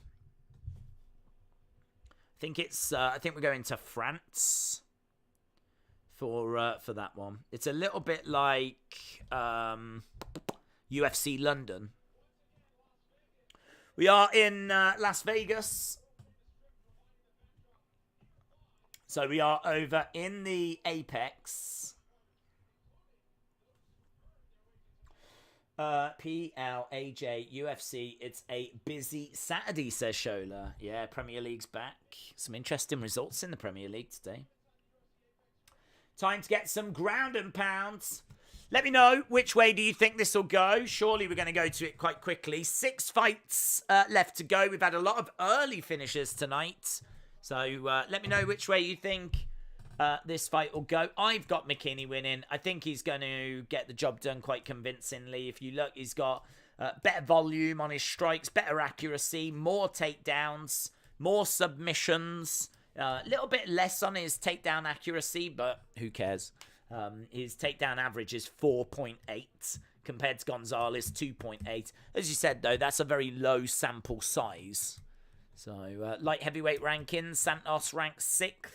Take him on Jamal Hill, who is ranked 10th. Starting to see a bit of movement in that light heavyweight now. Starting to see a few interesting fighters emerge. Ankalaev in particular. Ankalaev 18-1. Just ahead of him is Jan Blachowicz and Glover Teixeira. So, light heavyweight rankings, starting to see some movement there. It's been a dead division for a long time. John Jones cleaned that thing out. But with Jones gone, we're starting to see some young fighters coming through that could absolutely get the title. And obviously, Jiri is the champion as well, which I think is quite an exciting champion. Hell of a fight. Hell of a fight. That might be fight of the year. I think it is my fight of the year. Glover Teixeira against Jiri, I think might be my fight of the year. Rubdi said, I'm from Poland. Big fan of Gamrot and Jan Blachowicz. Shema Rubdi. Coach Co said, lobsters taste with their feet. They've got tiny bristles. Inside a lobster's little pinchers are their equivalent to human taste buds. Bonzo said, I just applied to get into your league. Well, I can tell you now that your application will be successful. Let me, I'll jump in. A couple of people have actually. Irish fan, you did it. Well done. See, it wasn't that hard. And Bonzo, you are in as well. That's another couple of people that have joined. That takes us to 157. We are getting, we won't do it this week, but we are getting pretty close to 200, you know. Right, we've got the video package for McKinney and Gonzalez. So we will be going over to that fight in the lightweight division. Terence McKinney coming in at -1,000. Eric Gonzalez at +600. Very, very one-sided. James said that undercard sounds beep. Although I do love Callum Smith. Yes, it doesn't sound brilliant, but it's. I mean, look, those cards are all about the main event, aren't they? I don't know of too many people that tune into that like really bothered about anything on the undercard. Callum Smith's great, as you said, but yeah, it's all about that main event. Can Joshua do it? Eddie Hearn said the other day he thinks that not only will he do it, but he thinks he knocks Usyk out. He really thinks he's going to knock him out. I don't know, man. I really don't know. I feel like Usyk, without a doubt, is the better boxer. Without a shadow of a doubt. And, you know, he was in there 12 rounds with Joshua. Joshua couldn't get the big power shot and put Usyk away. And actually, in that, was it 11th or 12th round? Joshua's up against the ropes in a whole heap of trouble. I mean, you are absolutely wrong if you think that Usyk can't hurt Joshua or can't get to Joshua. I mean, not only does he land more, but seemingly after landing more across 10, 11 rounds, he actually starts backing him up and really causing him problems. Now, maybe Usyk doesn't have the ability to cause Joshua problems within the first, say, 5 rounds. Perhaps you've got to wear Joshua down, and perhaps Joshua's thinking, if I am going to win this fight, I have to win it early. I have to bring a storm. I have to take the fight to Usyk. But problem is that Usyk's going to look to counter, isn't he? As Joshua's putting that pressure on, he's going to be such a slippery customer. Using his footwork, using his head movement, getting out of the way, clinching up. I mean, he's just such a good boxer. He's so intelligent. His ring IQ is just insane. I mean, he's on the pound-for-pound list, Usyk is. Quite high as well. I think he's like 4th. I mean, he really is one of the best boxers out there, mixing it up with Canelo and Inoue and all of those. Like, it's going to be hard for Joshua. What the hell happened to that kid's eye? I saw a clip of it. What kid's eye? Whose eye? Whose eye? Whose eye? What kid? Brandon, are we talking Brandon Moreno? Last week? Are we talking about that? There are so many people that you could be referring to. Looked like his eye was puffed up and about to fall out. Is that from tonight? Because I haven't seen anyone's eye like that. Unless it was like Sam Alvey and we didn't see it. Sam Alvey took a bit of punishment. But I can't say that I've seen anyone else's face taking any kind of punishment. Can't say I can see anything on Twitter either. I don't know. I saw Brandon Moreno's eye was messed up. I think you're probably referring to that. Did you hear BT Sport call out Tony Khan by name over Fulham's ticket prices? 70 for a child, 100 for an adult. I actually was awake this morning till about 12. My sleeping time is mental. I go to sleep at about 12 midday, and then I get up at around about 7ish. That's kind of where I am in my body clock now. So Eastern time, that would be going to bed at like 7 in the morning, and then getting up at around about 2. So like my body clock's a mess. It's a mess on UK time. It's a mess on Eastern time. It's just a mess. So I was actually up for the start of the coverage for Fulham against Liverpool, and I saw them talking about ticket prices, and it is disgusting. It is disgusting that they are charging those prices. London is just disgusting in general with its prices, though. I mean, London is just insane with how much money like it costs to live there. It's really hard to do stuff in London because it is just so expensive. I work for Fulham. They gave me a free ticket. I went to the game today. It was absolute scenes, says Bonzo. It was a great result. I do think the ticket prices are a problem, though. It was a big conversation at the start of the game today. But 2-2 against Liverpool, I bet it was scenes. I only saw the start. I didn't get a chance to watch the game. Not Moreno. The kid's eye was hanging. Oh, I don't know. I haven't seen that. And that certainly hasn't been tonight. I am on Tony Khan's payroll. I will be making my AEW debut in 3 to 5 business days. Very good. I wish you all the best. Right, Terence McKinney, minus 850 favourite. He actually opened as a minus 400 favourite. Minus 850 favourite right now. All right, here we go. Chris Tanioni is the ref for this one. We will be underway. A little bit of action to call. This is nice. Look at this, guys. We're actually getting a fight. That's good, isn't it? You know why we're all here. The reason why we're here.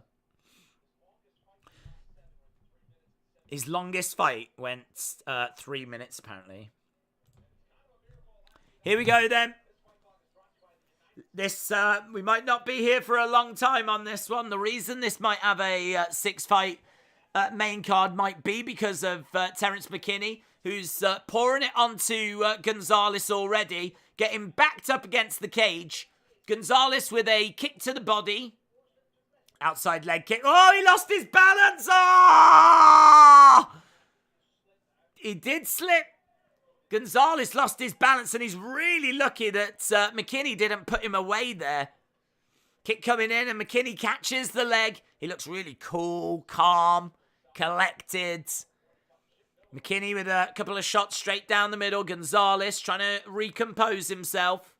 Both fighters in the middle. Shots getting through here by McKinney. He's not had that big moment yet, but he's driven him back. Knee strikes to the body. Gonzalez grabs the leg of McKinney. Knee to the body, and again. Oh, that's a lovely hook shot there by McKinney. Lovely straight right. Oh, shot by Gonzalez. That was nice. Left hand by Gonzalez gets through. That caused a bit of a stir in the Apex. Couple of shots again coming in, swinging away. Takedown by McKinney. Takedown. McKinney gets Gonzalez down. And he's managed to trap the arms. He's doing really well at the moment. He's going to look to... shot coming in there by McKinney. Raining down a strike. Another shot coming in. So we've got Gonzalez down, is on his knees. McKinney has managed to get round the back. He's looking for a rear naked. He's got his arm on the chin. So far, we've had so much happen. We're only just over 2 minutes in, you know. He's standing. Gonzalez is on his feet. McKinney is, making him tap. He makes him tap. Rear naked choke. Rear naked choke by McKinney. On the back of Gonzalez. And he was leaning him over to the side. First round submission. Terence McKinney. Boom. I am confused watching Real Fight. I'm on mobile. Shout out to you. We are underway with our main card, and the first fight is done. And it is a victory for McKinney. First round submission. He manages to get the back. Gonzalez is on his feet. And he gets the rear nakeds. And then, he leans him over as well. Get extra leverage. Yeah, according to Stephanie Egger, Gonzalez did not tap out there. According to Stephanie Egger, there is no evidence of a tap. So she is going to help Gonzalez lodge an appeal. A tap. Wow, says Brian. Right, let's go into up here. Bang. So it went the way that I think most of us thought it was going to go, with a victory for McKinney. I think, don't know that I knew it was going to be a submission, but it's a finish all the same. First round as well. Unbroken said, I'm on my slip and slide right now. That is quite the image. In a tub, it's not working well. I need too much space for the running. Well, listen, the fact that you're doing all of that and still joining us on this stream says to me that you are having quite the evening. So shout out to you, Unbroken. Next fight that's coming up then is going to be Sakai against Spivak. As soon as we're done with this, then I believe we go to the 2 Ultimate Fighter finals. Sakai versus Spivak.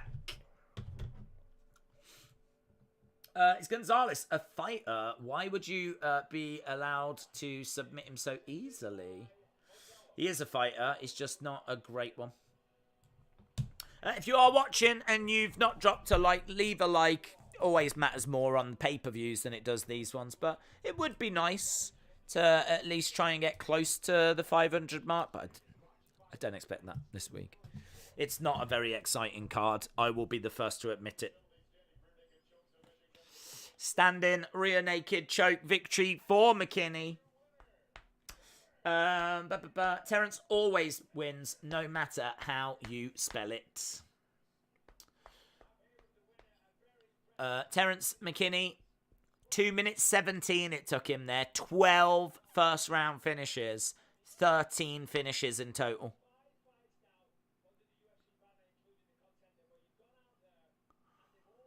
Finished all 13 wins, 5 by knockout, 8 by submission. Terence McKinney says it's kill or be killed. We're not playing.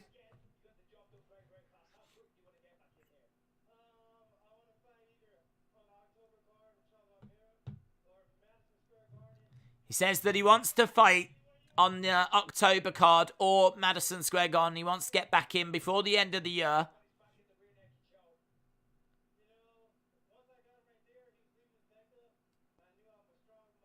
Yeah, rear naked choke. That was nice. Oh, look who's first on Tapology. Nah, don't think we'll bother. We won't bother looking yet. We'll wait. We'll wait till the end of the next fight. Chugs said I just dropped a like. Chugs02. Shout out to you. Shout out to Chugs01 as well. Appreciate the support.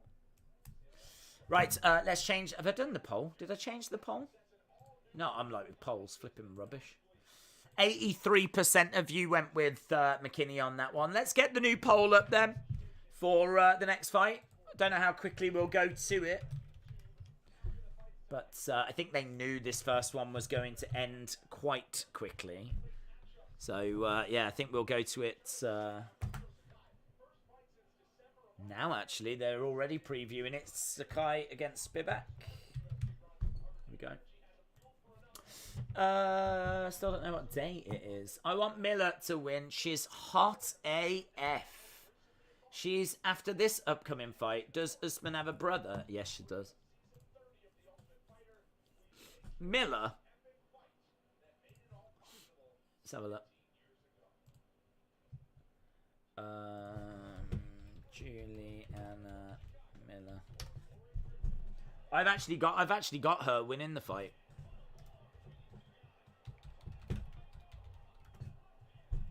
Juliana Miller.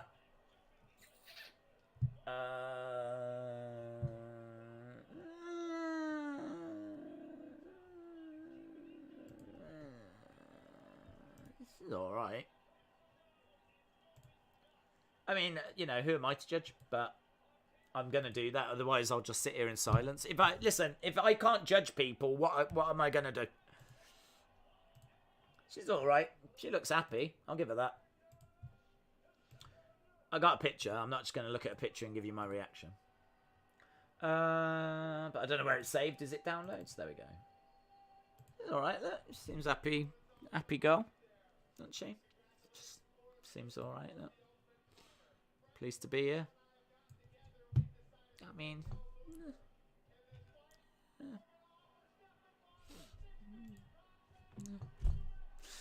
I miss Charles Oliveira.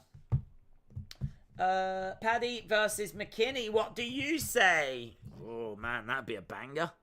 That'd be a banger. I would go... Damn, that'd be a banger. I don't know. I don't know what I would say. I don't think they'd do that fight. I think they'll want to keep them apart as long as possible. But, yeah, both in the lightweight division. I think Paddy's just going to be fed people, innit, for a while. I don't think McKinney is one of them. Everyone wants a piece of the baddie, says Jay. Speciality Automotive. Shout out to you. Hello from Wisconsin. Just joining for my weekly dose of days. Speciality Automotive. Hope you are well. Hope you've had a good week. Hope you've had a good week. I hope things have been going very well in the speciality automotive world. So, LUFCTT says McKinney turned into a panic wrestler after one punch. Hayden said, I've got Spivak round 1 knockout, technical knockout. Yeah, get your thoughts in. I mean, we should be going over to this fight relatively soon. 6 fights to try and fit in. So, and as I said, I think the reason why they've done that is because they knew that first fight was going to end early. So they've stacked it. I miss Charles Oliveira's gases. James said Sam is top. Sam in first place. Okay, let's have a look then. I thought Brian was in first place. I don't want to give Brian the publicity, do I? There we go. Brian is 4th. Other Mother is currently first. Then you've got Ben. Then you've got Empire Sykes back. Then you've got Priscilla, Drama Kane, Brian, MMA Buff Bets has done well. MMA Buff Bets has risen up the ranks. Stratty the baddie. Oh, Stratty the baddie. Oh, Stratty the baddie. Oh, then you've got Austin. Austin's here. Austin's arrived. Late at the party. Austin always does well every week now. I remember when he was rubbish. There we go. That's how the community looks. What's your thoughts on Nate versus Hamza? Also, what round do you think Chimaev gets the win? My thoughts are that it should be a co-main. I just don't think it's a main. I just think that... I don't know. I could be wrong. Chimaev gets loads of support. People love the Diaz brothers. Maybe it's going to do great numbers, but to me, I look at it as being a co-main. I think it's so one-sided and predictable. I just don't know that it's got much... I don't know that it's got much appeal. I don't know. I can't... Can I say that? Can I say it's not got much appeal? I don't know. To me, it hasn't. To me, this is just... You're feeding someone to Chimaev. So, yeah, Chimaev. First round. Submission. I don't know. I think he gets it done. I really do. I've given up on baseball, says Rocky. The MLB is rigged. Sakai against Spivak then coming up next. Almost at 300. We need 3 more likes and then we're at 300. So drop them in if you haven't already. Have I broken this down? No. Sakai, fast hands, huge power, moves well, good footwork, good volume. Few question marks around his cardio. But he can take shots. He's taken on Spivak, who's won 4 of his last 5. He's improving. He's very dangerous in top position. And he's also dangerous as the fight progresses. Walks opponents down. Has been knocked out in the past. Needs to get takedowns. And he is likely to get takedowns as well. He goes for 3.2 takedowns every fight. And 60% accuracy on those takedowns. So... he really is someone that can get takedowns when he needs them as well. So, yeah, I'm feeling quite good, feeling quite confident for Spivak. I've got him winning this. He comes in as a minus 220 favourite. So, minus 220 favourite for Spivak. Sakai is coming in at plus 260. Sakai, 15 wins, 4 losses, 1 draw. Spivak, 14 wins and 3 losses. When do you think we see Conor McGregor next? I don't know. Didn't he send a tweet out the other day kind of saying goodbye to MMA? I know that he's been in talks with Mayweather, hasn't he? So I don't know what he's doing. I don't know what he's doing. I don't know if that Mayweather fight is becoming a reality. But I heard that the sticking point was that McGregor wanted Mayweather to put his record on the line and Mayweather didn't want to. Yeah. McGregor leaves fans divided after latest UFC retirement hint. McGregor appeared to hint that he has retired, but few fans were convinced. Conor McGregor appeared to announce his retirement for the 4th time in 6 years, but fans were left unconvinced. The former two-weight UFC champ has not fought since he broke his leg in the first round of his trilogy clash with Dustin Poirier last summer. The Irishman has resumed training, but was not expected to return until the new year. He took to social media to say, "MMA, I'll never forget you, easy work." A message which left some fans convinced he was hanging up the gloves. Happy retirement, said one. Goodbye, Conor, said another. But on the whole, people didn't believe the Dubliner. Does this mean he's coming back soon? The boy who cried retirement. So, yeah, people not buying it. But I did see that the other day. But I don't know. I don't know if he's going to do the Mayweather fight. I don't know what's happened with that. I mean, clearly there's been no announcement. So look. Is the UFC preventing Mayweather McGregor? Floyd arguing over the fight rules. This was all a week ago. All of this dropped about a week ago. There's been nothing since. So, yeah. Sadir says, how many females watch your channel? 100%. 100% of my viewers are women, ladies. I'm a hit with the Bambinos. I don't know what that means. R.I.P. Conor. Jameson said Conor's Lambo yacht actually got hit by a cargo ship leaving Monaco about 40 minutes ago. R.I.P. Conor. Oh my God. And I heard that Joe Rogan was with him. R.I.P. Joe Rogan. In fairness, you know, if you are going to go, you might as well go by, you know, being in your Lambo yacht.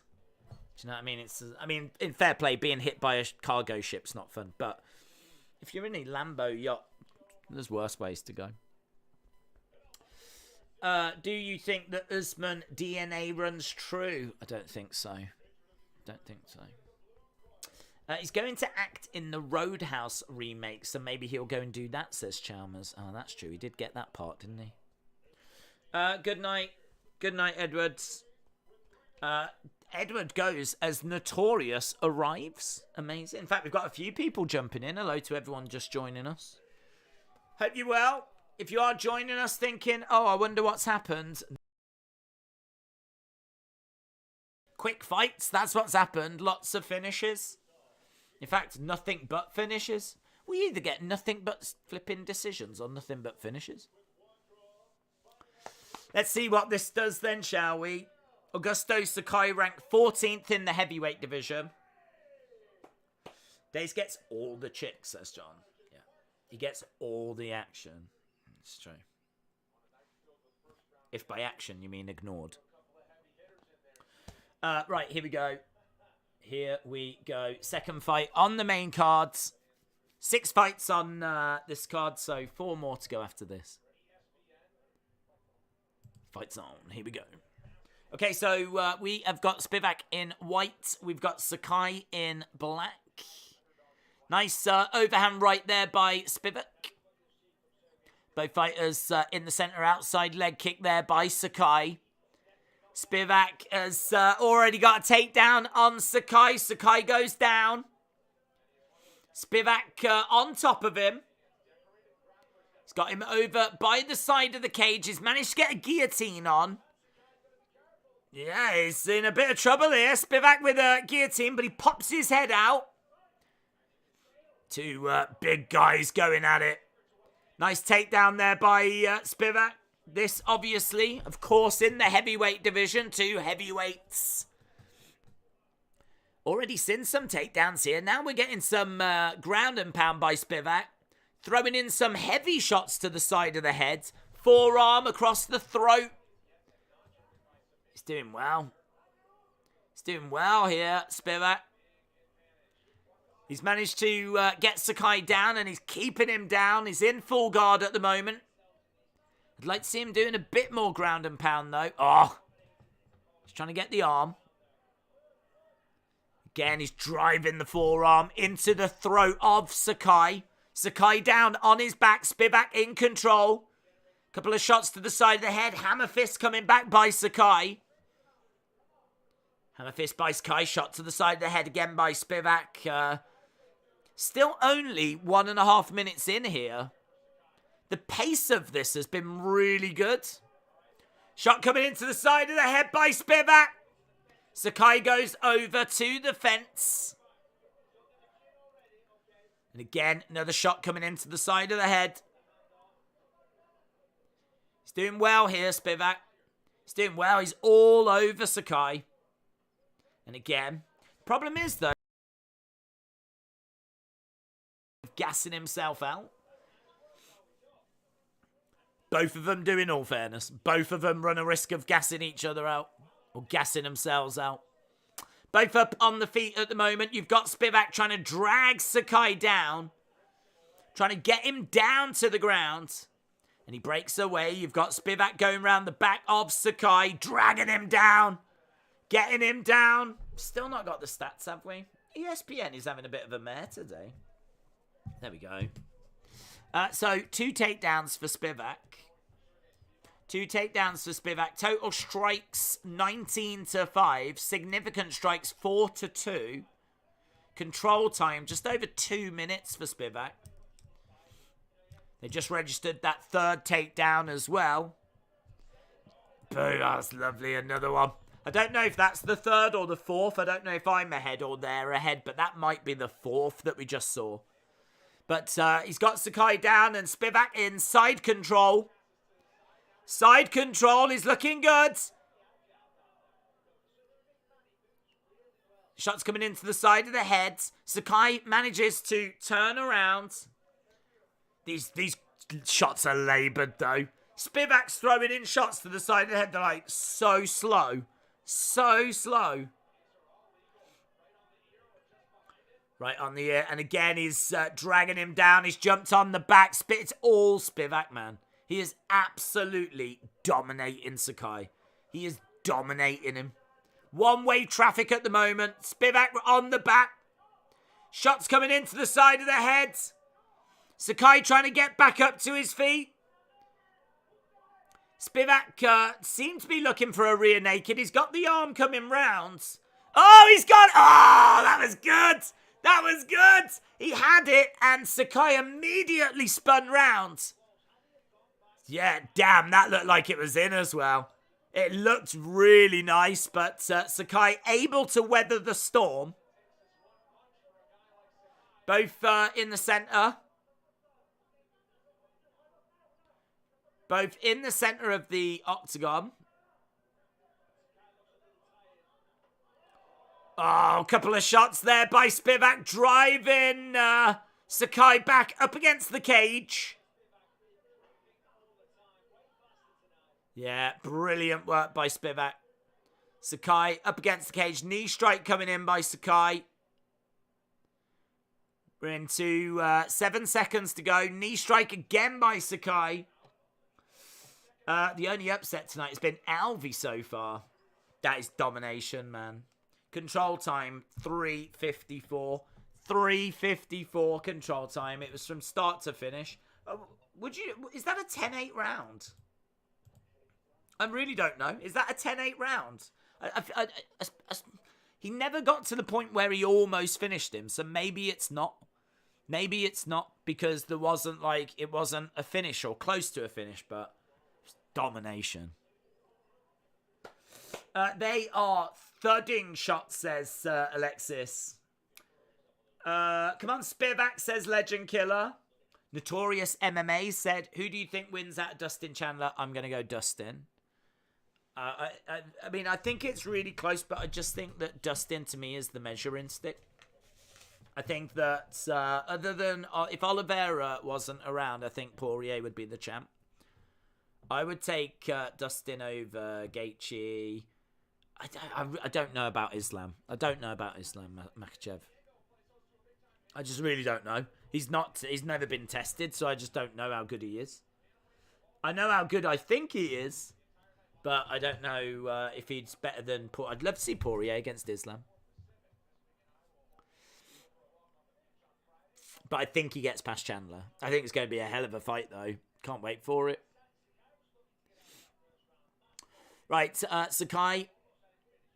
Sakai needs a good round here. Needs to try and get back into this. Spivak with a couple of shots. We're in the center of the octagon. He grabs Sakai and looking to trip him and get him down. Kick coming into the body there by Sakai. Spivak again blocking. Jab, nice. Pace of this has fallen away. Pace of this has completely gone. Overhand just falls short there by Spivak. Spivak really brought a pace. He brought an intensity. He was really going after it. No sign of that in the first minute, but a nice takedown. Takedown for Spivak. Takedown for Spivak. That was good. Blood on the face of Sakai. Fun fact, the penny cost more to make than it's worth. That is fun. Who won the first fight? It was McKinney won the first fight. Terence McKinney won the first fight. Won by submission. And right now we are seeing Spivak doing some really good work against Sakai. Over by the cage. Sakai has managed to get Spivak pinned up against the cage. So Sakai getting a moment, getting a foothold into the fight. He's not doing anything, though. He's literally got Spivak up against the cage, and it's actually Spivak that's throwing in some hammer fists. He's looking to try and trip Sakai down. He's trying to get him down, and he gets him down. Spivak again in control. In control, and now the ground and pound goes. Shots coming into the side of the head. If he could really get some momentum going and really rain down those shots, I think the ref might be tempted to step in. Shot coming into the side of the head there by Spivak. Trying to land these big blows. Sakai covering up. Yep. If he needs to just go, work. He's trying to put some power behind it, but Sakai just covering up. He tends to throw like about 4 and then seems to get knackered. He's like, I can't be bothered. Shot coming into the side of the head here by Spivak. Sakai is literally on his knees just covering up. 5.5 minutes of control time. Sakai looks completely out of shape. Shots coming in. Shots coming in by Spivak. Side of the head. Sakai just covering. 1 minute 50. He's trying to get up to his feet. He's getting dragged back down by Spivak. You got to fight back. Referee said to Sakai, you've got to fight back. You got to fight back. Immediately, he makes a little spurt, but he doesn't get very far. Shots coming into the side of the head again. Look, Sakai trying to get up to his feet. Shots raining down. He goes down to his knees. Round the back is Spivak. Oh, that's it. The ref's in enough. Thank God. Thank God. Oh, no way can you argue. Sakai arguing. He got absolutely dominated. Sakai's like, what? You stopped the fight? Yeah, you got battered. You got battered. Oh, I was just about to come back as well. I can't believe you stopped the fight. I was literally just about to make my comeback. Yeah, I'm sure you was, mate.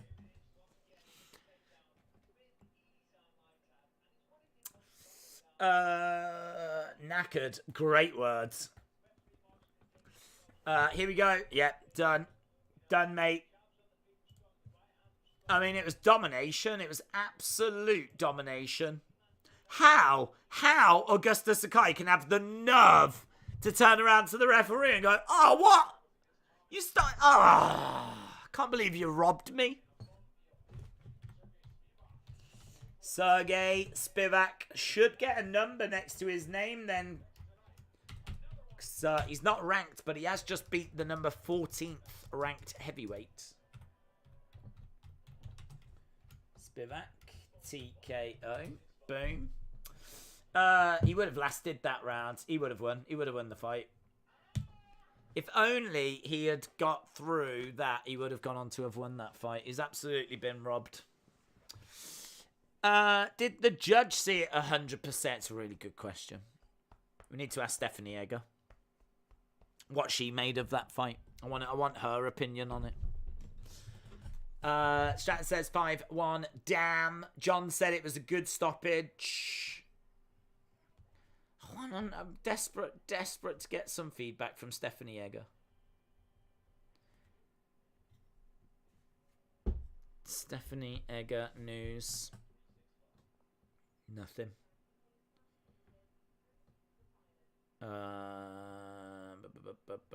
Yeah, nothing. I can't see anything on that yet. I hope there is a post-fight interview that comes out with Stephanie Egger. That is still the biggest talking point. The very first fight tonight, for me, is still the biggest talking point. Who cares if the fighter wants to keep fighting? Let him keep fighting. Yeah, but if he's just on his knees getting punched in the head and he's not doing anything. I don't know. Do you just keep letting them fight? Sometimes people need saving from themselves. UFC is owned by Disney, or WTF is going on here? Yeah! What is this? Is this the cuddling championships? I don't think so.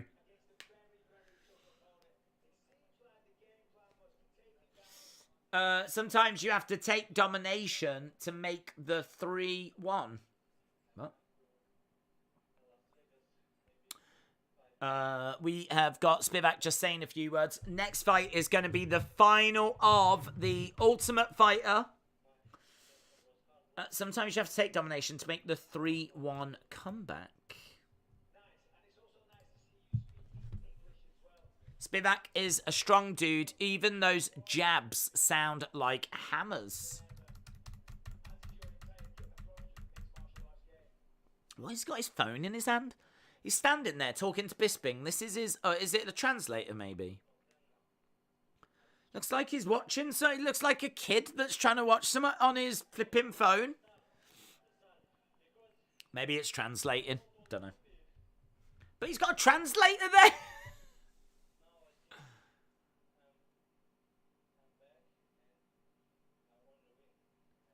I'm back and I want to win.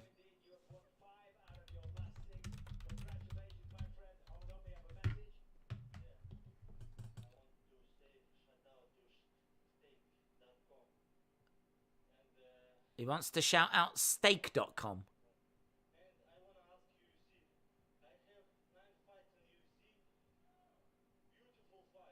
I have 9 beautiful fights. Why don't you give me bonus? I've had 9 fights. Beautiful fights. Why don't you give me bonus? Well, there we go. He wanted to shout someone out. It ended up being steak.com. What the hell's that? Is that where you get steaks from? Steak.com. Is there even a steak.com? I'm going to Google it. Steak.com. I don't even know if there is a steak. I'm sure he said steak.com. Perhaps it's S-T-A-K-E as in...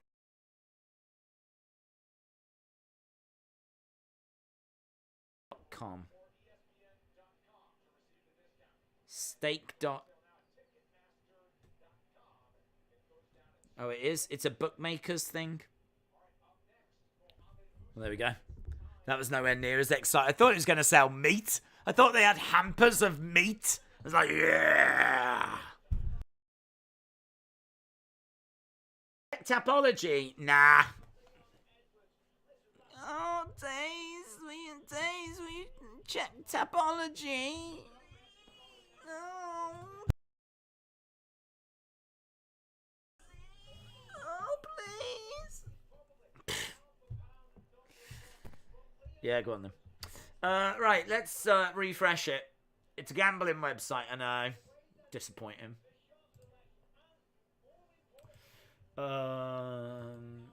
You can get like meat hampers and stuff online. I ordered one last year. It was really nice. Might do it again.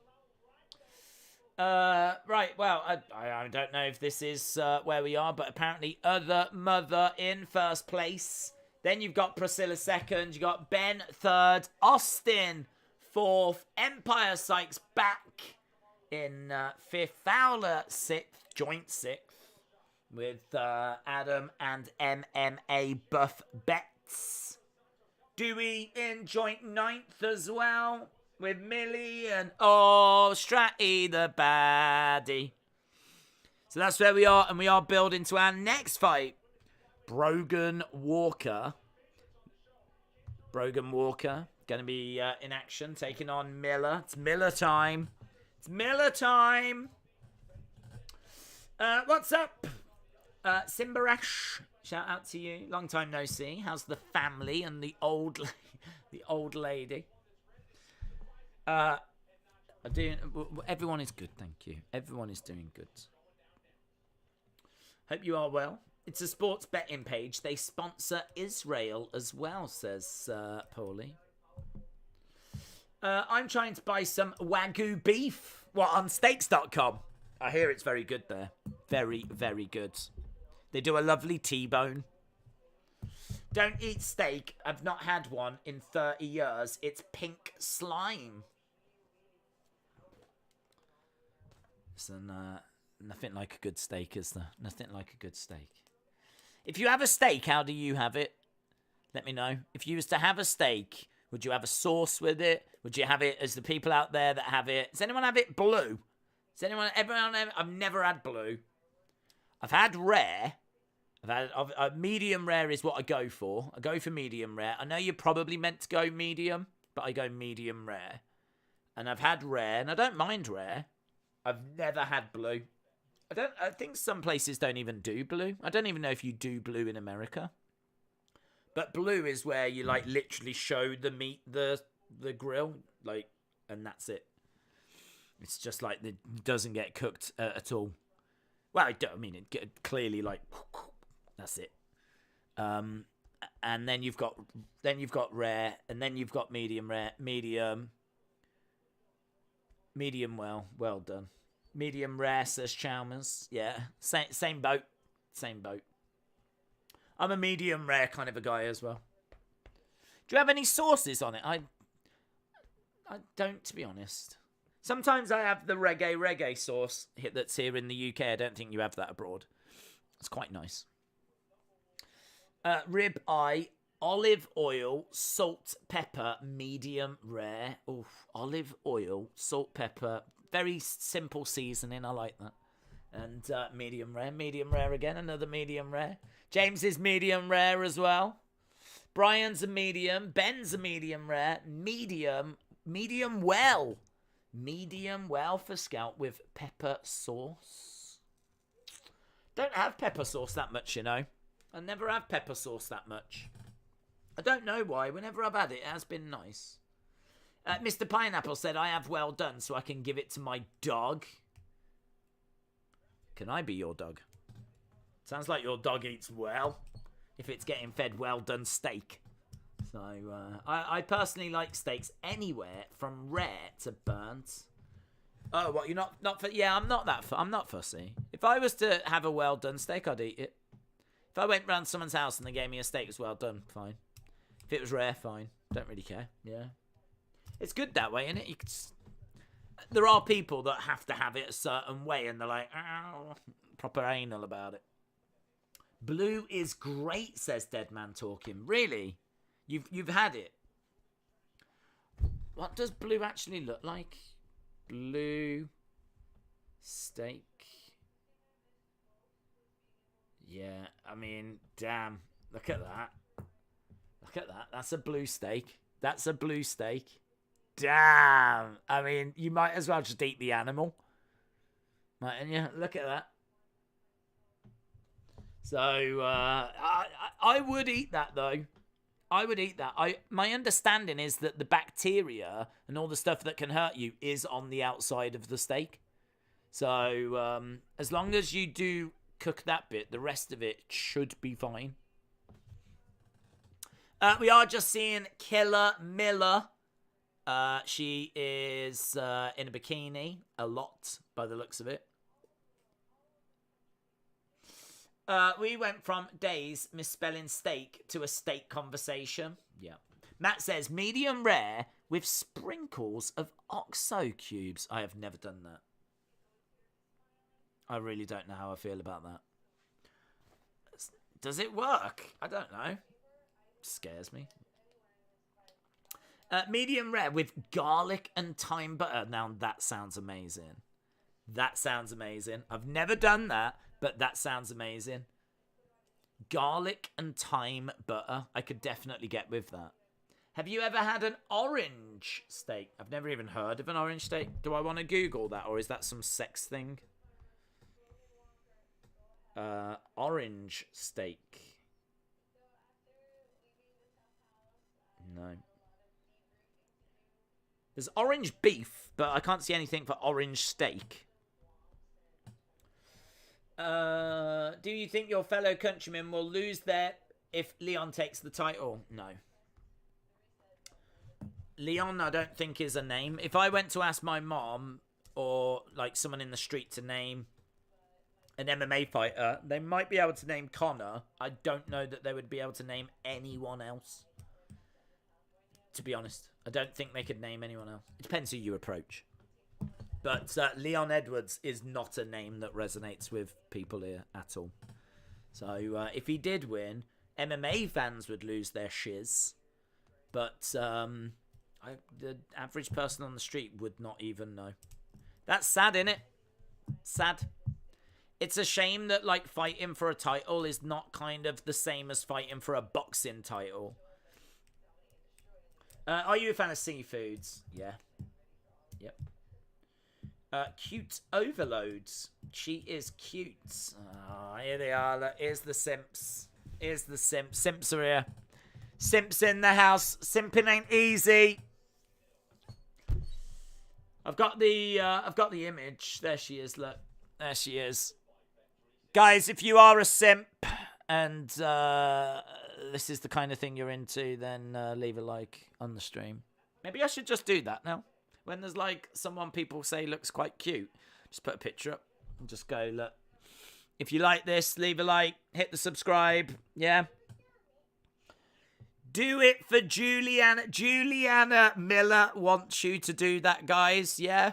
Juliana Miller is saying, please hit the subscribe. Please hit the like button. That was actually a quote from her. That was a voice recording. Miller the Killer. Ronda Rousey, Conor McGregor, Brock Lesnar, Tito Ortiz, Chuck Liddell, Anderson Silva. What? Those names are names your mom could mention. Listen, my parents, my friends, out of that list, seriously, Conor, maybe Ronda. No to all the others. I think she's sped. You think she's sped? What does that mean? Like broke the law? Speeding? There's no evidence of that. Jay said the simps have come out and listen, before anyone gets upset going, don't call me a simp, all this kind of stuff. It's fine. It's fine. It's all right if you simping. It's all right. We're not judging. We're just saying. Just saying. It's absolutely fine. You are welcome here. Yeah. I would like to do her dolphin style, says Obi-Wan Shinobi. I don't even know what that is. What's dolphin style? Do I want to know? What could it be? You want to do her at SeaWorld whilst people watch? Is that what it is? Is that dolphin style? You want to balance a ball on her head whilst she gets fed fish? Is that dolphin style? Up on dolphin style. Boom, boom, boom, boom, boom. If you put your dong, there's going to be more likes. Your dong. Do you know what? I don't have a picture of your dong. I'd love to get a picture of your dong. Are you excited for the World Cup? Yes. And we are going to be doing full coverage of it. There is nothing, and I'm sorry if this is going to upset people, but there is nothing that means more to me than the World Cup. The World Cup is the tournament. Yeah? That is it.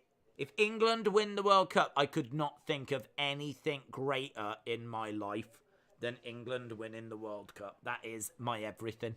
So, yes, we are doing the World Cup. We did the Euros last year. God, we got so close. We got to the final. England got to the final of the Euros.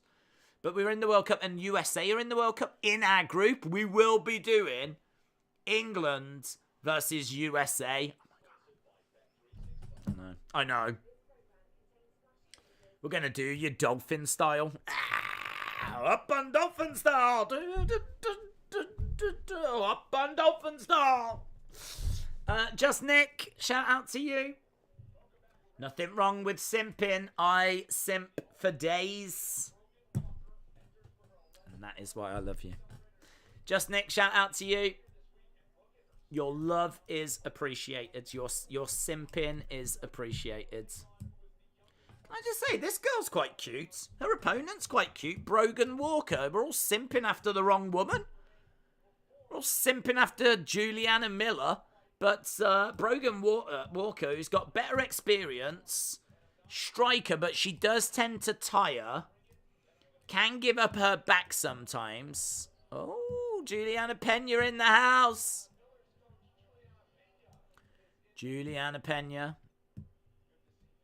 Here we go. This is the final of the Ultimate Fighter. This is the women's flyweight final. Oh, actually, I've seen another picture of that Brogan Walker, and I'm wrong. Turns out I was wrong. This is why I can't simp. Because sometimes I see people from an angle, and I'm like, oh, they're all right. And then it turns out, no, they're not. It's just a good angle. Before toilet paper was invented, Americans used to use corn cobs. I hear they still do. Are you sure you're not drunk? Do you know what? I've had, I think it's about 5 alcoholic drinks this year. That is it. That is mental for me. I think the last time I only ever had 5 alcoholic drinks was when I was about 3. Brogan Walker fighting out of Guam. See there, she looks all right. I think her hair being up definitely suits her.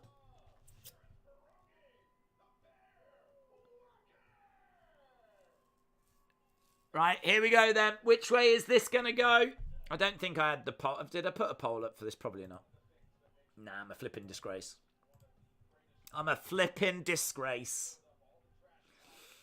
The time for talking is over. I don't think we've had any, but either way, here we go. I swear, I cannot get a read on that Brogan Walker. I think she looks good, but I wasn't that impressed with her picture. If she was on Tinder, I would have, whatever you do, I don't know. Swiped. Right, here we go anyway. Walker in red, Miller in black, outside leg kick, big heavy overhand by Miller, but Walker grabs Miller. I want Walker to win. Everyone's simping after Miller. I want Walker to win. I want to see all of your hearts get broken. That's how I want to spend my Saturday night. Takedown. Good work there by Miller. Walker on her back. Miller is in a dominant position. Half guards. Half guard for Miller. Walker down on a back shot coming into the side of the body. Who is going to emerge as the Ultimate Fighter? Winner of the Ultimate Fighter Season 30. This was the Pena Nunes season. Miller is on top of Walker. Shots coming in. She's trying to put a squeeze on here. Shot again to the side of the head. And Walker not panicking. There's a choke being applied though. Miller in a good position at the moment. We're not up against the cage. We're not central either. We're kind of in between. And shot coming in.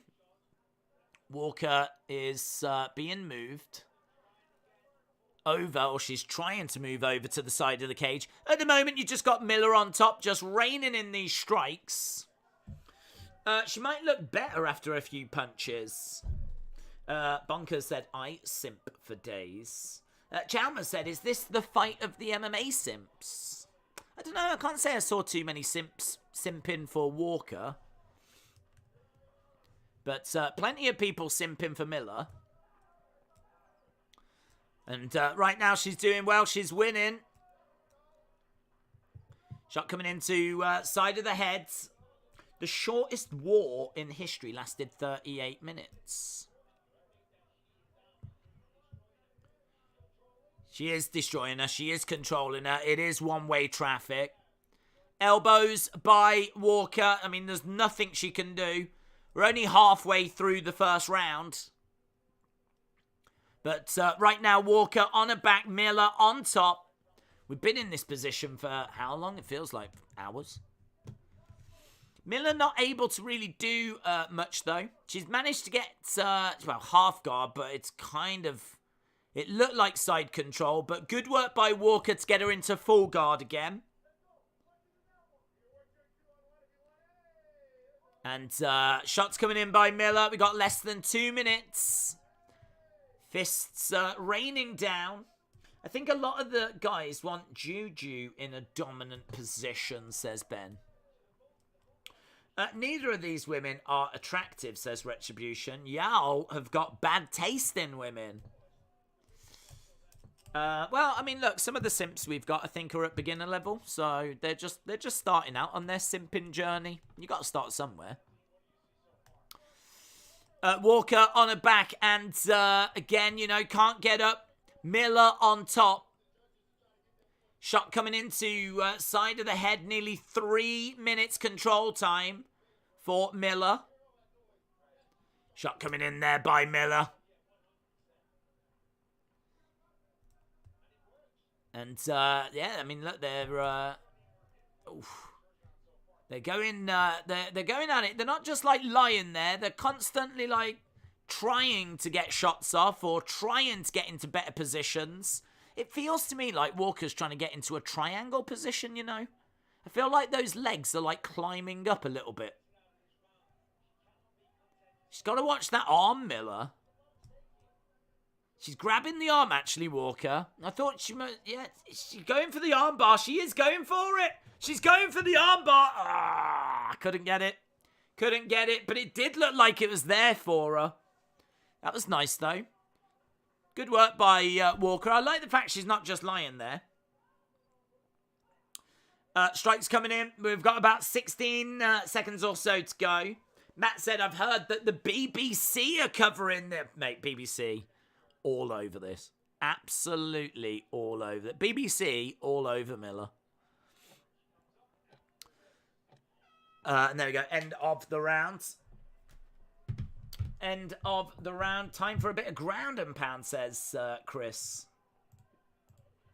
Round 2 coming up. We're at 346 likes. Keep those likes coming. Guys, hang on.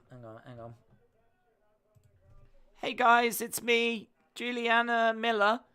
Just wanted to say thanks for all the support. Hope you're enjoying the fight. Don't forget to leave a like on this stream. Really appreciate it. I've got to go back now. My corner's just giving me some instructions. Thanks, guys. Keep the simping up. Thank you, Julianne Miller there. Absolutely brilliant. Really grateful for her joining us live halfway through this fight, and really is appreciated. Really is appreciated. As we're about to go into round number 2. They took time out during the war. Very civil. Here we go.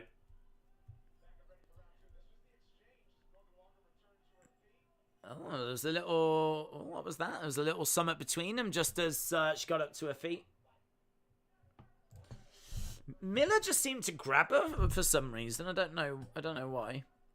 Outside leg kick there by Walker. Jab there by Miller. Miller's knee is grazed. I mean, I know you can get worse injuries, but all that groundworks took some toll on her knees. Inside leg kick there by Miller. Jab there by Miller as well. She's got a weird stance, hasn't she? Very rigid stance. She's not very, like, I don't know. Shot coming in down the middle by Walker. She's very square on as well. Very square on Miller. Couple of shots coming in. Shites. BBC is a legend covering the 2022 Birmingham Commonwealth Games. Hayden, big fan of the BBC. Walker has got Miller up against the side of the cage. Look at all those likes.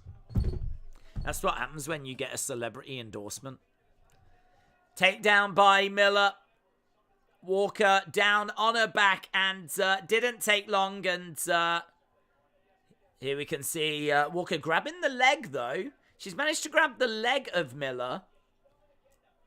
Yeah, she's not going to get it, but she can make things a little bit awkward. Down goes Miller. Miller trying to jump round the back. There's a real scramble going on. These two back up onto their feet. It's a bit more interesting here than what we had in the first half. Both of them up on the feet at the moment. Walker going down to her knees.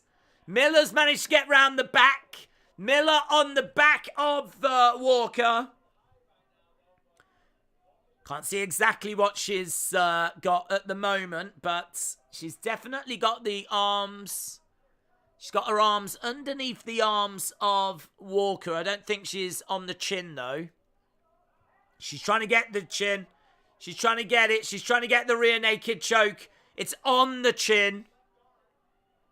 Miller has got a squeeze. It's on the chin. I mean, it looks to be quite tight. It's probably uncomfortable. She's stretching her back as well. Yeah, it is going to be uncomfortable, but I don't know that she'll tap to it. She's trying to get it off. If it goes under the chin, it's going to be a problem. I think she's trying to get it off. She's trying to get it off. She can't get it off, and she does. Oh, Miller just momentarily releases it. Walker is all over Miller. That was a mistake by Miller. She had that squeeze on, and Walker looked very uncomfortable. Miller just seemed to have doubt that the fight was going to end that way. She let it go momentarily. Walker explodes out of that position. We're back on the feet, over by the side of the cage. Knee strike coming in there by Walker. Interesting. Some interesting stuff here. I like this fight.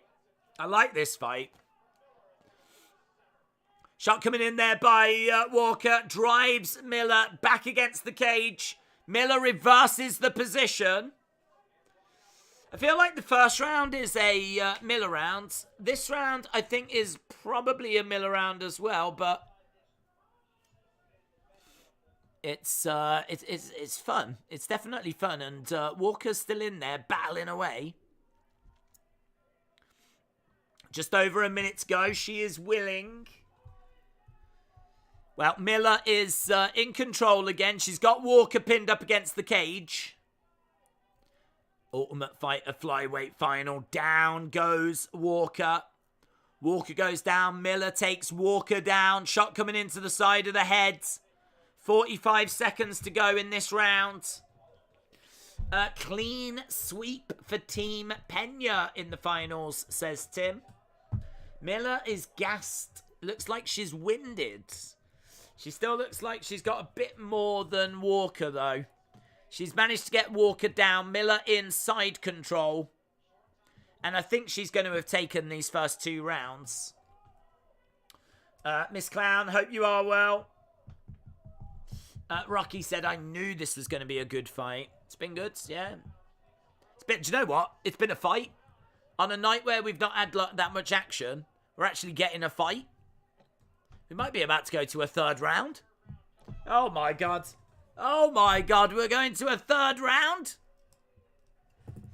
Unbelievable scenes in the Apex. This is beautiful, baby. That's what they say to Miller. Baby, this is beautiful. Baby, baby, baby, oh. She has deer legs, giraffe legs in the picture. Who, Miller? Giraffe legs? Yeah, I could see her being a giraffe. Johnny Walker versus Miller Light. Miller is now starting to wear her down for sure. Maria said, can we see your dog? Maria. Filthy animal. Kia's upstairs. She never comes down here. So no. Right, here we go then. 3rd and final round. Miller, 2 rounds up. We think. Blue whale tongues can weigh as much as an elephant.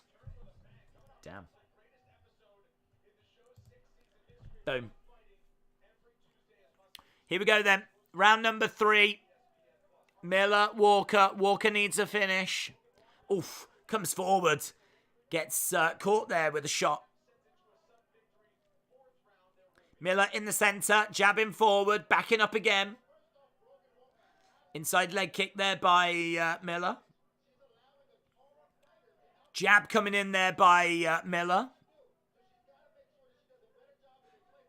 Oh, a couple of shots coming in. I feel like she's very hittable, Miller. She's very square on. And the shots getting through here by Walker. She throws a nice right hand there, Miller. You can see the damage that Walker has taken. She's got a bit of swelling just under her left eye.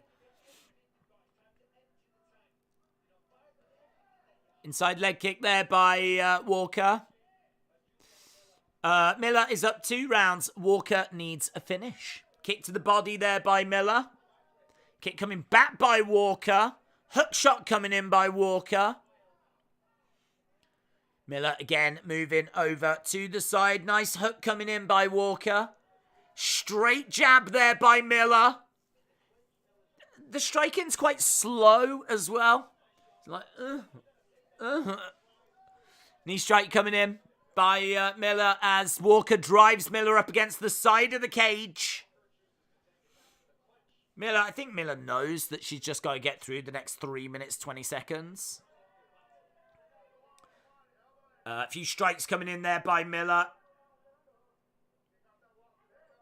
She trying to reverse it round, and Walker is up against the cage. She's getting taken down. Shots coming in. Yeah, Walker's not got much time here. Takedown. Takedown by Miller. Miller has got Walker down again. She's all over. Oh, nasty elbow. Damn. Miller was just like, oh. Drove an elbow down. She's fully mounted her now. Miller has fully mounted Walker, and this is going to be a Miller win. It's going to be a Miller win. Miller reminds me of Megan Anderson. I can definitely see that. I can definitely see that. Again, forearm strike. Driving him down. Yeah, Miller. This is going to be Miller. Miller is not playing it safe. It's a good fight, says Bram. Miller trying to trap the arms here. Ground strikes, 51 for Miller, 17 for Walker. Yeah, she is just raining down elbows, man. Bah! Bah! One-way traffic. Another elbow. Raining down by Miller. Shots coming into the side of the head. Don't see it happening.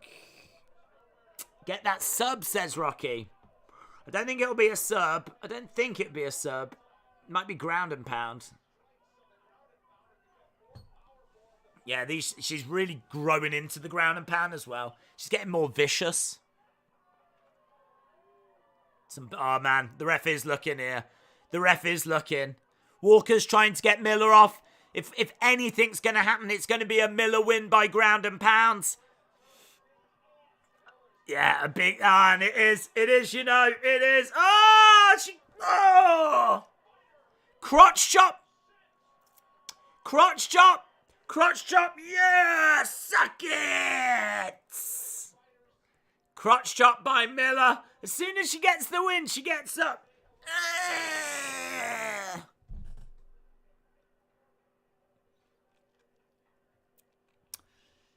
There we go. She did it. What did she say? Everyone watching at home. To all my simps. That was for you. Mommy delivered. Mommy delivered, simps. I got Miller by decision, says Sonny. Keep the simping up. Yeah, simping ain't easy. I love it as soon as she does it. The Ultimate Fighter.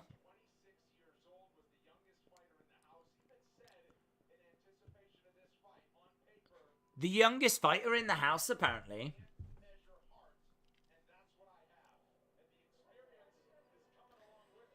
So, there we go. It's a win for Team Pena. And I think both the fighters in the next final are Team Pena. Miller wins. Right, let's have a look. Let's have a look. Let's change this over. Usman.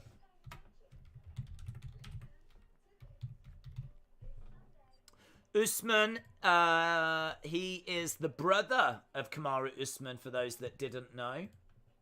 I'm sure you all know. I'm sure you know. Right, there we go. Usman against Pauga.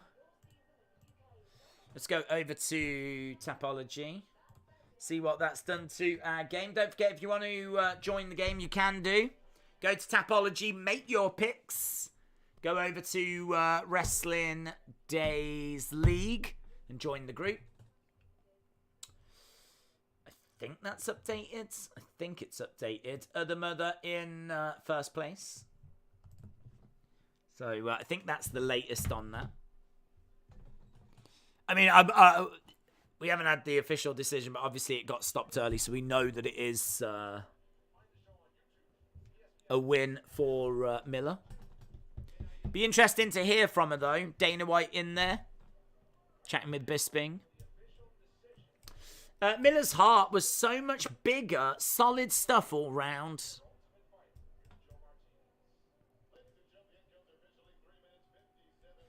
$3.57 in round 3.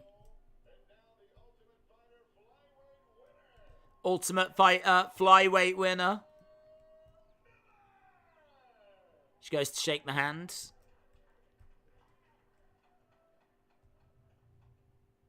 It's Dana that's going to have a word here.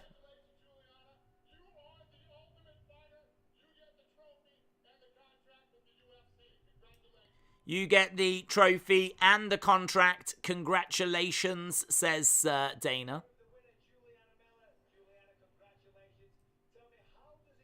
Big smile on her face.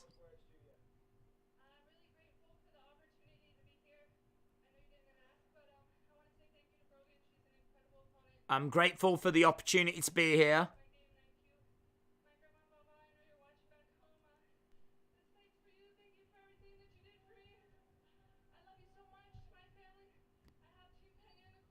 She shouting out her family.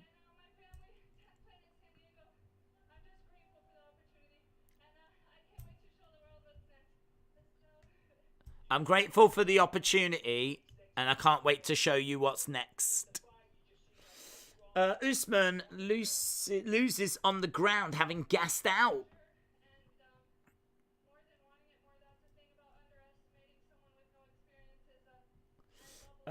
Fight, Walker, fight. Simps for life, says John. Simps for life. Simps for life.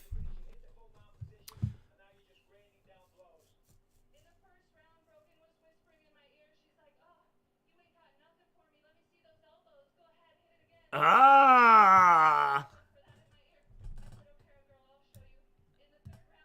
So apparently Walker was whispering in her ear, "You ain't got nothing for me. Show me those elbows."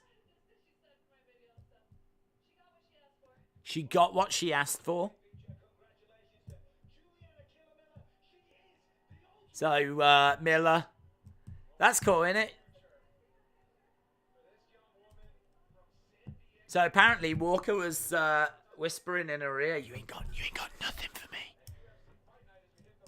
No one likes you. You fat." She didn't say those things. Uncle Dana, yeah. Deontay Wilder in the house. Wow. Deontay Wilder. John said, "Oh, she's so cute." Days, could you see UFC becoming so big they put on stadium shows? They could do it now. They've already done it, but they could do it now. Dana does not want stadium shows, but they could absolutely sell stadium shows. Easy. But I mean, they did Ronda against Holly Holm was in a stadium, and wasn't it Whitaker Adesanya was in a stadium? So we have done like some stadium shows, but Dana's always against, like, Paddy wants Anfield, and he'll sell it out as well. So you could sell out Anfield with Paddy, and I think they'd sell it out with Paddy and Molly in it. I mean, they sell out O2 in like no seconds flat. Plus, also, if you drop the price of the tickets, you're going to sell more, aren't you? But I think Dana would much rather sell out 20,000 arenas and have like really high ticket prices. Because Dana's point is, in an arena, you've got just an incredible atmosphere because it's like a cauldron. It's like a cauldron, and like it's like, you know, all the noise and all of that, and you can see in a stadium, like, you know, if you're up in the stands, like, you're gonna need binoculars to see him in an octagon. So it's a preference thing. It's a preference thing. I mean, UFC London, you could have done those in stadiums. So, yeah, good question. Answer is we could already be doing them. I think it's there. Wilder, a bum. Last time I checked, he was a millionaire. I think it's quite exciting. Wilder's there. He's one of the best heavyweights in the world. Wilder got flatlined. He lost a quarter of his soul. Do you ever watch Dana White Contender Series? I don't know. I probably should, but to be honest, I really like UFC, of course I do, but I like seeing those fighters that are climbing up to get to the titles. I've never really gotten to the point of watching like those coming in. I mean, I've watched Ultimate Fighter. I think it's interesting because of its history, what it means to the show, and it's a bit of a reality show thing in it, so you can get some interesting little bits that happen on there, but I don't find any more like to be essential viewing. I don't think I'm alone in that. I don't know if it's had its time. I don't know. But no, I don't watch the Contender Series stuff. I just wait for whoever's good to land on the main roster. Has the UK got scalping ticket problems like the US? Yeah. I think that's everywhere. So scalpers will buy them up and then sell them on. So, but to be honest, I mean, I don't really ever go to that many shows that are ticketed. So it's not, I don't know how big of a problem it is anymore. But yeah, we do have it. 100% we do have it. Wilder was watching UFC to this day. To this day! Yes. Usman is the Nigerian Kutalaba. Wow, we've got Usman against Pauga. This is going to be our next fight. And this is, as you said, the brother of Kamaru Usman. Rivi. I like how you used the sub thing there. I like that. Shout out to you. Clever. I saw a video on these two, and I didn't realise that Usman's son passed away. Like, apparently his son was like 3, and I think he might have drowned. So, like, I know we like to have a laugh and a joke here, but yeah. It hit me in the feels when I watched that. I was watching Pauga. Pauga was saying about how he used to play football, and he didn't get very far, and he decided to go into, like, MMA. And I was kind of watching, he was talking about, like, his kids and his family, and I'm like, oh, I like this guy. I was rooting for him. And then as soon as I heard that about Usman, I was like, oh, my God.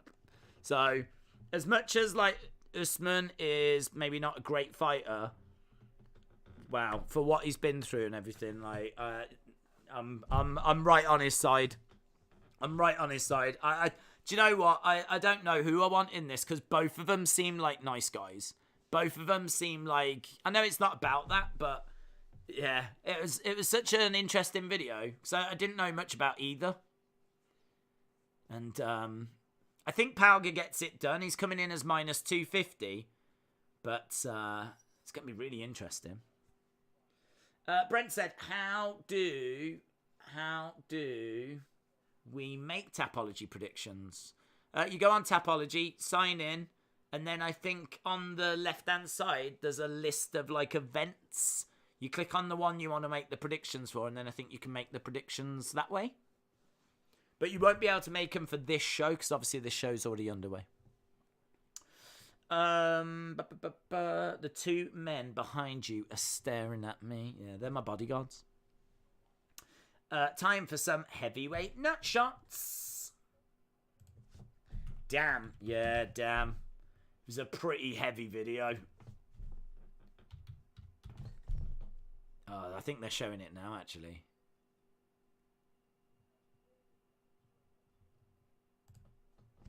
Yeah, I think they're showing it now.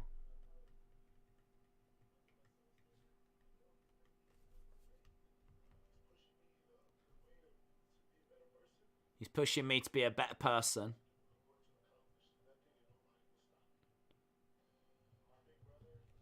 Yeah. So, they just mentioned it on this thing.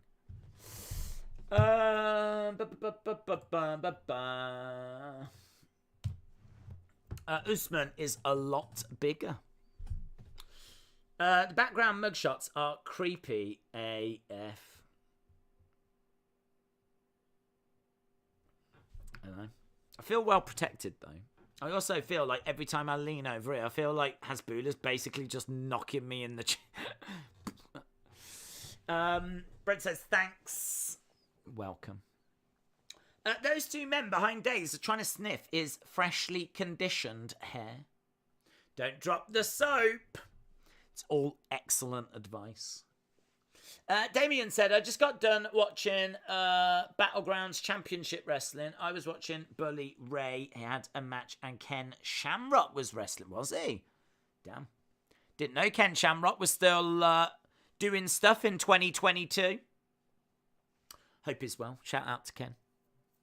Right, we've got the video package on this one. Not loads to break down here. This is another final. Obviously, the final, he is the brother of Kamaru. He doesn't have massive power, but he's still got decent strikes, decent submissions. He's big. He's a natural heavyweight. Did not look great in his last fight. Apparently, he is a bit of a PFL veteran. He's taken on Zach Pauga, former football player, who's going to have the better output. He's going to be faster. He trains with Curtis Blades, Zach Pauga. His record is 6-0.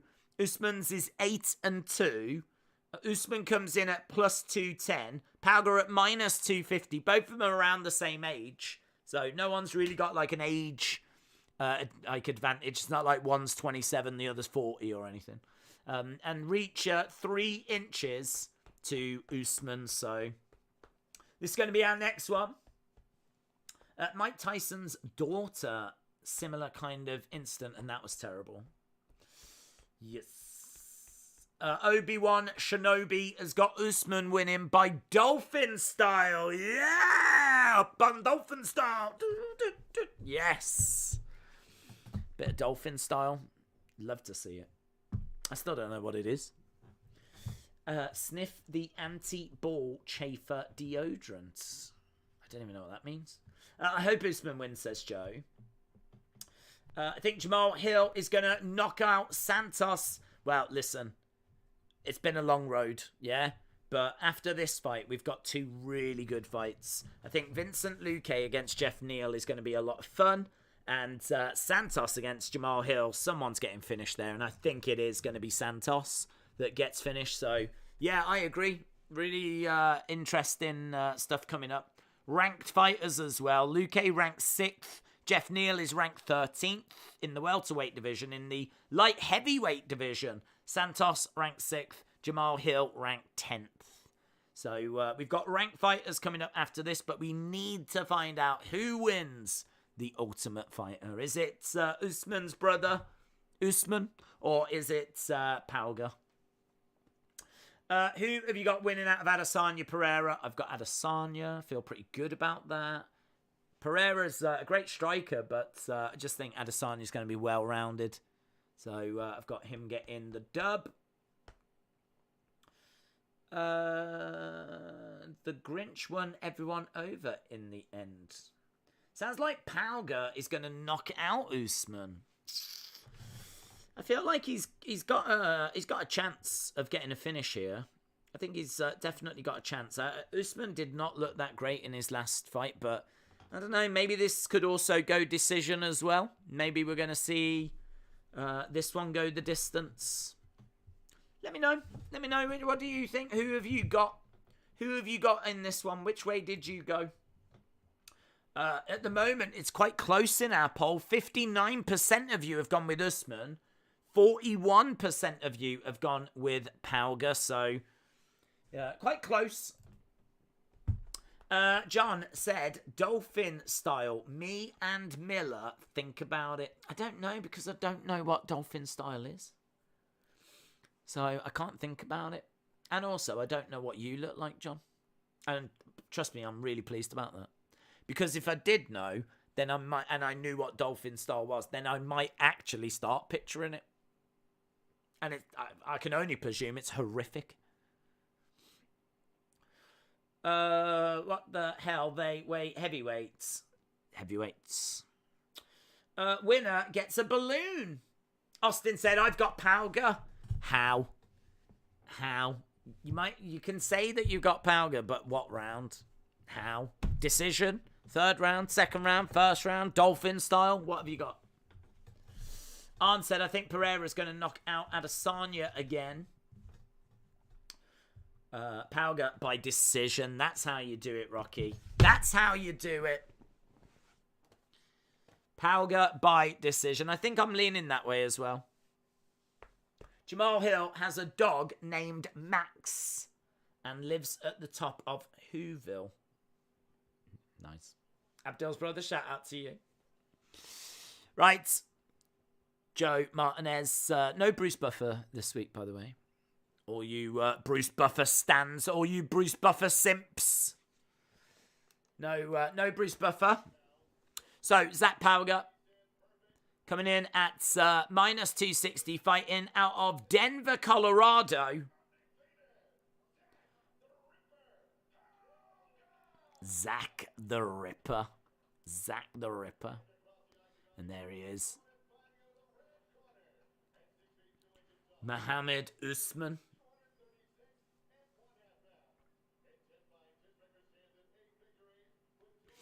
Eight wins. 2 defeats. 6'2". Not the tallest. Still a good size, though.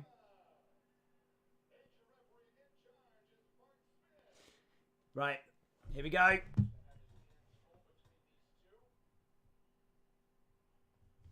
Mark Smith, referee for this one.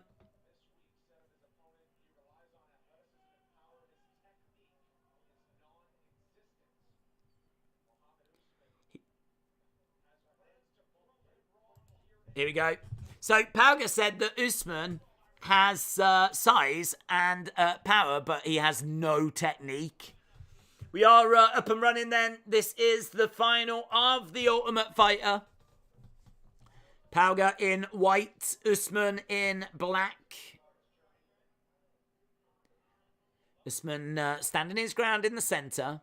You got to think his brother's going to have given him a strategy for this. I'm guessing they've had plenty of time to prepare for this as well. Shots coming in there by Pauga. Heavy shots. Outside leg kick there by Pauga. Shot to the body as well. Usman, I mean, he looks great. He looks great. He certainly passes the eye test. Usman just standing his ground in the centre, trying to throw out a jab. Oof, that was a lovely strike there by Pauga. Kind of charged in with a shot to the chest. Swing and a miss there by Usman. Pauga on the outside. Leg kick. Both fighters in the centre of the octagon. Usman stepping from side to side. Usman by decision, says Legend Killer. High kick is caught there by Usman. And he has Pauga up against the side of the cage. But Pauga managing to get away from there. Back into the centre. So back into the centre of the octagon. Low kick coming in there by Pauga. Inside leg kick as well. Trying to throw out a straight right.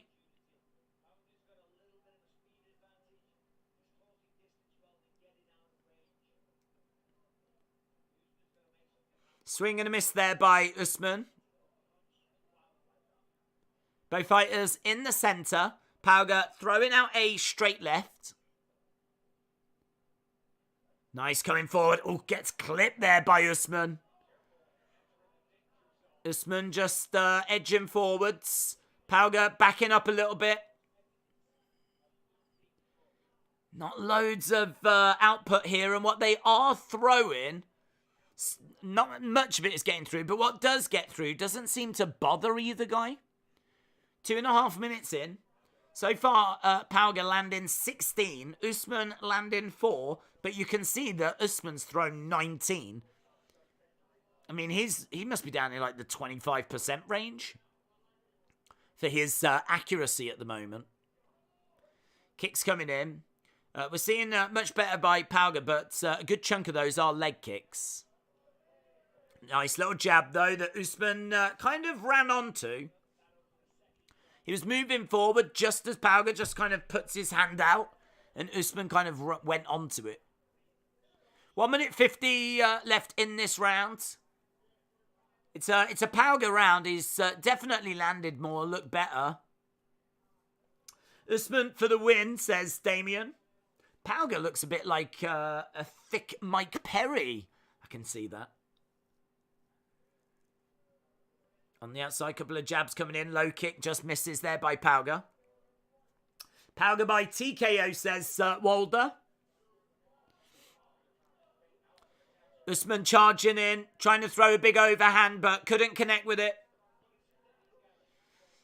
Again, he's trying to throw in like some counters. He's waiting for Pauga to come in. 5 significant strikes have landed out of 25 that have been thrown. High kick comes in there by Pauga. Inside leg kick, jab coming in as well. Oh, that was nice. I like that. Kick to the body. And as the kicks come in, Usman responds with something heavy up top. That was nice. Pauga coming in and Usman catching him there again as well. Significant strikes on screen showing us 26-7. 30-odd seconds left in this round. It's a Pauga round. Both fighters in the centre just being quite watchful. Charging in, throws in a jab. There's an advert on the canvas for Eminem's Curtain Call 2. I didn't know that he had an... is that a best of? Was the first one... Eminem's Curtain Call, wasn't that a best of? Curtain Call 2. Has he had any hits for about 20 years? Couple of shots right at the end, and Usman not happy about that. I think he thinks that it came in after the bell had gone. But either way, that's the end of the round. It's a Pauga round. Right, let's change this over. Bang, bang, bang. Round 2 coming up. Yeah, to be honest, at times that fight not the most gripping. It was still better than some that we've seen. But I am more interested in Curtain Call 2 now. Eminem's Curtain Call 2. What a horrible front cover. What an absolutely horrific front cover that is.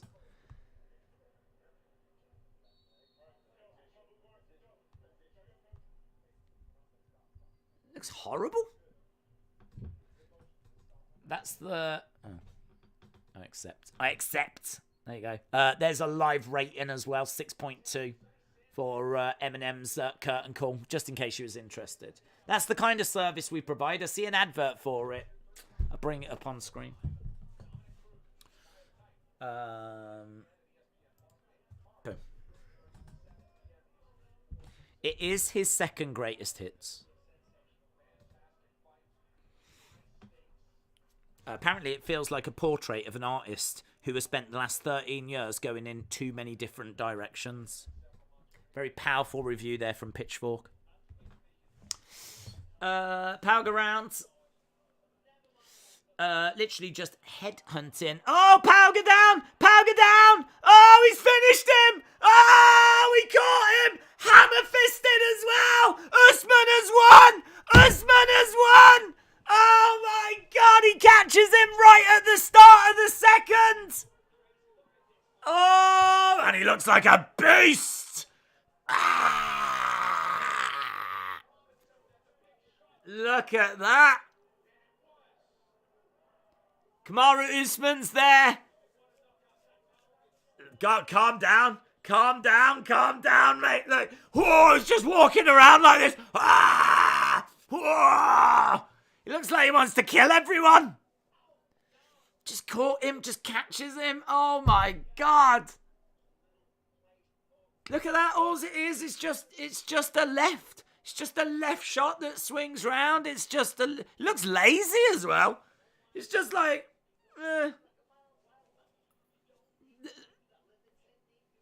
wow. Oh, he's jacked, man.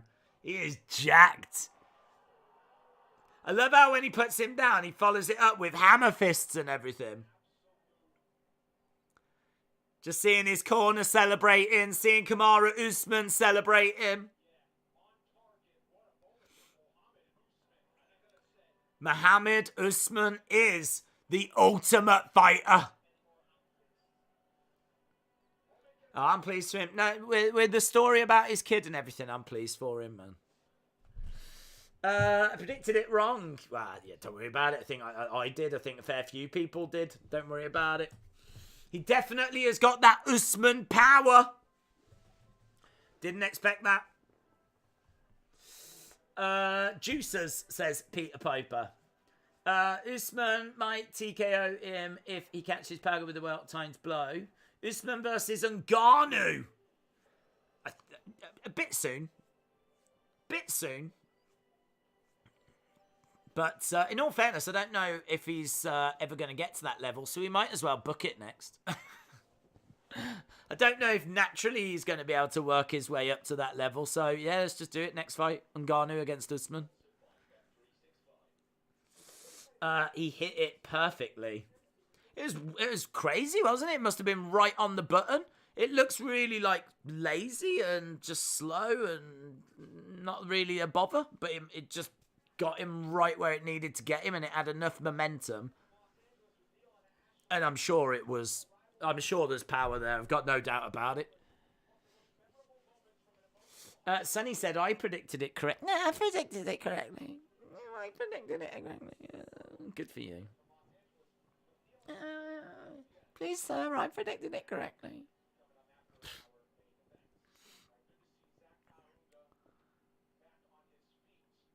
I tell you what, Dana White. I bet Dana White's doing flipping cartwheels. That could have not gone more perfect for Dana.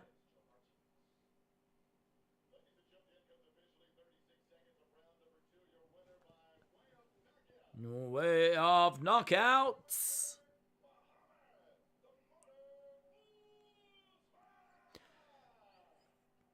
Dana has got an Usman.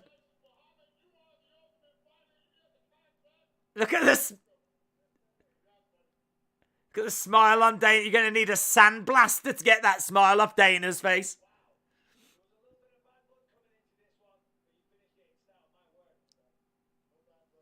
No bad blood. I like how he parried, then came in with the hook. Could tell that he's been learning something with training. Good point, Lionel. Good point.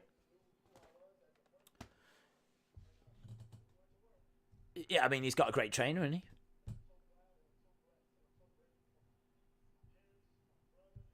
I'm so glad and blessed.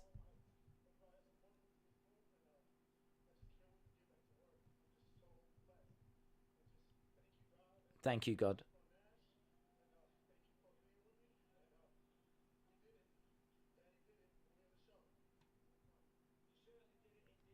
Oh, and he shouts out his little boy. Oh, oh. Sam Alvey would murder Usman. Hands down. Really good point. In fact, they're both in the same building. Let's get it going. I think the kids are still there as well. They've probably just settled down after what happened to Alvey earlier. Now bring him back out. Put him in with Mohammed Usman. He looks scary, man. He looks a scary dude, doesn't he? Covered in tattoos. Absolutely jacked. Kamaru Usman.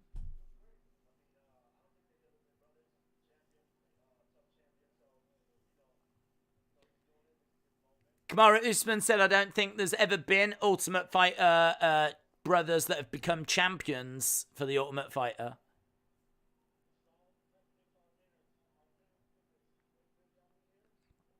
Oh, the parents are inside the octagon.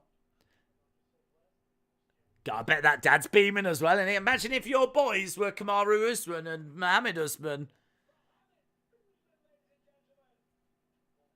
Fair play. I'm happy for Usman, says Austin.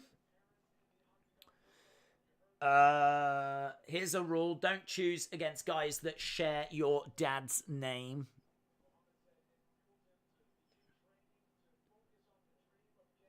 Nice family photo. Can't see Kamaru. Where's Kamaru? Oh, there he is. It's the dad. Was that the dad? There was the dad in the background. The dad was... Everyone was lining up. The dad was like trying to desperately see over the top. They blocked out the dad. It's all well and good saying you're all about family, but then as soon as you get to the photo afterwards, you block your dad out. Actions speak louder than words. Love the animated commentary, says Specialty Automotive. It's just exciting, isn't it? I mean, we've had tons of finishes tonight. Tons of finishes. I think if some of the stuff we've seen tonight, if you don't get pumped about that, I mean, you need to have a word with yourself, because it's been some pretty exciting finishes. Been some good stuff.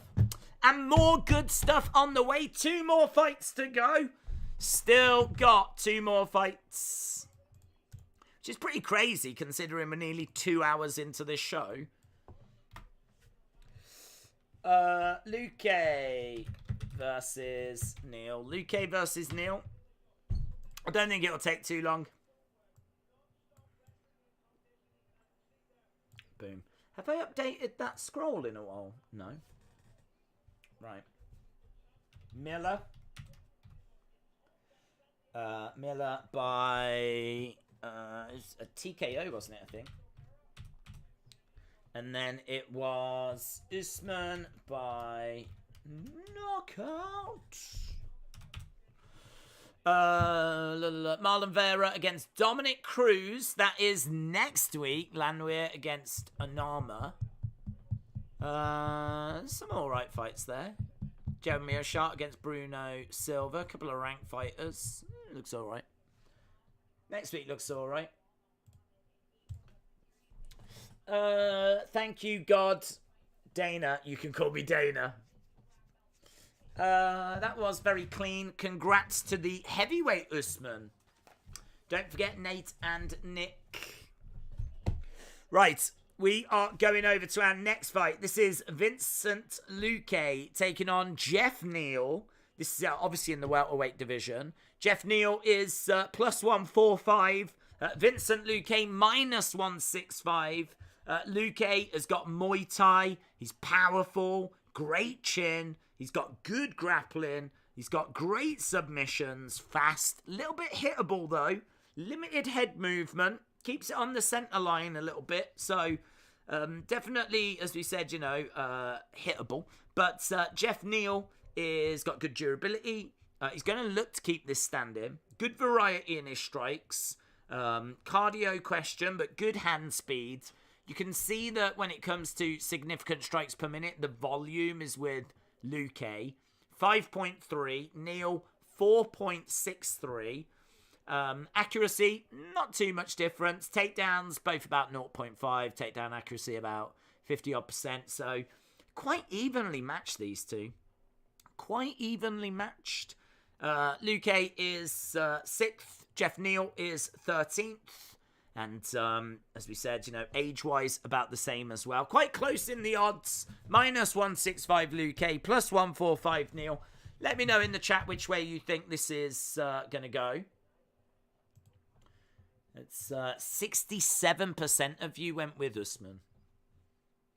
And in 2 weeks' time, Usman against Edwards. Kamaru Usman taking on Leon Edwards. Can Edwards do it? I'd love it if he did. I think I deserve a title shot. Luque and Neal. There we go. Poll is up. Mr. Pineapple said Luque by decision. It's going to be a boring match.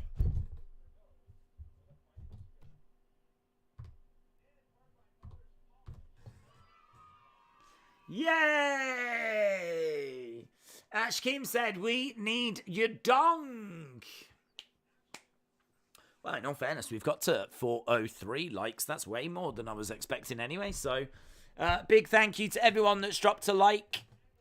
I don't think we'd get to 500, and I never thought we would get to 500. But if you are watching and you haven't dropped a like, leave a like. It does always massively help as we see the video package for our co-main events. 2 fights left to go. 2 fights left to go. Days, what do you think about the KSI situation? Jake made Alex pull out so that he could fight a dehydrated KSI, but KSI is fighting a backup fighter that is contracted. Did Jake make that person drop out, or is that just internet speculation?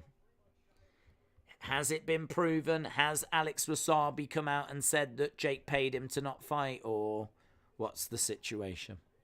Because I don't know what the deal is, but I understand that Alex Wasabi is out and now he's been replaced by some rapper or something. So my take on it is that it's all silly.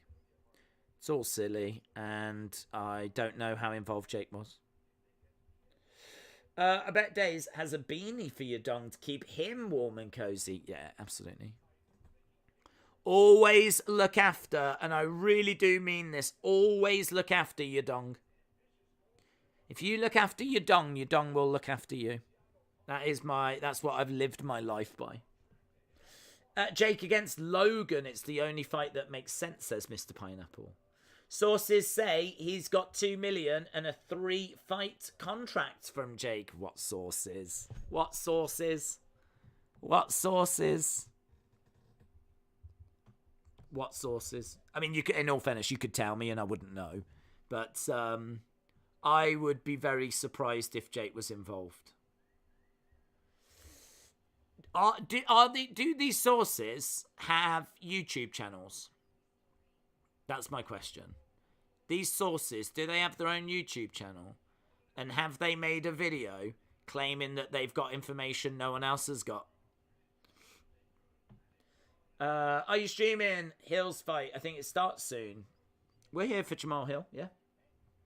YouTube is giving $5 to everyone that likes this stream. Damn. I mean, I'm not aware of that. I cannot say that that's true, but I can say that Rocky is saying it. Rocky is saying that YouTube's going to give $5 to everyone that likes the stream. I'm not saying it. No one wants to see KSI fight Swarms. Does anyone? I mean, like KSI. Does anyone want to see him fight? I mean, maybe they do. I know he's very popular, but like, I don't know. I mean, like he's fighting a rapper. I mean, it's just another YouTube boxing thing, isn't it? It's just another YouTube boxing thing. I feel like the world has moved on past them, but maybe I'm wrong. Maybe the world hasn't moved past those. But I feel like maybe the mainstream has moved past those. They were kind of they were fidget spinners, weren't they? You know how fidget spinners were a big thing a few years ago? They're not around anymore. They were a flash in the pan. I think that YouTube boxing was the same, but Jake has kind of got out of that now. You know, he's been fighting like MMA fighters, so... And he tried to fight proper boxers. But I don't know, is anyone interested in a rapper against a YouTuber? A rapper against a singer? I mean, maybe if they were people I knew. Awesome. Do you know who fights first? Is it Lukay or Hill? Lukay. Do you know who does Colby fight next? I say Hamzat, and if Hamzat wins, title shot next. I have not heard who Colby fights next. I can Google it and see if there's any information. Colby Covington. Colby Covington. News. Covington.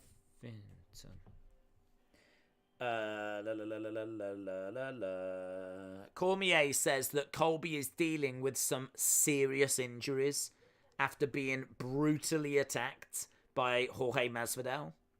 UFC legend Daniel Cormier has claimed that Colby is dealing with some serious injuries. He was assaulted at a Miami steakhouse. Interesting. So, no. Apparently he won in a poker tournament the other day, so I don't know how serious those injuries are. Certainly not stopping him playing poker. But, no, nothing. Nothing. Right, here we go then. Both fighters inside the octagon, and we're about to get underway with our co-main event. Colby's not fighting anyone. He's still hiding in the bushes outside of that restaurant.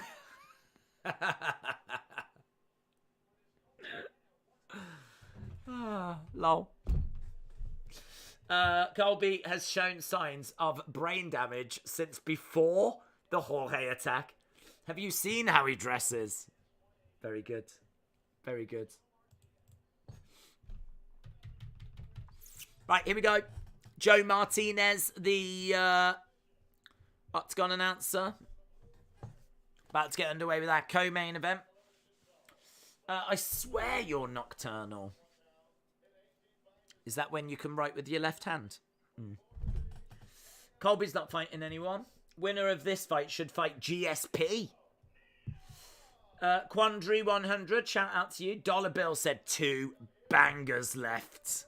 Yeah, these could be fun, actually. You are right. This card actually is not... On paper, the card looked rubbish, but tons of finishes.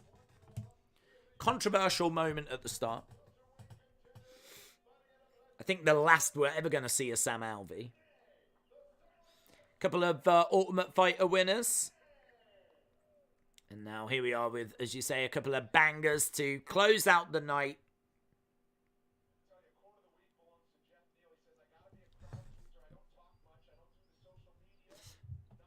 Jeff Neal says, I don't talk much. I'm not on social media much.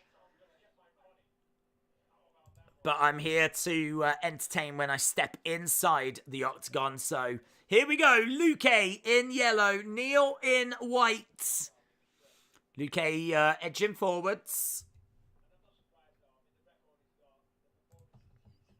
He's backing up a little bit here, Neal. 75% of you have gone with Luque.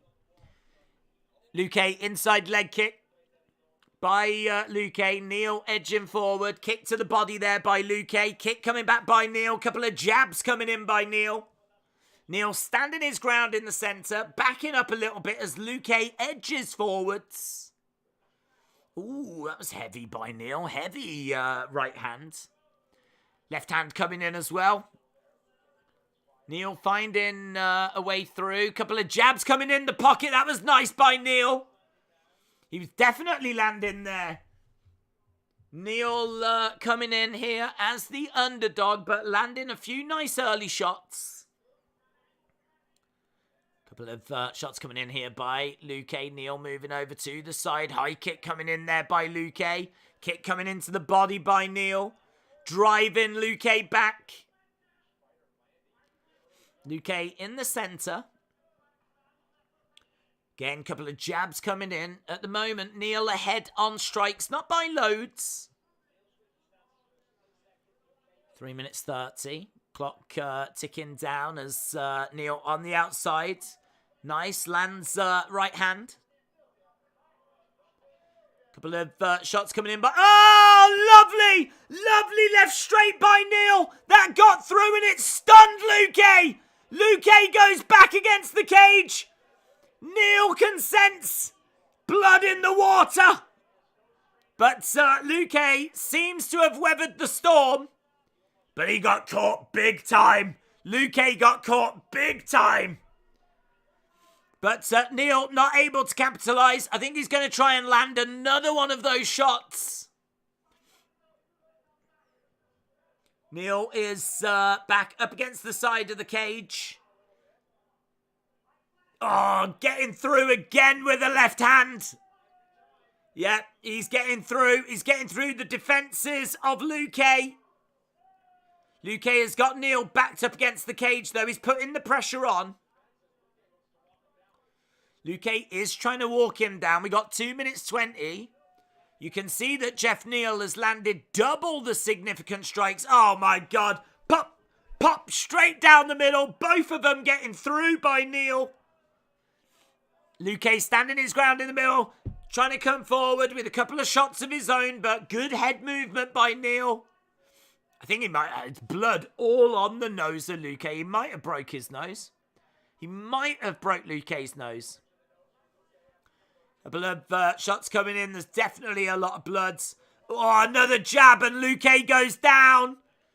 Luque goes down. There was a powerful jab there by Neal.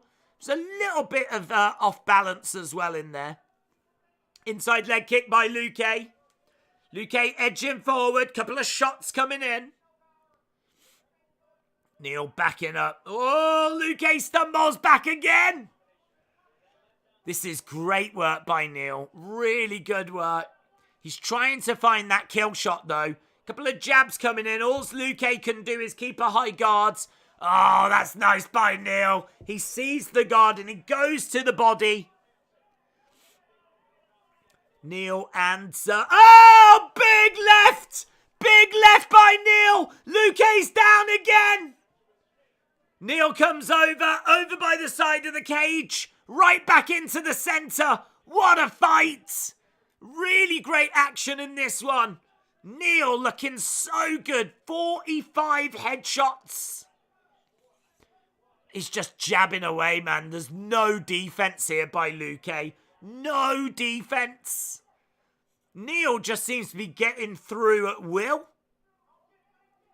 So good. Luque in the centre. Neal pushing Luque back. Oh, and another straight left. Straight left by Neal. Straight left. Good head movement by Neal. It's really good. Come on, Luque. Luque loves being punched, says Francis. He must do. He must do, but he stumbled back. Luque stumbles back. He's going to survive the round. That is a great round. That's the best round we've seen so far tonight. That was so much fun. So much fun. I would imagine that his corner will just go up to Luque and go, right, come here. You know that stuff you just did? Don't do any of that. You know that's not defending? Don't do that. You know that walking into his shots? Don't do that. I wonder if Luque is blind. He doesn't stop that right eye getting punched. He's just getting smashed, man. I mean, he's just been hit in the head 54 times. Hard as well. Hard. Only one of those is registered as a knockdown, but I swear he went down about 3 or 4 times. Some of them might be him getting off balance, though, in all fairness, but damn. Luque starting to dance. Hayden thinks that's a Neal round. Here we go then. Round number 2. Neal is a beast, says Beard Authority. It's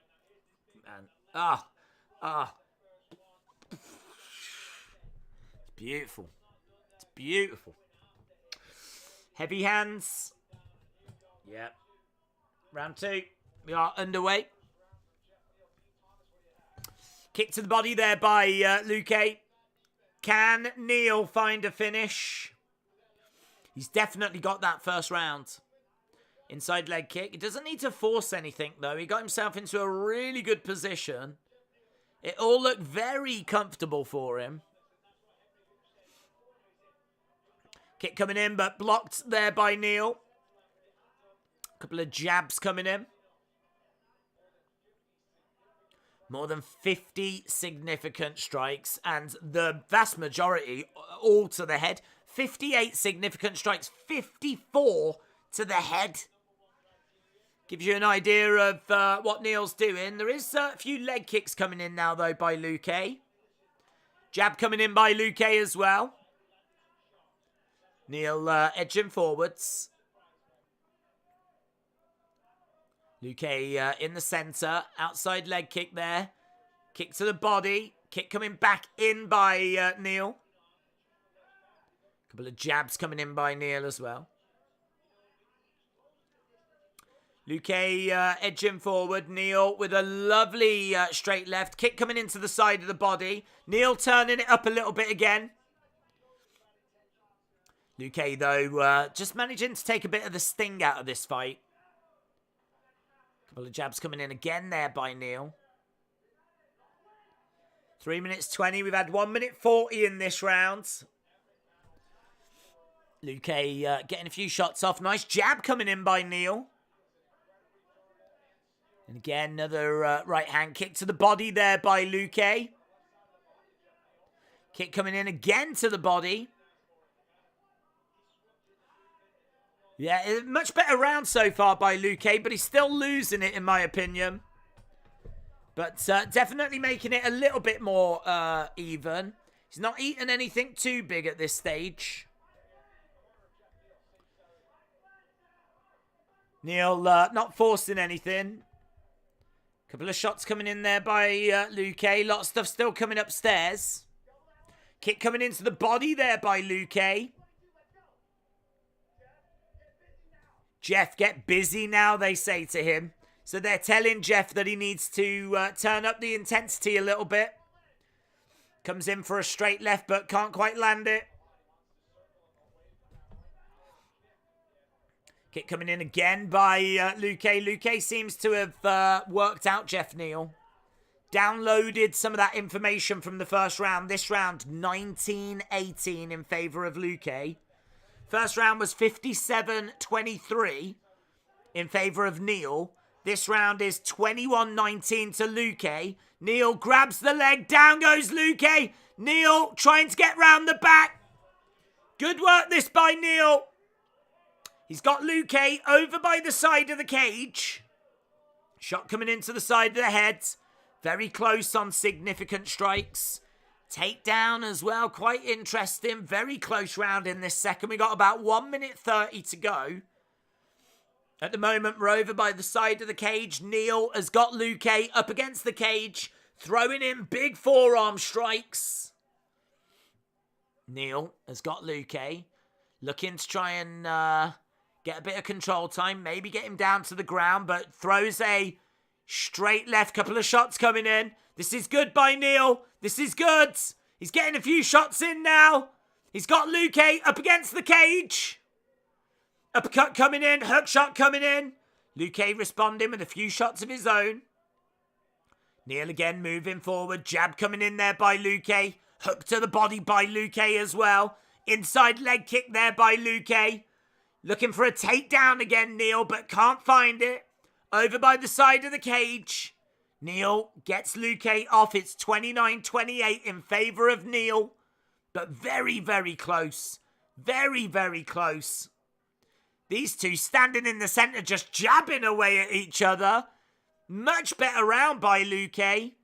31-30 to Lukay now. It's back and forth. 18 seconds left on the clock. Really fun rounds. Lukay just really getting a few combos on. 1-2. Follows it with a leg kick. Opens up a bit of a gap. Neal moves out the way. 36-32 for Lukay. Kick coming into the body. And that is the end of that round. Who do you think takes that round? That is a really close round. Really close round. Obviously, this co-main event can only go 3 rounds. We've got one more round to go. One more round to go. Awaken the Dreamers, says Lukay, needs to use his Brazilian Jiu-Jitsu. His submissions are gnarly. Maybe Lukay is awake now after getting punched in the head 70 times. That will do it. Somehow, Lukay has figured out Neal's timing via the 500 eye punches. Legend Killer cheering on Lukay. Alexis says, we haven't had any Lady Garden hits. That's true. They're saying to Jeff Neal, let's win this. Let's take this from him. I think his corner probably feel that there's a good chance that Lukay might have taken that second round. 1-1, said Victor. I think 1-1 could be fair, honestly. 2-0 Neal. Here we go then. Round number 3. Honestly, I could see it being 1-1. I really could. That round actually ended 37-32 to Lukay unofficially. On significant strikes. There was a takedown for Neal, but he didn't do a great deal with it.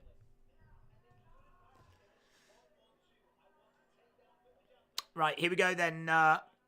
Will this fight go the distance? Yes, at the start was plus 130. No, was minus 175. Jab coming in there by Neal.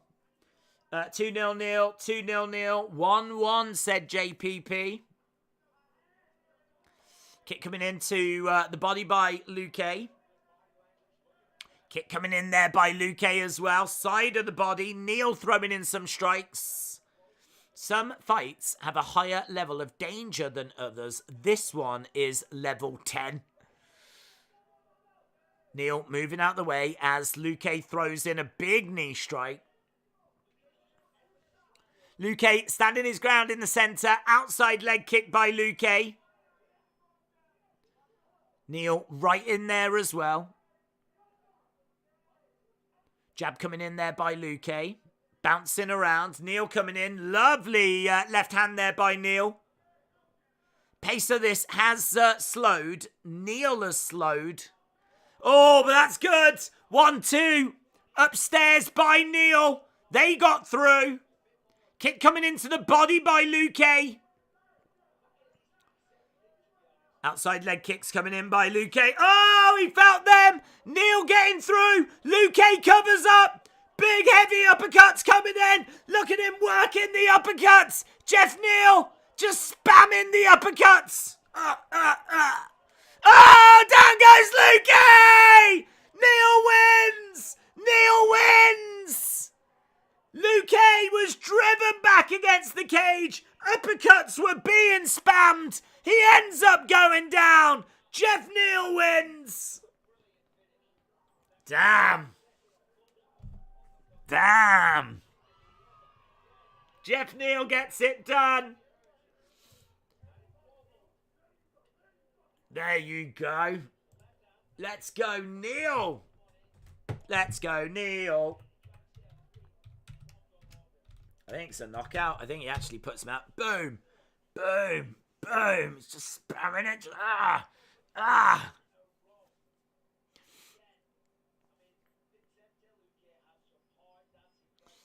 It ends up being a couple of straight shots that get him in the end after about 1,000,000 uppercuts.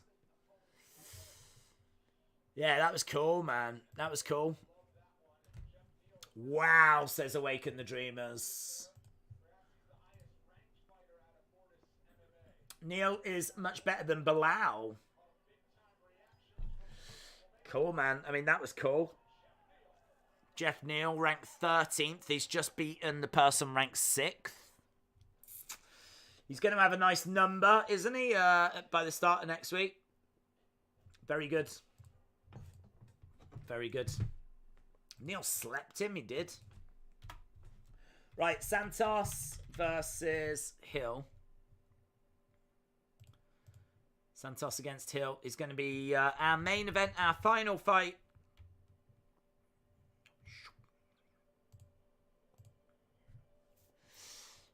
Let's go to Tapology.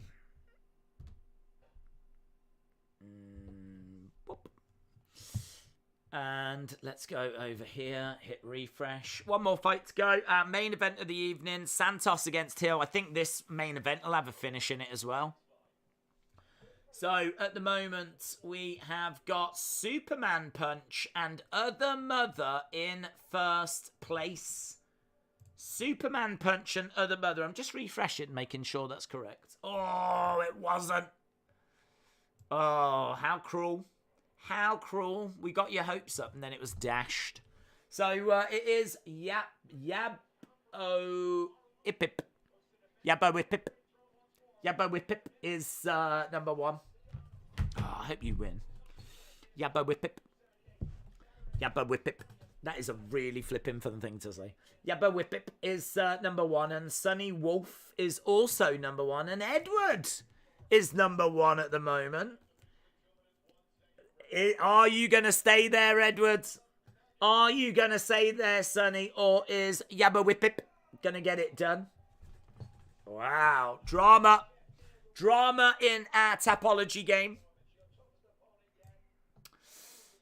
Picked against Neal instead of listening to other guys. Now I'm watching fight on my own to determine who wins, says Lionel.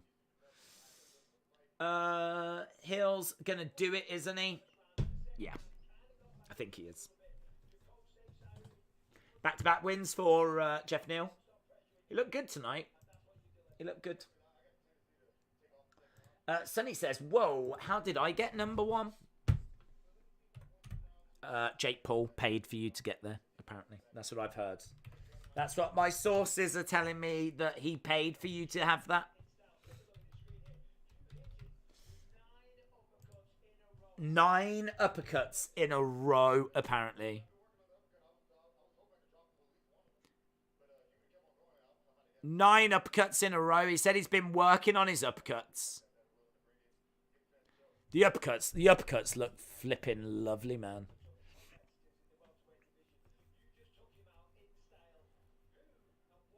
Finished 11 of 15 wins, 9 by knockout.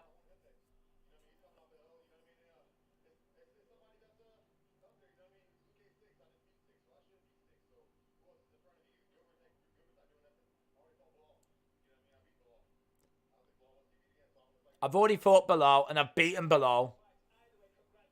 So who's he called out? Gilbert?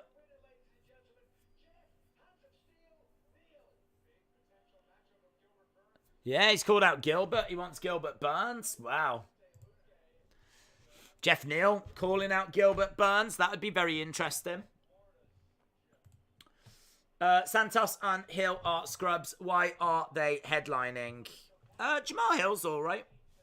Jamal Hill's 10 wins, 1 loss, 4-1 in the UFC. 31. He's got good power. He's got some early knockouts. Good jab. Good left hands. Throws volume, good clinch work. Works hard. Likely finish in this as well. Santos is washed. That's my take on that. Thiago Santos, he's not what he used to be. Good counter striker, good boxing, good kicks, great power, but he's just not the same fighter, is he? He's not really been the same since facing John Jones. Paul Craig basically ripped Jamal Hill's arms off, says Charles Dubronx. Empire Sykes back is number 1. What? What do you mean? What do you mean?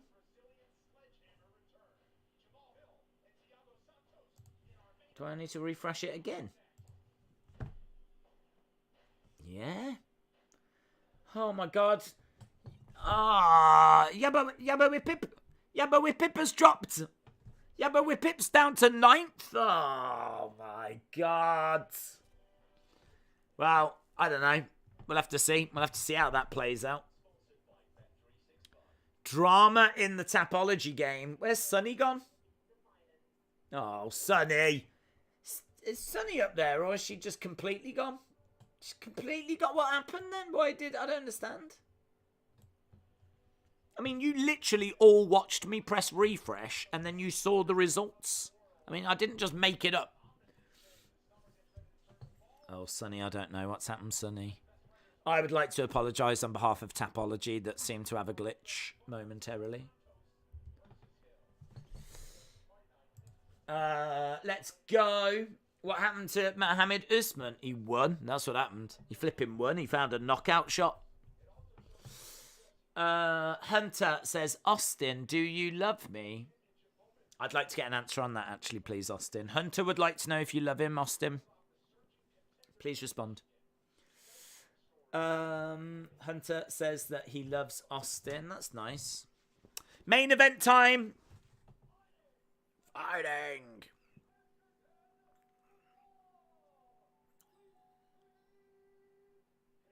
Jamal Hill.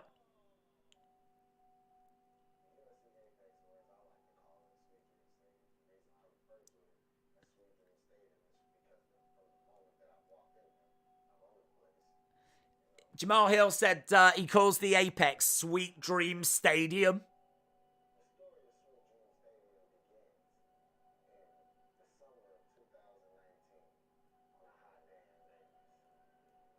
Sweet Dream Stadium. He came through Dana White Contender Series, and he's had some really good performances. So we're just seeing how we got to this light heavyweight number 6 against number 10.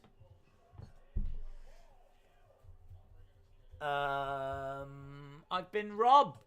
I know. I feel really bad about it, but I did also find it hilarious that for one brief moment we did publicly say that you was in the lead, and then it turns out you're not even in the top 20. So just...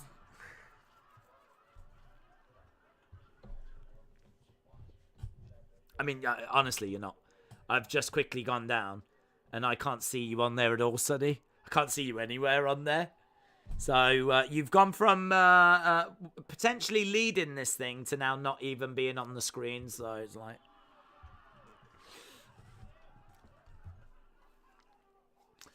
But I would like to send my apologies and thoughts to you. Have you seen Jones' new training footage? I have, yes. I have. He looks good. He looks really good. Neal should have fought Wonderboy like he did today. Sunny said that she's been robbed. Right, main event time. Santos against Hill. It's been a long road. I feel like it's gone quick, but then if I think about when we started, it feels like it has been a while. Brian said, it does that to me too. I click refresh and it goes back after the 4th fight and then somewhere else. Austin does not love Hunter. Unbroken is unfortunately thought Hunter loved him. But Box said, I've watched UFC for 4 weeks. Don't mess with me. I know how to do a rear naked choke. Okay, we've got some aggression in the chat, which is good to see. Brian said started 5 cents. LBTV said, let's see if Thiago can climb this hill. Or will he take a tumble down? I wasn't bothered, says Austin. Right, it's the longest video package in the flipping world. They're really building up this main event. Hill throws volume. Significant strikes landed per minute, 7.06. Santos, 3.77. Here we go then. End of the video package, and we're going to get the ring walks.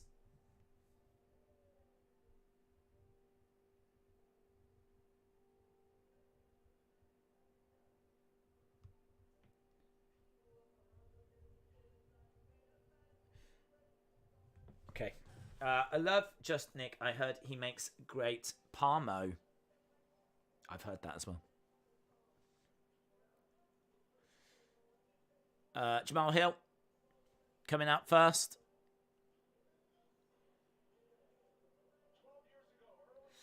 I don't know his ring walk music, but he's loving it.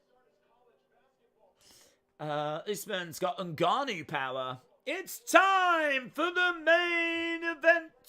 Jamal Hill via third round TKO in 3 minutes. Here he is. Making his way out. Sweet dreams, Jamal Hill. What the hell is a Parmo, says Unbroken? Let's not go there. It's a need-to-know basis, yeah? Jake Paul just called out Sam Alvey, says California. I wonder what is this song? Does anyone know?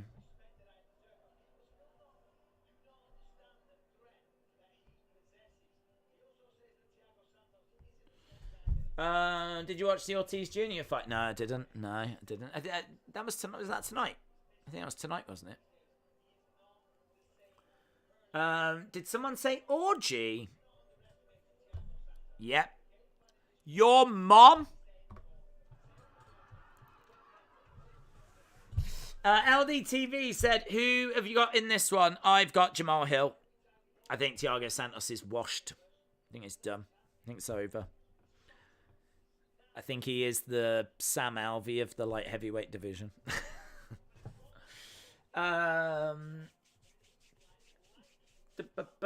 on, baby. I bet all the marbles on Santos. Jeez, Buck, I'm not sure about that, mate. Santos coming in at plus 265. Jamal Hill at minus 315. Legend Killer, shout out to you.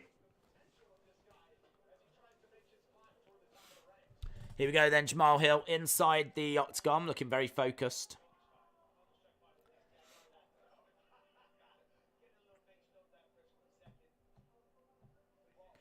Let there be blood. Yes. Dollar Bill said, just hearing Days say username is worth the price of admission. Dollar Bill, dollar. Hope you are well. We got Thiago Santos making his way down. I tell you what, Jamal Hill was living that ring walk. Absolutely soaking up every second of it.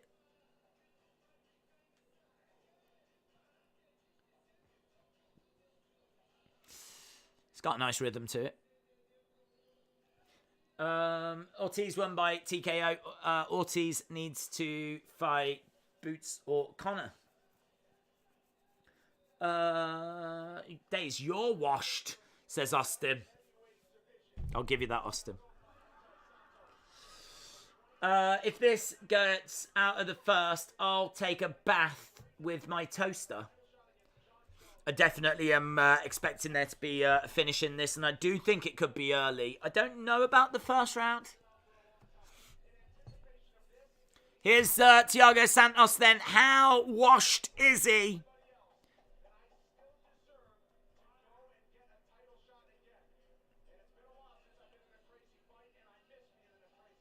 It's been a while since I've been in a crazy fight, and I miss being in crazy fights. Santos, he's got a puncher's chance. He can be explosive. But I just think he's done. I'm expecting Hill. Hill is looking very focused here. Looking very ready. Face hair looks good. Please win, says Vicky. Vicky, shout out to you. Wake up call for Jay Hill. 8 first round finishes for Thiago Santos. Brazilian Jiu-Jitsu and Muay Thai black belts.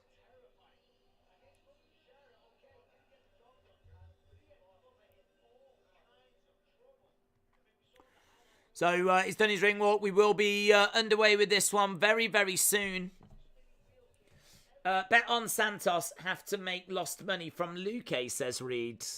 Get your thoughts in. I can see there's people jumping in and joining us all the time. Where's your money? Where are you going on this? I think it's straightforward, and I think it's Jamal Hill. If Santos wins, I will be surprised. But if you're looking for a dog, we know that he's got skills. I just don't know that he can put it together anymore. He looks great as well, though. He definitely looks great. And it seems like you lot are torn on this because at the moment we've had 180 votes. 52% of you have gone with Hill.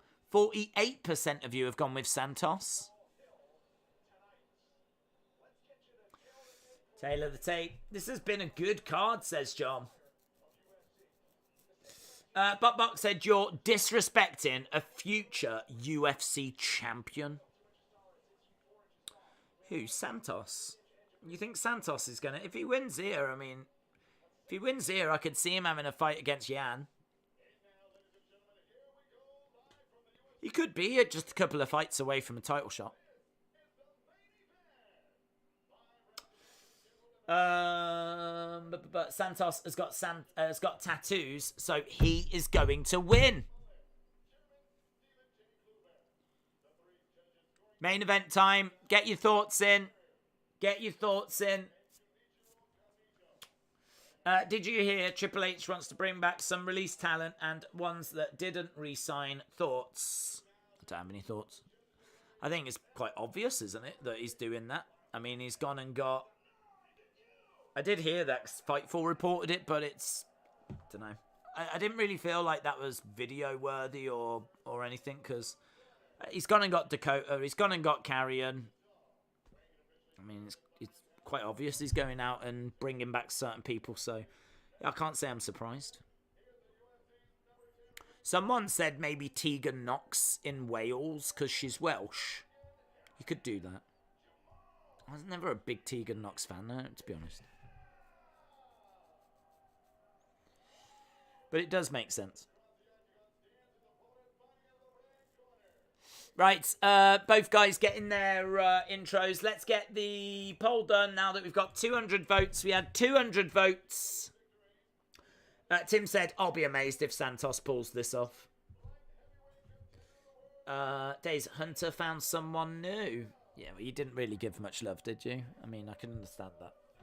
You gave him the cold shoulder. What do you want him to do? Who's going to win? Hill, 51%. Really flipping close. Look at that. Hill, 51%. Santos, 48%. Here we go then, guys. Main event of the evening. Main event time. They were very intense during those intros.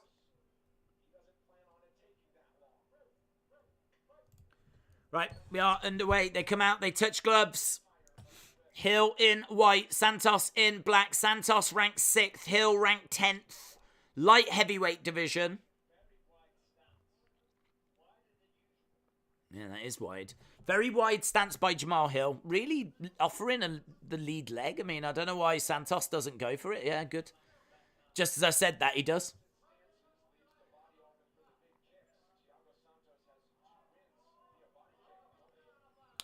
I don't know why that stance is so wide. I mean, the lead leg is out there. And it's inviting kicks to that lead leg, but it's also opening the body. And it's right there for a takedown. This is very interesting from Hill. Very interesting. Why was that stance so wide? 1 minute in so far.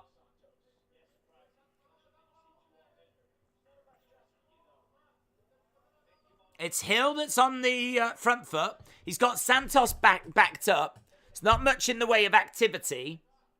But, I mean, you can see that from the numbers on screen anyway. Just really waiting for this one to get going. They're just working each other out at the moment. 1 minute 30 gone. Hill's the one that's putting the pressure on. He's got Santos backed up. Big overhand. I think just falls short there by Santos. Outside leg kick by Santos. That's gonna have some weight behind it as well. Couple of jabs coming in here by Hill.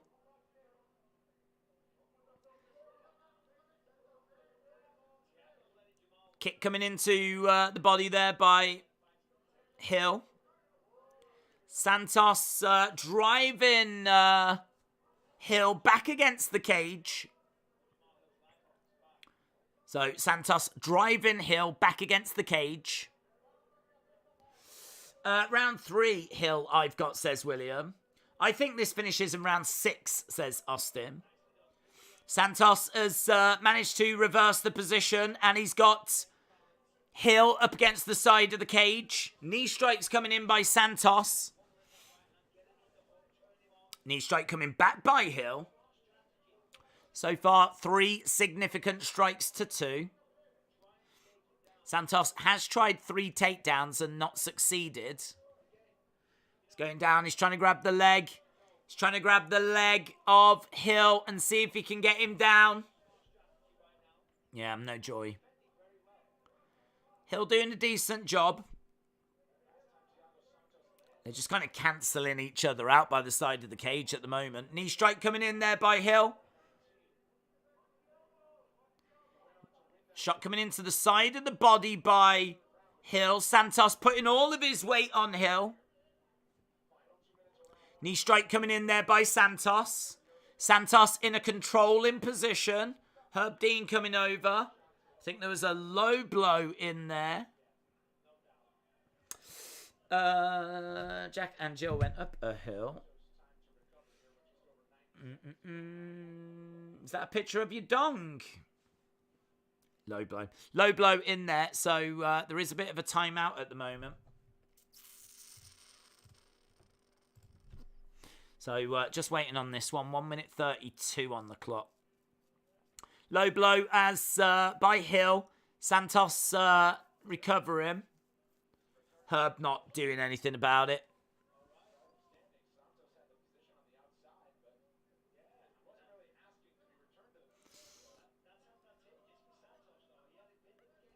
Okay, we've got Santos on the outside. Hill is putting the pressure on. Jabs coming in there by Hill. Santos backing up a little bit. Hill trying to throw in a few strikes, but there's quite a distance between them. High kick misses. That was a lovely kick by Hill, though. He really had something behind that. Couple of strikes coming back by Santos. Hill was out the way. He gets the lead leg. Some heavy shots coming in now. Santos with a couple of shots, but Jamal was able to get out of the way. A couple of jabs coming in by Hill. Santos has got his hands down. His arms were quite low. 30-odd seconds left to go here. Hill putting the pressure on. Santos backing up a little bit.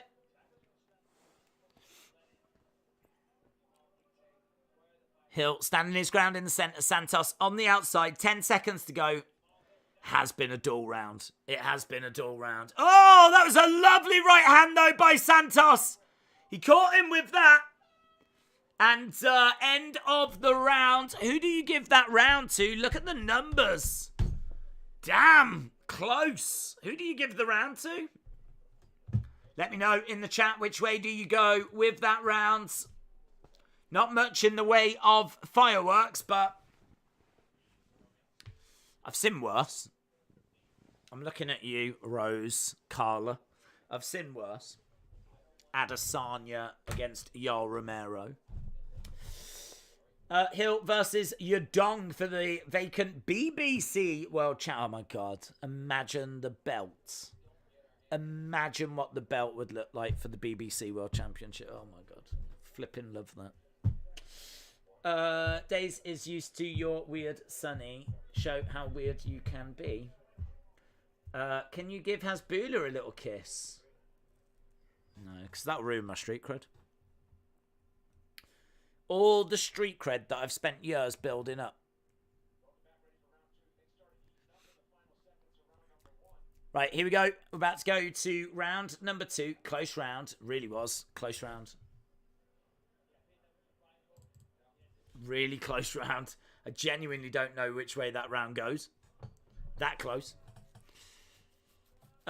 Dude, Santos connects with that overhand. It's night. Yep. Front leg kick there by Hill. We are underway with the second round. Again, another kick coming in.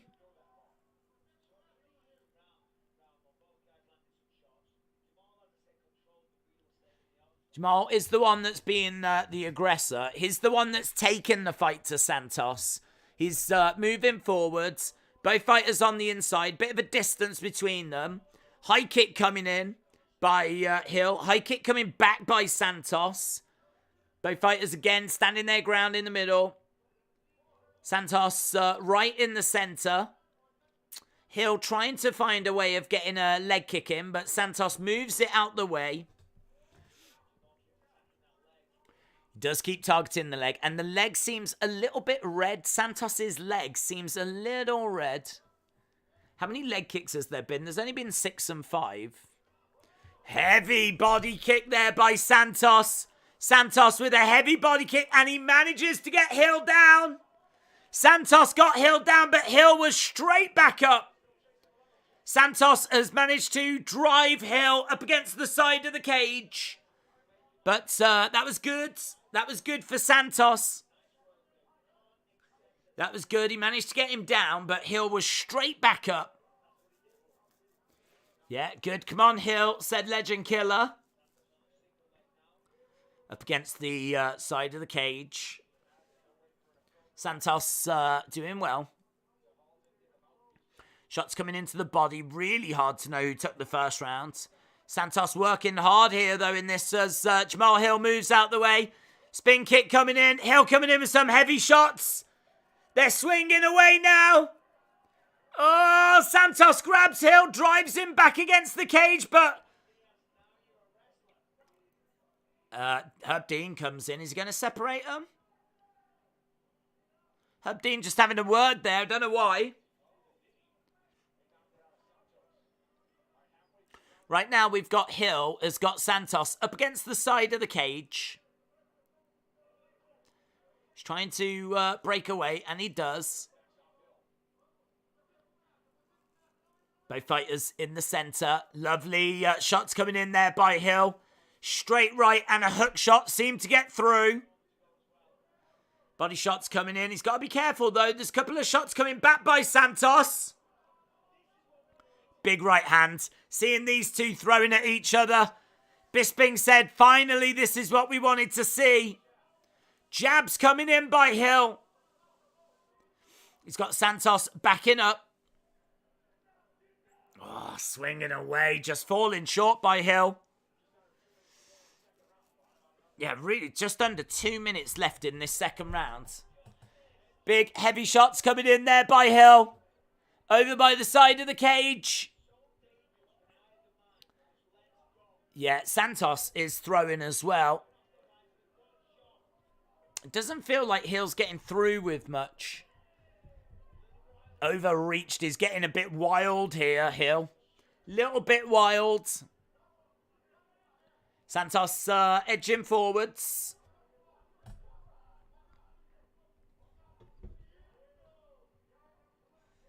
Nice shot to the body there by Santos. 22-13. Hill definitely getting the better of it so far.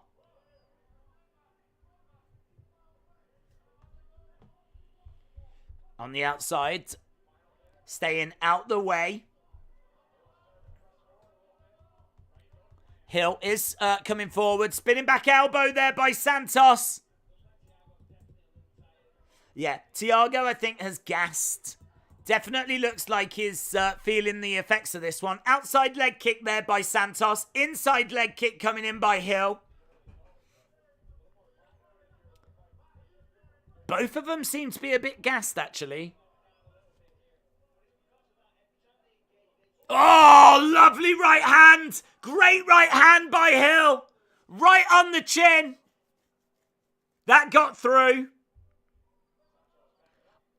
This round feels like it is a Hill round. End of the round. End of the round. I think that is a Hill round. Santos starting to gas out. I think both, actually. I mean, Hill doesn't seem to be offering as much as he was, but that second round is definitely his. Unofficial numbers say 22 significant strikes to 11 in favour of Hill. So that second round's a Hill round. I don't know where you go with the first round. This could be 2-0 Hill, or it could be 1-1. Hill does seem to be the more talented fighter, says John. Already gassed. Well, I mean, at least we got some glimpses in that round of what we were hoping to see. I mean, we got a lot more strikes getting through than we did in the first round. First round, only 13 significant strikes between the two of them. Second round, 33, so much better. You can see a bit of damage just above the left eye of Hill. Here we go then, round number 3. Round number 3.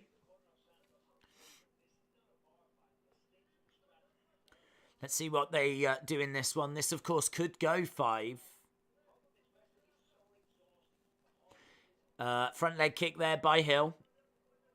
Santos backing up. Kick coming into the body there by Hill. Santos looking for a takedown. Drives Hill up against the cage. Picks up Hill looking for a takedown. Trying for the takedown. He gets him in a seated position. But Hill is getting back up to his feet. Hill is over by the side of the cage. Elbow there by Hill. Good work so far by Santos. So Santos has got Hill up against the side of the cage. He's just getting a bit of control time. And a takedown. He manages to get Hill down. That was good. That was good. And Hill desperately trying to get back up. And he does. Santos working really hard, but he is a bit reckless. He is a bit wild. He's managed to get Hill driven up against the side of the cage. Why is this a 5-rounder? It's the main event. Main events go 5 rounds. Hill is the one that's in control now. We're down on our knees. Shots coming in, but these shots are so laboured. Really laboured strikes coming in here by Jamal Hill. Really not much being offered at all by Santos. Hill is in the dominant position at the moment. Again, shots coming in. Santos has still got a hold of the leg. They both get back up to their feet. Hill trying to get Santos off of him. Down he goes. Santos looking for that takedown. Looking to try and get him down on the ground. 2 minutes, just over 2 minutes gone in round number 3. Real close fight, this one. Really close fight. General Soul said, I can't tell me Santos wasn't juiced insanely during that John Jones fight. He's completely gassed halfway through the second round. Santos all over Hill at the moment. Hill really struggling to find a way of getting out. Both fighters are on their feet, over by the side of the cage. Knee strike coming in here by Santos. Yeah, those knee strikes coming in. Definitely doing some damage. Santos looking to try and get Hill down. He's really struggling. I mean, he's struggling to get him down. And then when he gets him down, Hill does such a good job of getting back up to his feet. Santos looking for a rear naked, though. Quickly gets the arm around. Santos, it's all Santos at the moment. He's getting loads of control time. Over 4 minutes control time in this fight so far. Over 5 takedowns as well. Elbow coming in by Hill. Santos up on his feet. Throws in a nice right hand. Santos with Hill. Looking to try and drag him down to the ground. Oh, he's got him. Hill manages to get away. They're swinging away. Back elbow there by Santos. Straight into a clinch again. Straight into a clinch again. Over by the side of the cage. 50-odd seconds to go. Santos in control. It really feels like this one could be going into a 4th round. Leave it to the hammer to ruin the banger of a fight, says Ben. Santos has gone into boring mode, said Francis. Yeah, I mean, this fight has not been the most gripping. It's not been the most gripping. They both seem to have gassed. Uppercut coming in there by Santos. We are going to go into a 4th round in this one. Anything he says, I mean, turn. Come on, Hill, said Legend Killer.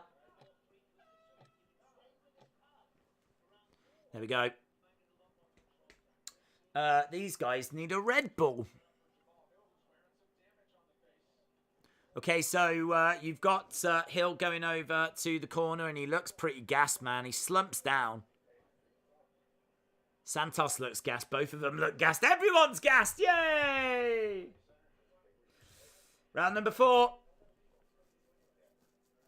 Whoever wants this is going to have to dig pretty deep. Let me know, how are you seeing it so far? How are you scoring it so far? I think I might be 2-1 Hill. 2-1 Hill to me at the moment after 3. But how are you seeing it so far? Santos is going to win this round. Here we go then. Round number 4. 2-1 Santos. 2-1 Santos. 2-1 Hill.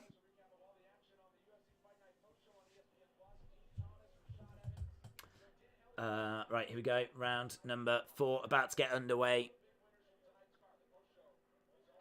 Boom. Okay, you got Hill and Santos in the center of the octagon. Neither guy coming out with much gusto.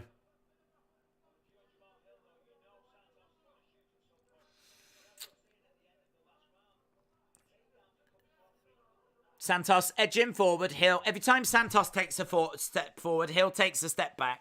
When Hill takes a step forward, Santos takes a step back. Outside leg kick there by Santos. Inside leg kick coming in by Hill. Jab coming in, but full short. Too much distance between them. Kick coming in by Santos. I mean, honestly, this could go 10 minutes. Couple of strikes coming in. This could... Oh, lovely! Lovely right hand. That was good by Hill. That was big by Hill. Yeah, that was big. I think he hurt him. I think Hill definitely got through with that right hand. Santos then started swinging away. You know when you're hurt and you've just got to throw.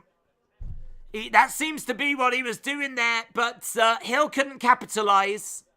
Both fighters back in the middle. Yeah, that was good by Santos, though. That's exactly what this fight needs. It needs some moments like that just to wake it up a little bit. Couple of strikes again. Santos backed up against the cage. Kick to the body there by Santos. Outside leg kick by Santos. And again, uppercut misses by Santos. Couple of strikes here by Hill. Santos in trouble. Santos in a bit of trouble. Big knee strike. Santos is there for the taking. Hill is pouring it on. They're swinging away. Swinging away. Big shot. Down goes Santos. Hammer fist coming down. Big shots here by Hill. Hill hammer fisting away. Big shots. Herb Dean's having a look. Oh, he's in trouble. Santos is in trouble. He's just getting smashed from side to side. Hill just pouring it on. Santos is still in this, though. He's not giving up, but Herb Dean's going to step in. Ah! There it is. Hill wins. Ground and pound, baby. He got him down. Look, he's knackered. Hill is knackered. It's a win for Hill. Hill wins. Hill wins. Wild end. Hill by TKO. Hill wins. Yes. No judges needed. I stopped in, gave this like stream an hours ago. Cannot believe you're still going. Master Chief, shout out to you. Big shots by Hill. He managed to get on top of Santos, raining down these big elbows. Hill is shattered. He is shattered. The power of youth. So, there we go. Hill gave everything there. He really was tested. Big win for him, but where does that leave Santos? Where does that leave Santos? Santos now is 1-5 in his last 6 fights. 1-5 in his last 6. We might as well start calling him Smiling Santos. Smiling Thiago Santos. 2 lower ranked fighters topple the Brazilian vets in a row. Did you hear about Conor retiring? I did, yeah. 4th time in 6 years. All finishes tonight. Not sure that we've seen that, says Rocky. Respect to Hill, that was a good fight. Hill wins. If you are just joining us, Hill wins.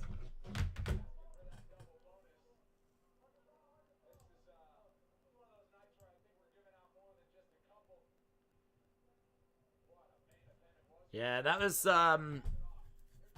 it was slow throughout the majority of it, but there were some nice moments in there. See what Hill's got to say.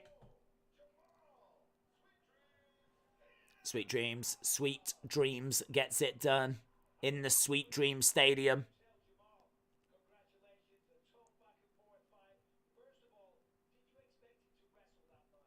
Did you expect to wrestle so much? He's so tired he can't even talk. He's so tired he can't even talk. He's like... I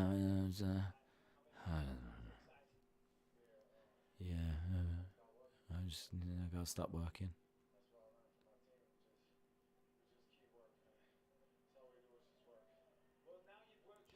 Sweet dreams to Hill, bad dreams for his opponent.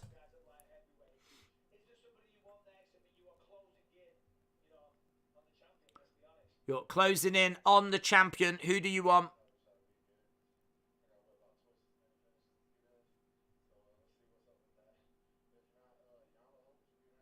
So, Jamal Hill said, I would like the champion, but if that can't be done, then Jan Blachowicz.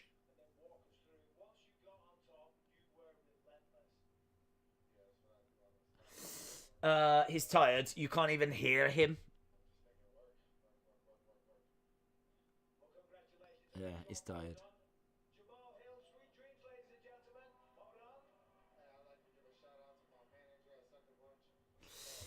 Who won? Hill won. Hill wins. Hill wins.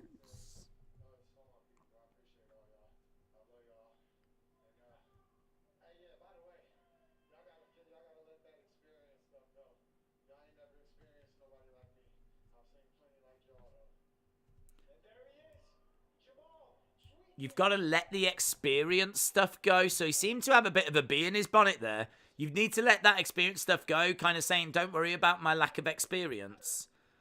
I mean, he moves to 11-1.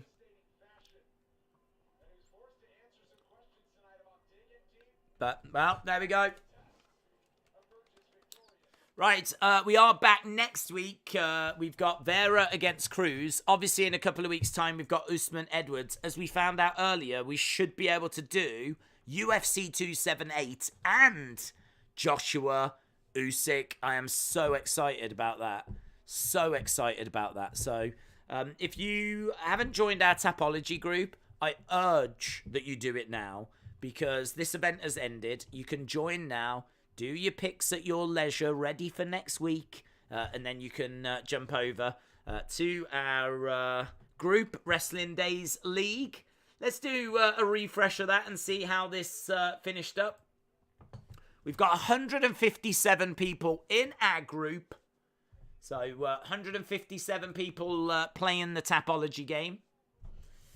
I don't know if this is true or not, to be honest. I don't know whether I trust it or not now.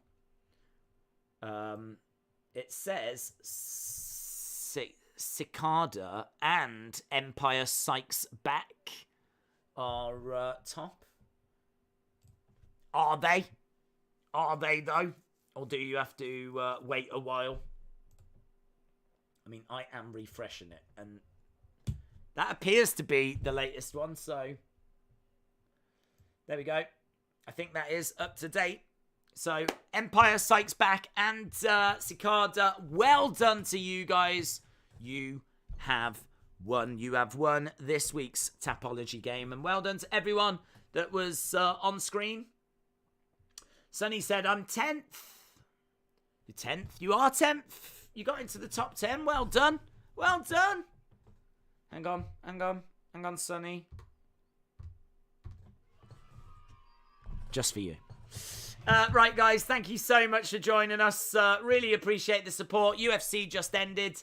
I really appreciate it. I really appreciate you guys joining us. I know that wasn't the most gripping of main events, but it had some moments in the end. Hopefully next week's card's going to be good, but even if it's not, in 2 weeks' time, Usman versus Edward. I am so hyped for that. That is going to be so much fun. So thank you so much for joining us. Appreciate the support. And I will see you again next time. Bye for now.